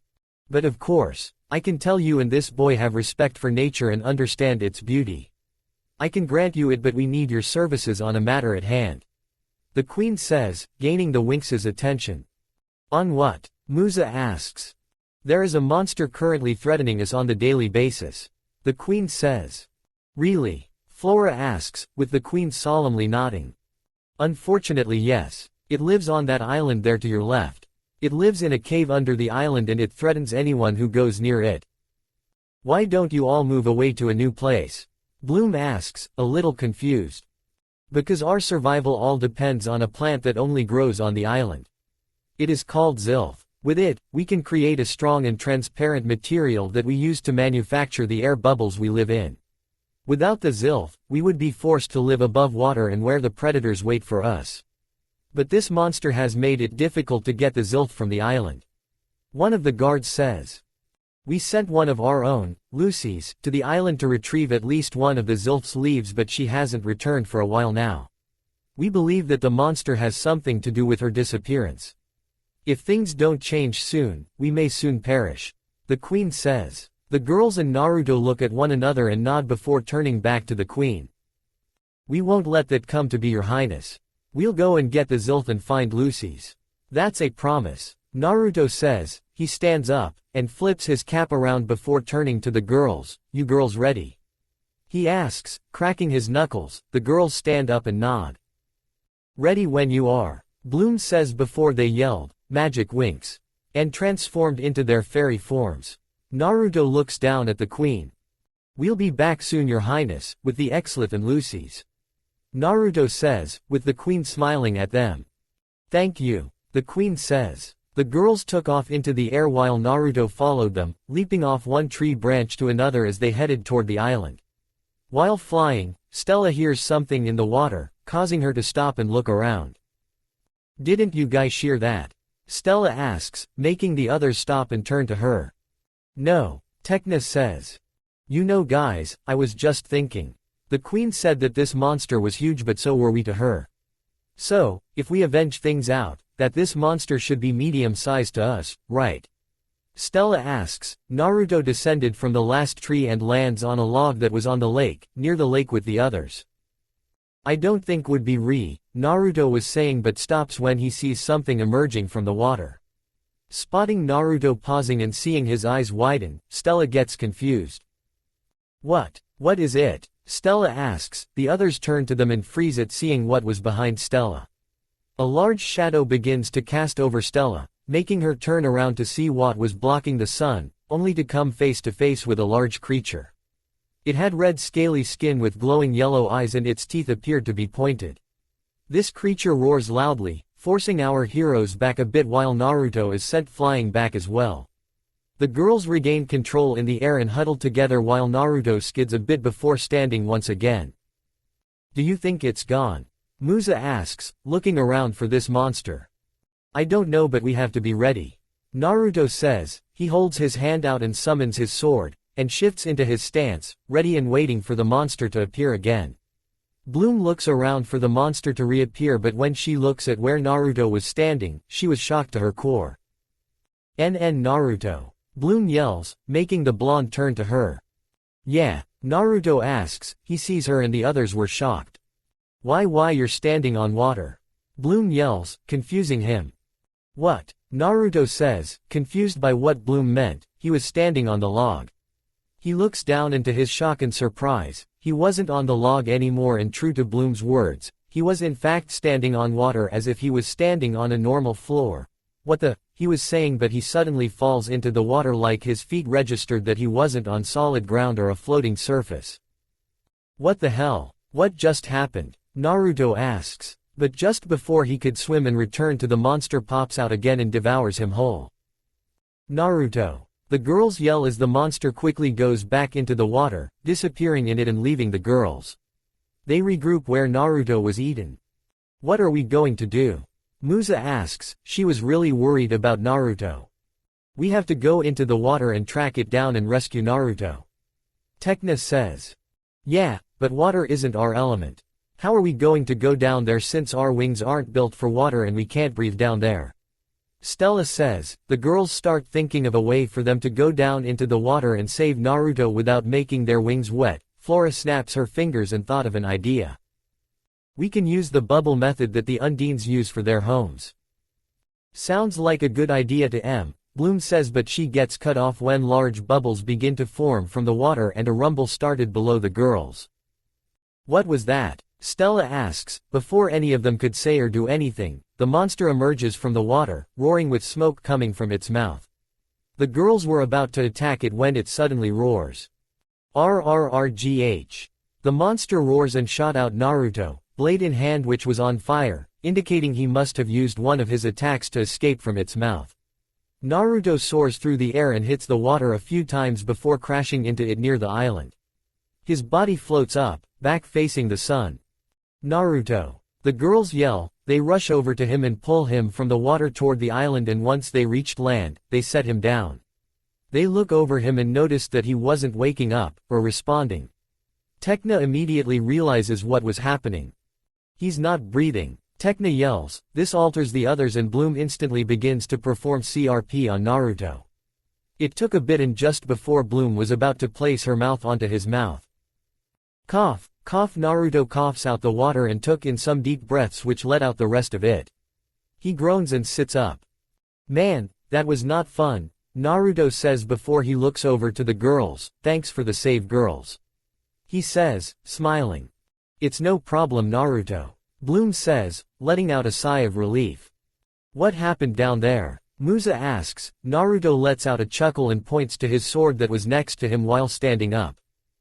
The damn sucker tried to swallow me down. I wasn't going to be its dinner, so I stabbed it before it could and decided to turn up the heat. Guess it couldn't handle a little inferno in its gut. Naruto says. He grabs his sword and walks over to the shore and sees the monster back in the water. That should keep it down in the water for a while. He says. He and the girls look around the island. Hopefully not too soon. So this is the island, huh? Kind of pretty, don't you think? Stella says. Since we're here, let's go and find the Zilth and maybe find Lucy's. Bloom says. Good idea. Musa says. The group starts their journey through the island in search of the two goals. While walking, they all started to feel tired and sleepy. Bloom looks over to their left and sees a group of trees together. Flora, Naruto, do you know what plants are these trees? Bloom asks. The two plant expects yawn and looks over at the trees. They look like red willows, Flora says. Suddenly, she and Naruto stop walking as their eyes widen in realization. Red willows, oh no, this isn't good. Naruto utters before taking a deep breath and pulls out his headband from his pocket and handing it to Flora, who takes it and ties it around her mouth. What's wrong? Bloom asks, letting out a yawn. Naruto just grabs her and Tenka's wrists and start running toward the center of the island with Flora. She grabbed Musa and Stella, who fell to sleep, and followed behind.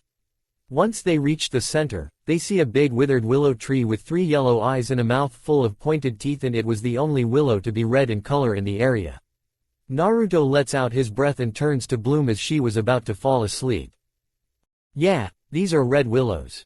And they let out a gas that causes those around them to sleep. Deep sleep if they are exposed to the gas for long periods. Naruto says. He takes a quick breath before turning to Tekna. Tekna, can you quickly create a barrier around us to block out the gas? He asks. He starts to feel the sleepiness take over.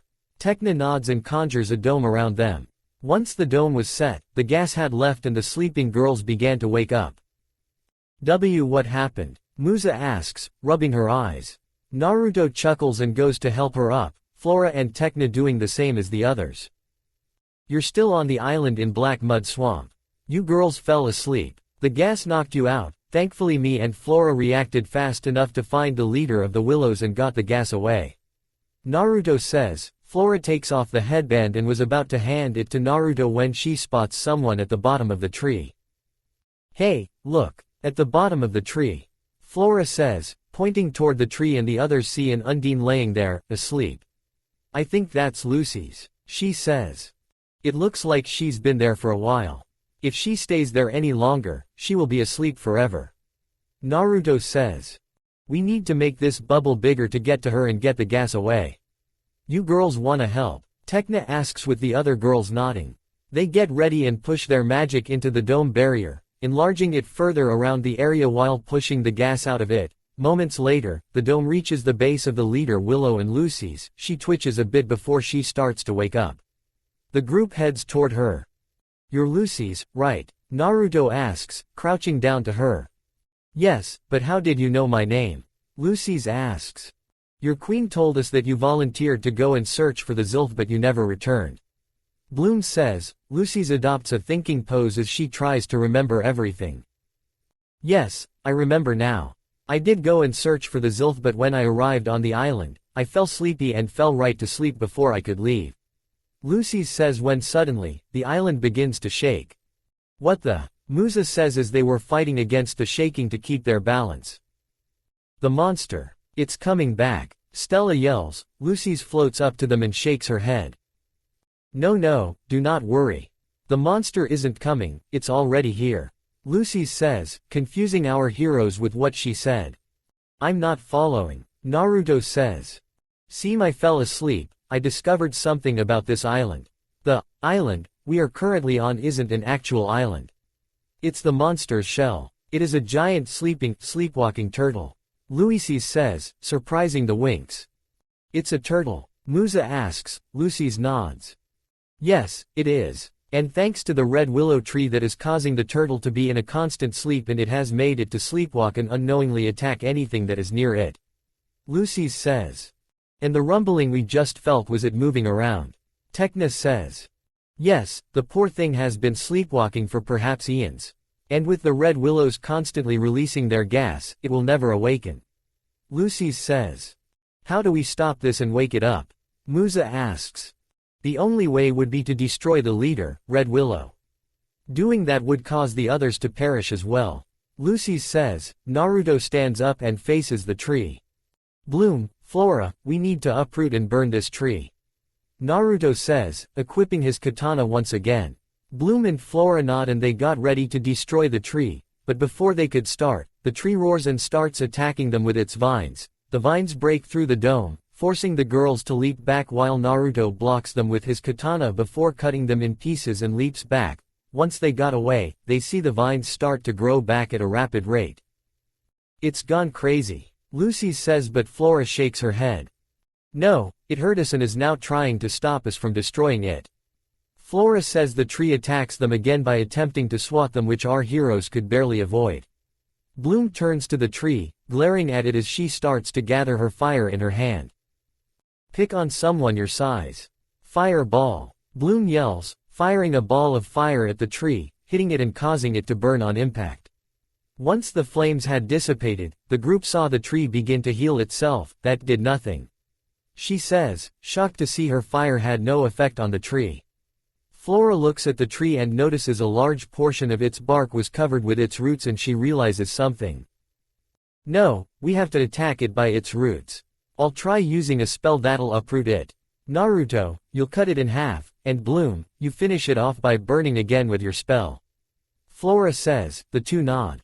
Flora slams her hands down to the floor and pours her magic into it, summoning green vines and making them wrap around the willow. The willow tries to fight the vines off it, but anything it did wasn't working. Flora lifts her hands up and the vines uproot the willow from its place as she lifts it into the air. Naruto rushes to it and jumps at it, and cuts right through it, cutting it in half. Flora lets her spell go and on time to as Bloom fires her fire at the two cut willow tree parts, setting them ablaze and destroying it forever. We did it. The two girls cheer, high-fiving one another as Naruto lands on the ground and smirks. Yep, that's another win for us winx. Naruto says, throwing his sword in the air as it dissipates back into his rune seal. Do you all hear that? Lucy's asks. The others listen and hear birds chirping and life around was beginning to return. Nature has begun to awake once more. She says. Yeah, the group says, taking in the sounds of nature. Then, another rumbling went off again, but it wasn't as violent as before and was quicker than the last one. I think we should get off the big turtle's shell before he wakes up. Stella suggests. Not before doing this. Naruto says. He walks over to where the willow was and picks something there. He turns around and the others see that he had the Zilf. Lucy's yells, seeing the plant in Naruto's hands. Looks like the red willow was jealous of its beauty and decided to hide it. Naruto says. Now we can head back to the village with it in hand. Lucy's says. Time. 3:48 p.m., afternoon. We see the winx had returned to the Undine village. With the Zilf as they were standing in front of the queen, the girls reverted back to their civilian clothes. They see the queen and her royal guards hugging Lucy's with happiness, seeing she was fine and back. You've brought back our sweet Lucy's back and the Zilf, and you've freed us from fear and anxiety. I cannot thank you all enough for this great service. The queen says, still hugging Lucy's, who returns it. Yeah, Speaking of which, what's going to happen to the monster, I mean turtle? Stella asks, correcting herself. Why, look over at the lake. The queen says, pointing to the lake. The winx turn and see the turtle moving away from the area, slowly but surely. It looks to be leaving this place, now that it's been freed from its prison. She says, but Bloom got confused. But I thought the plant only grew on the turtle's shell. Bloom asks, the queen nods. Yes, it does. With the plant, you've collected the zilf. We are able to create more of our homes for a while with its leaves, but once they run out, we'll be in trouble. We cannot grow in our soil, it's too damp for anything to properly grow. The queen says with a grim expression, knowing that her kingdom will soon perish if they don't do something to prevent it. The group was sad hearing this, as there was nothing they could do to help the Undines in this predicament. That was when Flora realizes something that could help in this. Wait, I have the solution. Flora says. She pulls to her bag and starts going there until she pulls out her potion bottle from earlier. What is that? The queen asks, seeing the bottle in Flora's hand. This is my rapid grow potion. And with it, I can do this.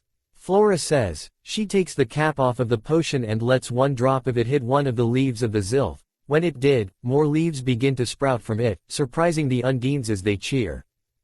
Marvelous. We are saved. The queen says, happy in seeing more leaves than ever in her life. She looks up to our heroes. We cannot thank you enough. She says. It was nothing, your highness, even Mother Nature needs a helping hand, or in this case, a boost. Flora. Still, we can't thank you enough. So, please allow us to give you this as a token of our gratitude. The queen says. Her subjects bring out something that surprises the group. The cheerful gladiolus. Flora utters, seeing the purple flower being brought to her. But how? I thought they didn't want to be picked. Stella asks, remembering what Flora told them earlier at the campsite. It let itself be picked to go with you. It knows that you will take good care of it. The queen says. As soon as I get home, I'll pick it in the richest soil available. Flora says, gently picking the flower up and looking at it before looking back to the queen. And I promise to come back and rejuvenate the land here for you to grow more of the zilf once I reach enough power and learn the right spell to do it. Flora says, with the queen smiling and nodding to her. We will be forever grateful for that. I hope to see you all soon. The queen says. Our heroes wave goodbye to the Undines as they start heading back to the campsite. Now that we've got the cheerful gladiolus, I'm ready for my mid-exam tomorrow. Flora says. She turns to the girls, and don't worry guys, Naruto said he knows a place where I can put my plants so they can grow, so you don't have to let me use your rooms anymore. She says, causing Stella to let out a sigh of relief. Finally, now we can leave this icky place and get back to our comfortable dorms and relax. Stella says, happy that she can finally leave this place. Yes, we can, after we go and get our stuff first. Naruto says. As they walk, Flora remembers something. She turns to Stella. Stella, Flora calls the princess. Yes, Stella says. You do realize that your test is after mine, right? Flora says, causing Stella to start to panic as she remembers now. Crap, really, I haven't studied yet. I've got to get home now. I'll see you guys later. Stella yells. She quickly transforms into her fairy form and jets out of the swamp back to Alfie, causing the others to at her misfortune. Location: Naruto's cave. Alfie, magics. Time: 9:05 p.m., evening. And there, that should do it. Naruto says, placing the last plant onto the floor in his garage hangar in his cave. He and Flora had been busy moving most of her plants from her dorm to his cave. The others decided to go to bed early. Thanks for letting me use your cave as a place to store my plants for now, Naruto.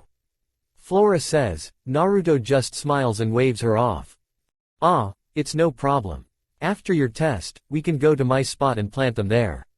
Naruto says. He stretches a bit while looking at a clock on the wall and saw it was getting late. Well, you should probably start heading back to your room. You've got to rest for your exam tomorrow. Naruto says. Flora sees the clock. Yeah, you're right. Flora says. She and Naruto walk to this door and she steps out of the cave and into the tunnels. She turns to Naruto and sees him smile at her. Well, guess I'll see you later. Good luck tomorrow, I know you'll pass with flying colors. Naruto says. Flora looks down and nods, holding the hilt of her skirt. Well, I'll see you tomorrow. Naruto yawns, he was about to close the door when Flora makes her. Naruto. Yeah, Naruto says, expecting her to say something. Insert music. Not Enough by Juice WRLD instrumental version. But he didn't expect Flora to give him a sudden kiss on his cheek. He looks stunned by this as he turns to Flora, seeing her had a massive bush on her face and was looking away. That was a thank you for your help today, and for earlier when we were alone. Flora stutters. Naruto remembers what she's talking about and he slowly nods. Why yeah, Naruto stutters. The two don't say a word nor look at one another for a bit, not knowing what to do or say after what had just happened, but knowing that it was getting late and they had things to do tomorrow. They look up to one another and say, "Night," Naruto says.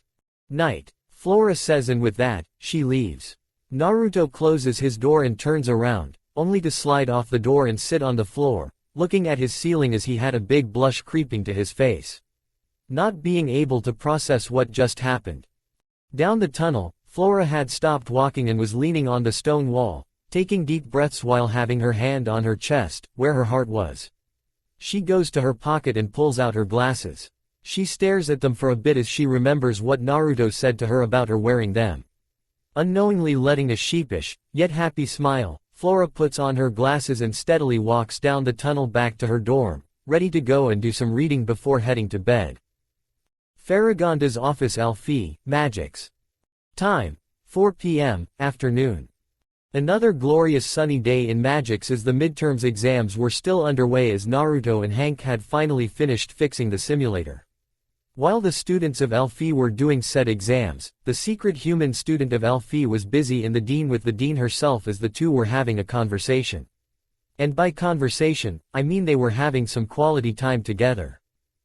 So, Naruto, how are your exams going? Faragonda asks. She and Naruto were by her balcony, having some tea and snacks. Naruto smiles as he takes a bite of a biscuit. Oh, they're going great. I did my swordsmanship exam yesterday and it went great. Hank said that I've got better from last year and I haven't cut myself this time even. Naruto says, enthusiastically. While Naruto couldn't do the same exams as the others, given his conditions, he was allowed to do exams similar to those done at Red Fountain. These exams include swordsmanship skill and battle IQ, rune writing and reading, spell breakdown, and of course the regular normal exams. The one supervising the swordsmanship exam was Hank. He strangely knew a thing or two about fighting with a sword, and when Naruto asked him how he knows, Warlock just ignores the question. The rest are supervised by the staff of Alfie in secret, away from the other students. Faragonda nods, happy to hear that. I see. That is great news. Faragonda says. She takes a sip of her tea while Naruto does the same. She then thinks of something and looks at Naruto, and, how are things going with you and the girls? She asks. This causes Naruto to nearly spit out his tea and choke on it, but he saves himself. He takes in some breaths to calm down before answer. Oh, things are going great with them, Granny. Really? Naruto says, blushing as he remembers what happened with Flora a few nights ago. Faragonda sees how giddy he got when she mentioned the girls, and the blush he had wasn't helping his case. Did something happen? Faragonda asks. No, Naruto quickly says, but sees Faragonda was still looking at him and knew she wasn't going to let this go until he speaks. Sighing, he decides to speak. Okay, normally things are great with the girls, but a few days ago, the girls got into an argument with Flora about her flowers and how it was disturbing them. She moved them out and was going to put them in Black Mud Swamp. Naruto says. Black Mud Swamp, by herself? Faragonda asks, knowing how dangerous that swamp was for a first-year student. Yeah, I know, which is why I went along with her, as a way of protecting her. The girls tracked us down shortly after we set things up and we then began searching for the cheerful gladiolus, a flower she needed for her exam.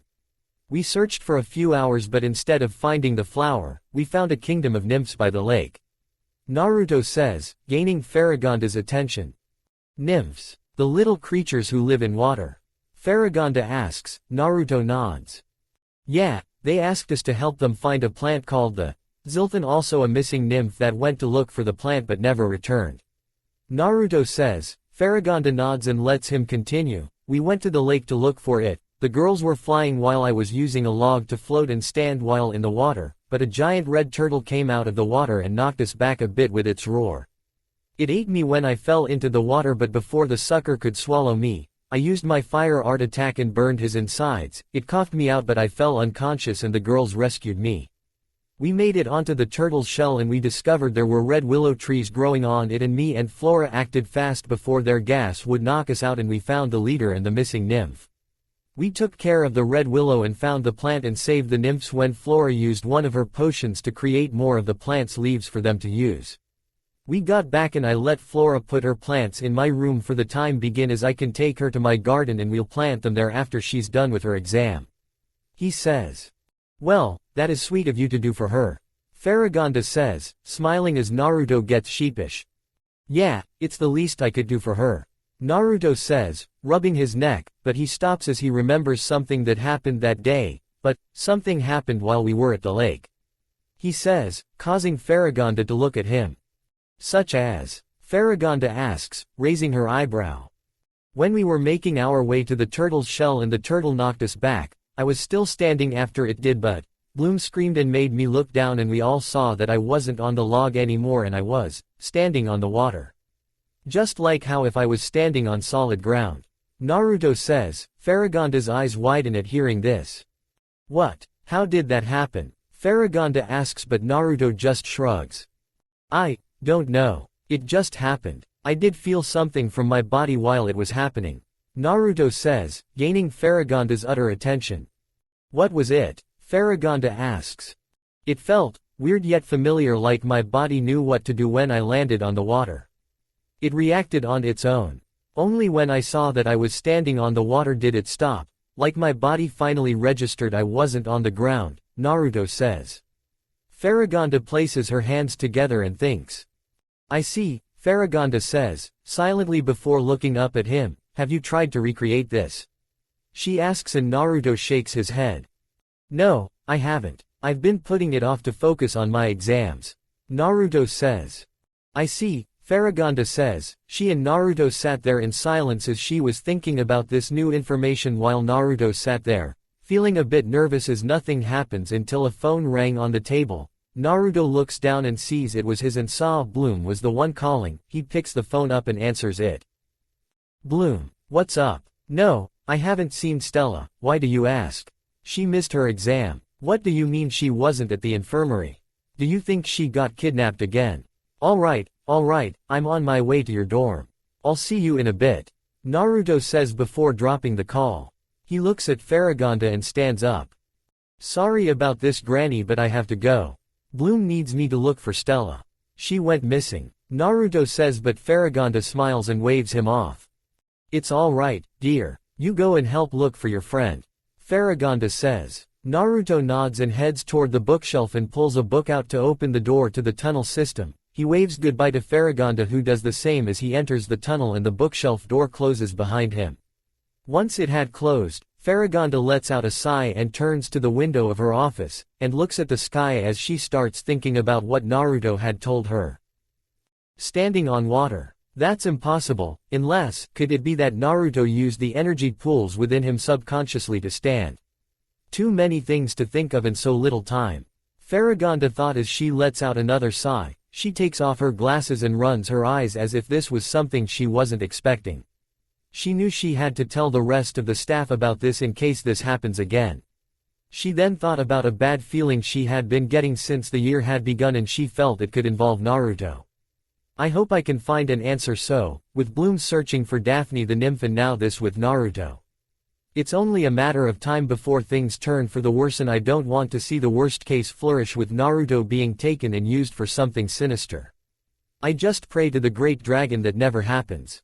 She thought. She looks out to the sky a bit more until she stops as she goes to her desk to prepare for a meeting with the staff regarding this matter. Location. Lounge area, Winx dorm, Alfie Magics. Time. 4:05 p.m., day.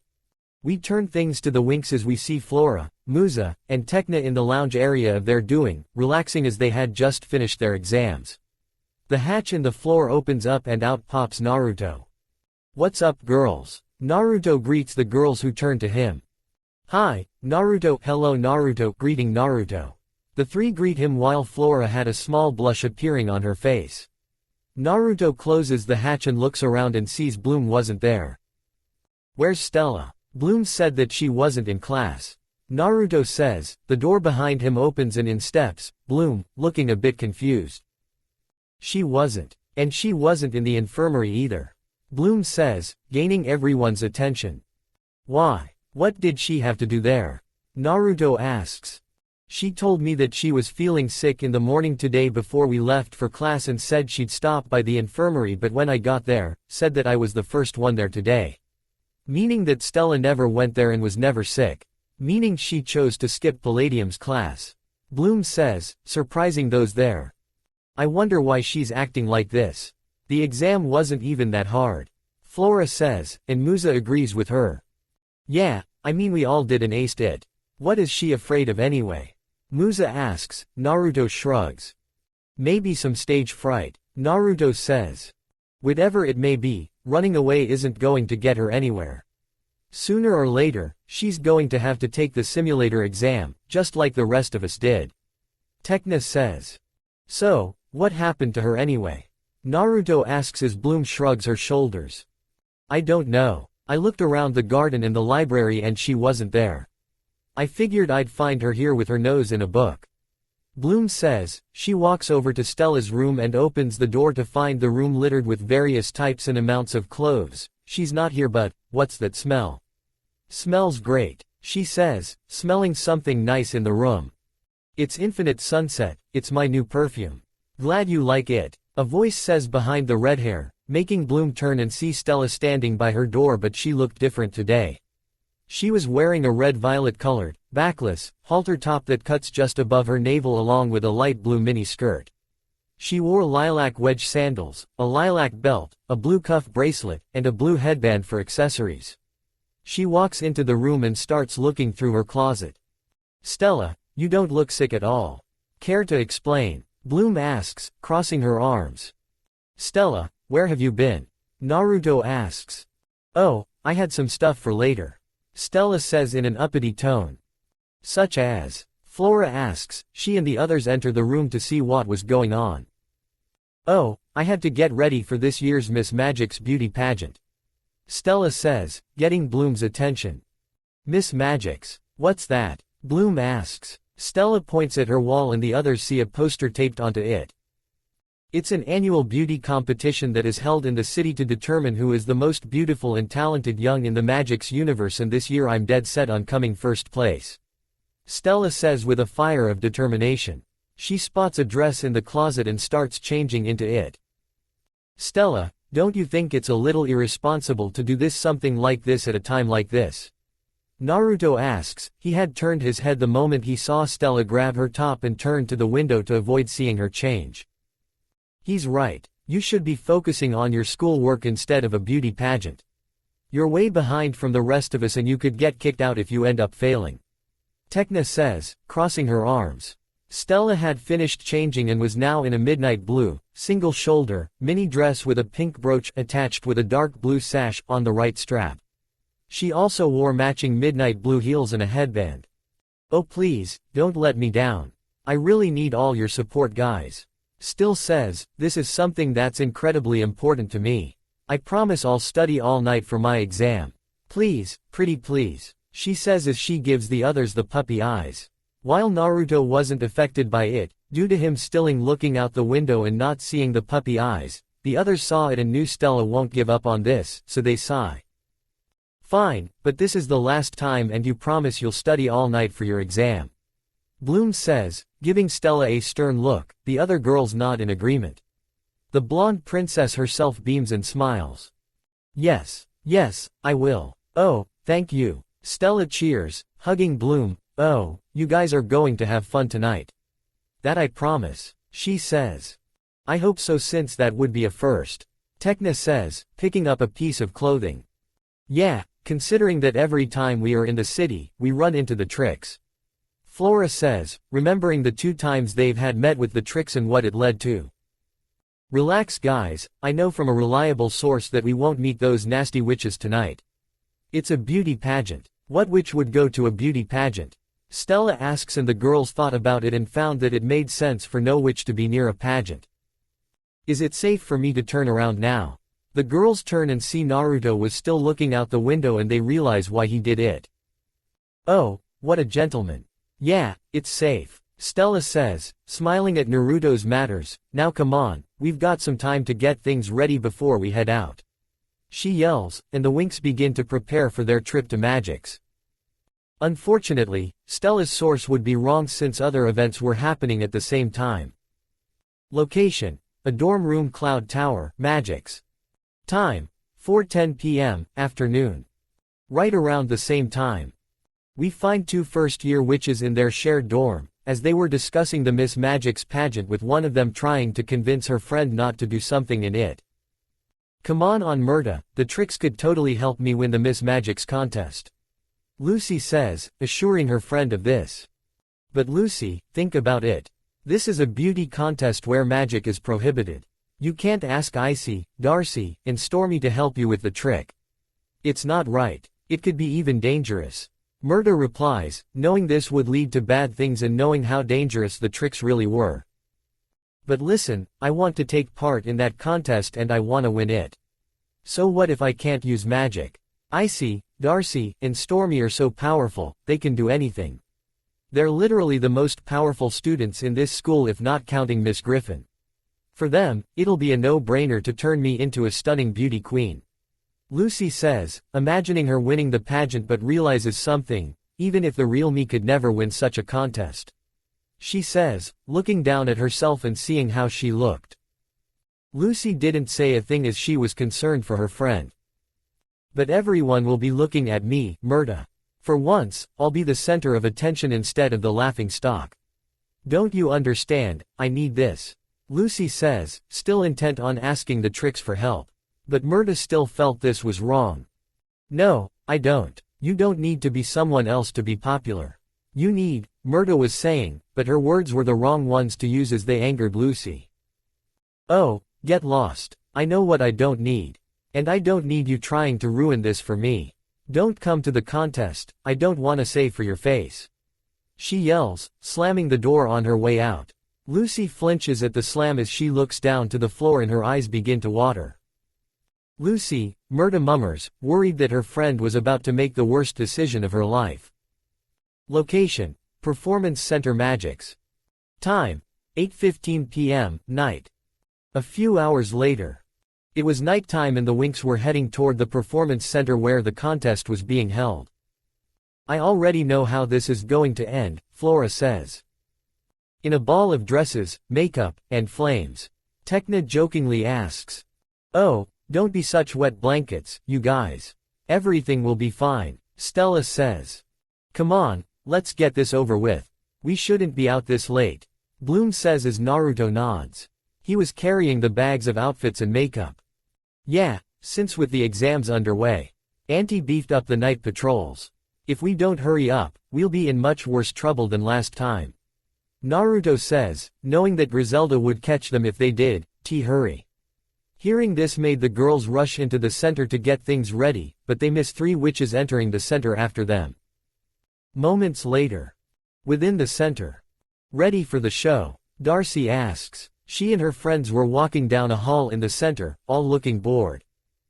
Are you kidding? I still don't understand what we're doing in a place as disgusting as this. Stormy says, cringing at how the participants looked. It doesn't matter now, Icy says. She stops in the hall, making the others stop as well. Sisters, we are here this evening to do a good deed. She says. Huh? The two utter, confused about what was Icy talking about. You remember Lucy, that little first year? She asked if I could help her win the beauty contest. Icy says, the two do remember Lucy and laugh at how ridiculous it sounded. She's got bats in the belfry. Darcy says, twiddling her finger by her head. She doesn't need us to win. She needs a miracle. Stormy says, making her and the rest laugh, knowing how Lucy looked. I know, but it'll be fun to mess with her. You'll see. Icy says, gaining her sister's attention. So, what do you have in mind? Darcy asks. Well, she wants the competition right. She wants to be this year's Miss Magics.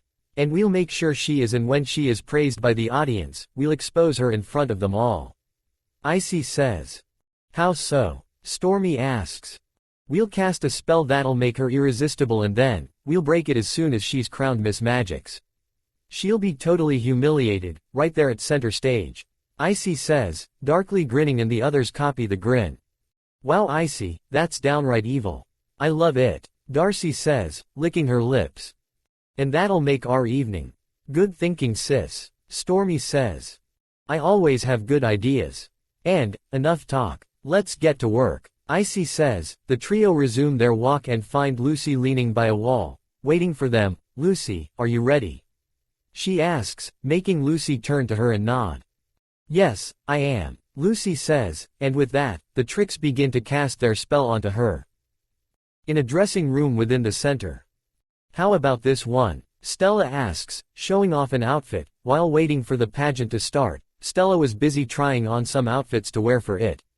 She was wearing one of them and showing it to Bloom and Tekna. She wore a short-sleeved, mint green, top, and a frilly, lilac-colored, mini skirt. Over the top, she wears a light pink, halter neck, top with 2 zigzag straps attached at the bottom, quite similar to Stormy's civilian outfit. On her feet, she wore lilac high-heel wedges and a lilac headband in her hair. Stella, you have to wear the same outfit as everybody else. Bloom says. That's the rule. Tekna says. She was reading the rules and regulations of the contest, making sure that they weren't cheating. I know, but I really want to stand out. Stella says, feeling a bit disappointed. The door opens and Flora and Musa walk in. Stella, we've brought everything you need to win. Yep, starting with soft and relaxing music to allow the facial muscles to loosen up and relax. Musa says, blasting a bit of her magic at a jukebox, making it start to play music. And then it's oil from Arabitola and leaves of Ranko ficus. Flora says, bringing out a bottle of her homemade makeup. And what does it do? Stella asks. It's designed to really make your skin more lively and fresh. Flora says. Well, whatever means of torture you deem as useful. I approve it as long as I become the new Miss Magics. Stella says. She summons a chair and sits on it, allowing Musa and Flora to get to work on her. You will have the smoothest skin in the whole universe. Flora says while applying the oil. And your hair will be like golden silk. Musa says as she starts working on Stella's hair. I hope so. Stella says. She sits for a bit until she realizes something. Say, where is Naruto? She asks, now seeing the male blonde wasn't there. He said he had to get something at his workplace really quick.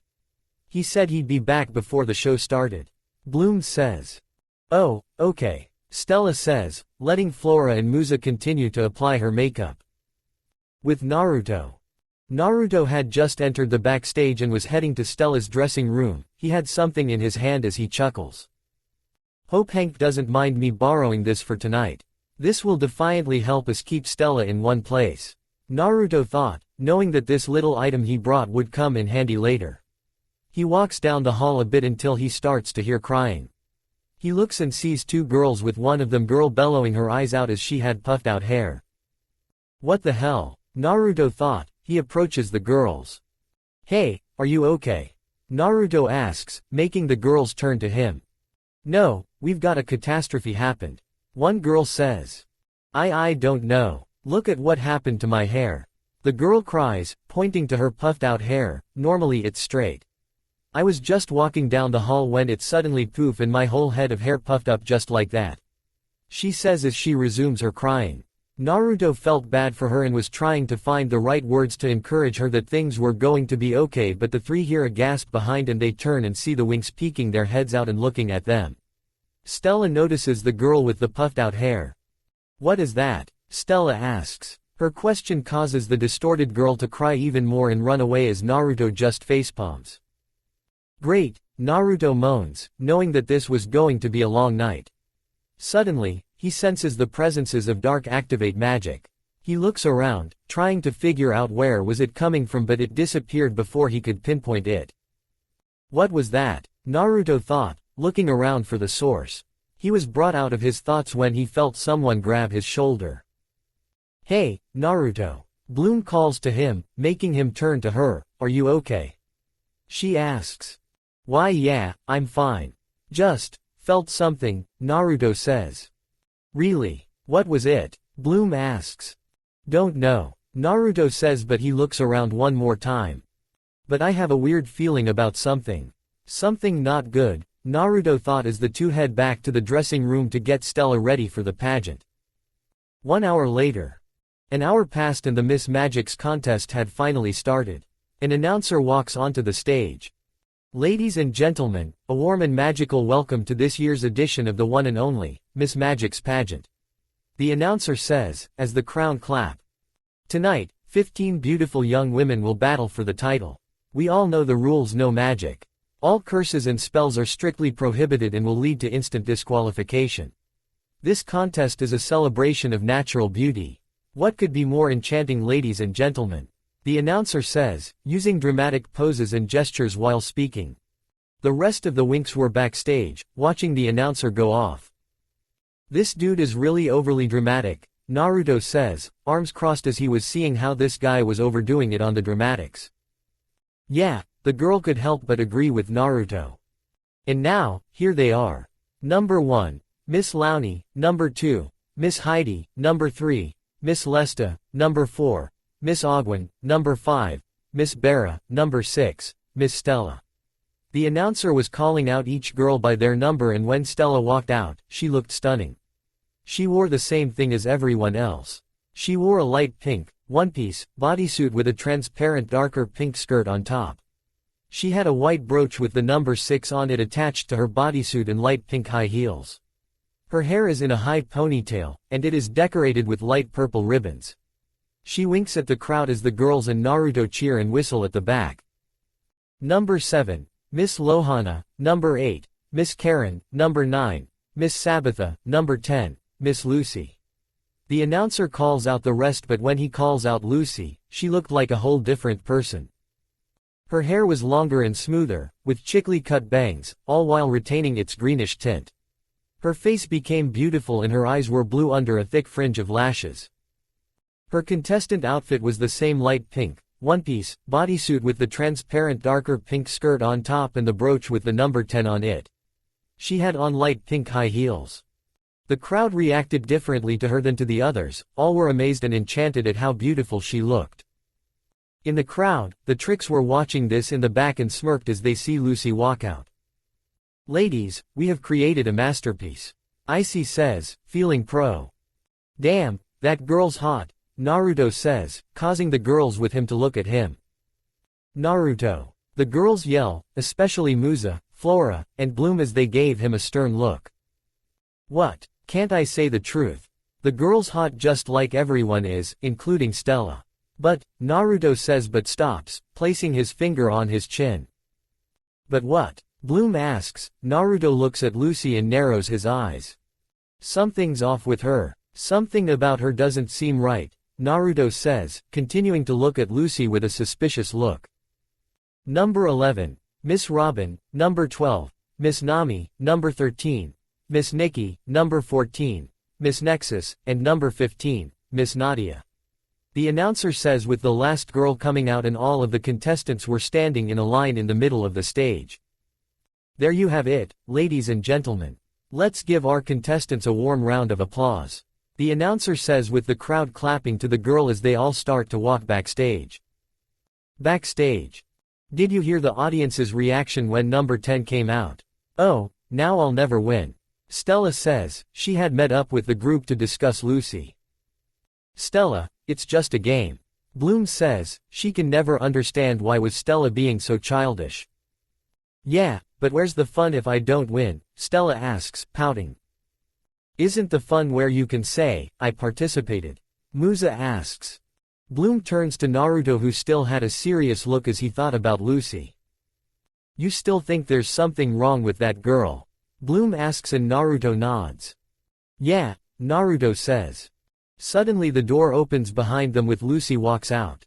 Bloom decides to show some sportsmanship and approaches Lucy. "Hey, congratulations. The crowd really likes you a lot." Bloom says, but Lucy just huffs and walks away.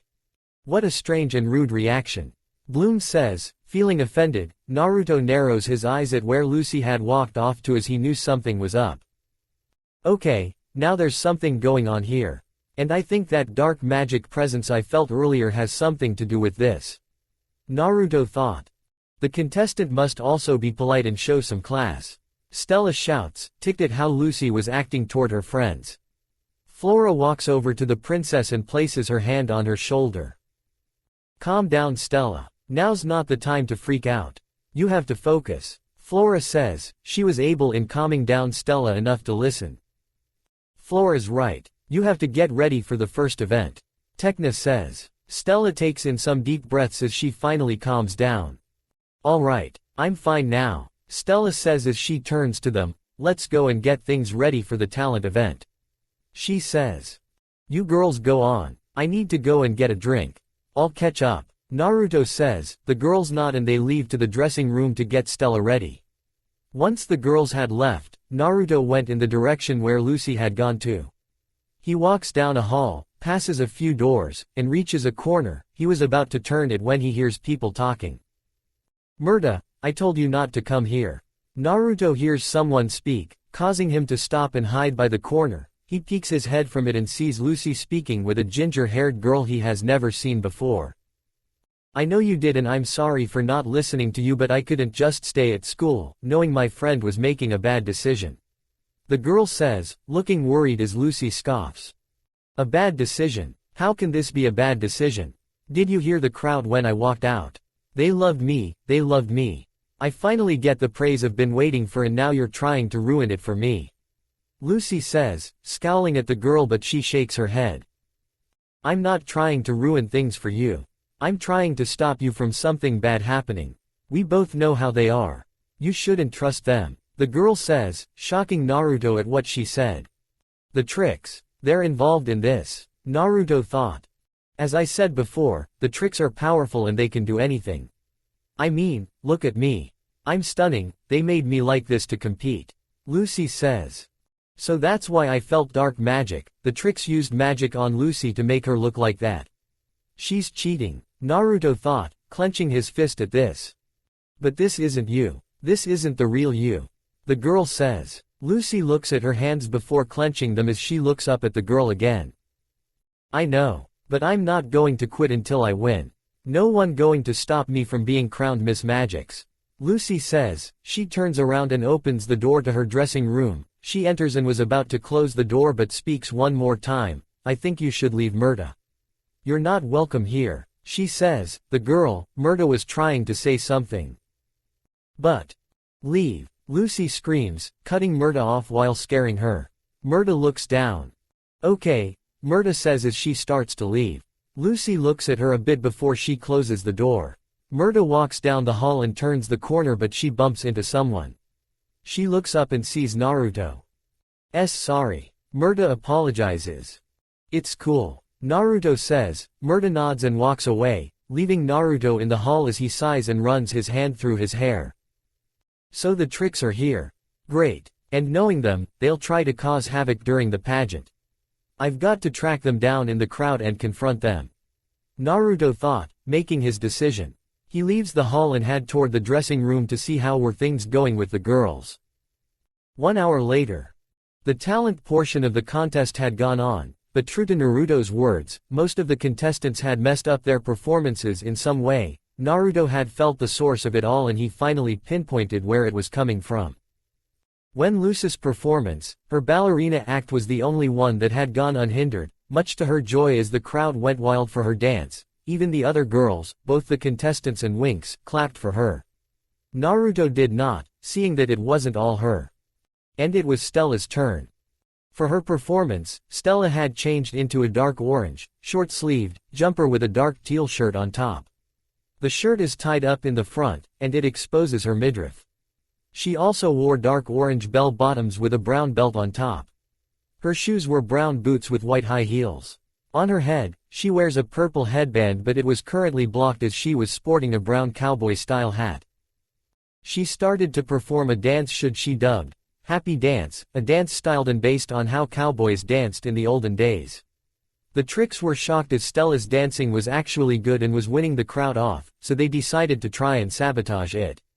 Thankfully, Stella had unintentionally dodged all the sabotage attempts, making her able to finish her performance with success. The crowd cheered for her and so did her friends, making her happy. The announcer went up to her. "That was a wonderful dance, Miss Stella. Can we have a few comments from you?" The announcer asks with Stella nodding. Unaware that Darcy had placed one last trick on Stella, hoping that this would ruin her chances. Saint Nemic Rui Ruse na ot ipa yrevebd, ylteulosba. Huh. Stella speaks but her words just came out as gibberish. This causes the girls and Naruto to just sacred about how would the judges react, but fortunately for them, the announcer understood her. Of course, she can speak backward. The announcer says, making Stella just go along with it and nod. She said, "Absolutely, I'd be very happy to answer your comments. We have a truly talented young woman," he says as Stella blows on the tip of her finger as if it was a gun. The others cheer for her backstage while Naruto slips away unnoticed, heading toward the back of the crowd.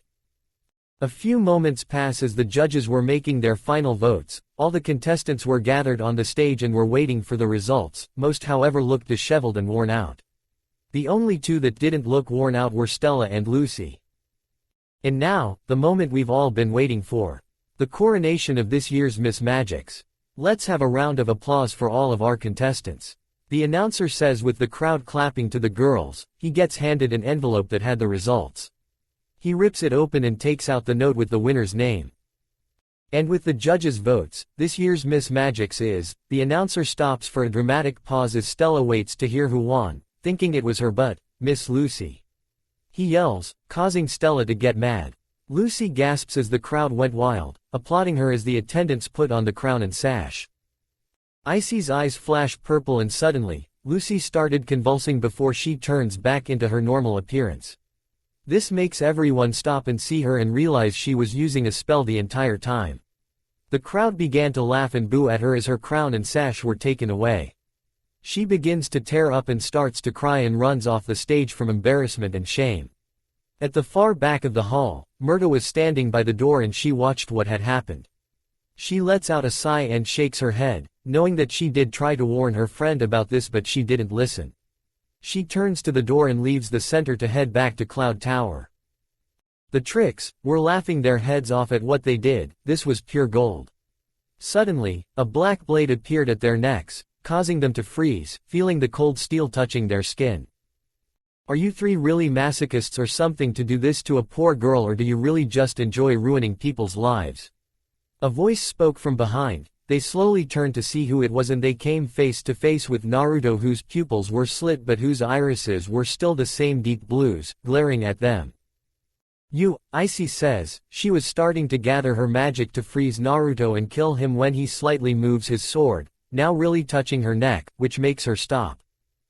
"Yeah, me. And don't do anything, especially in a place where there are witnesses, and do you really want to piss off the guy who has a blade by your neck?"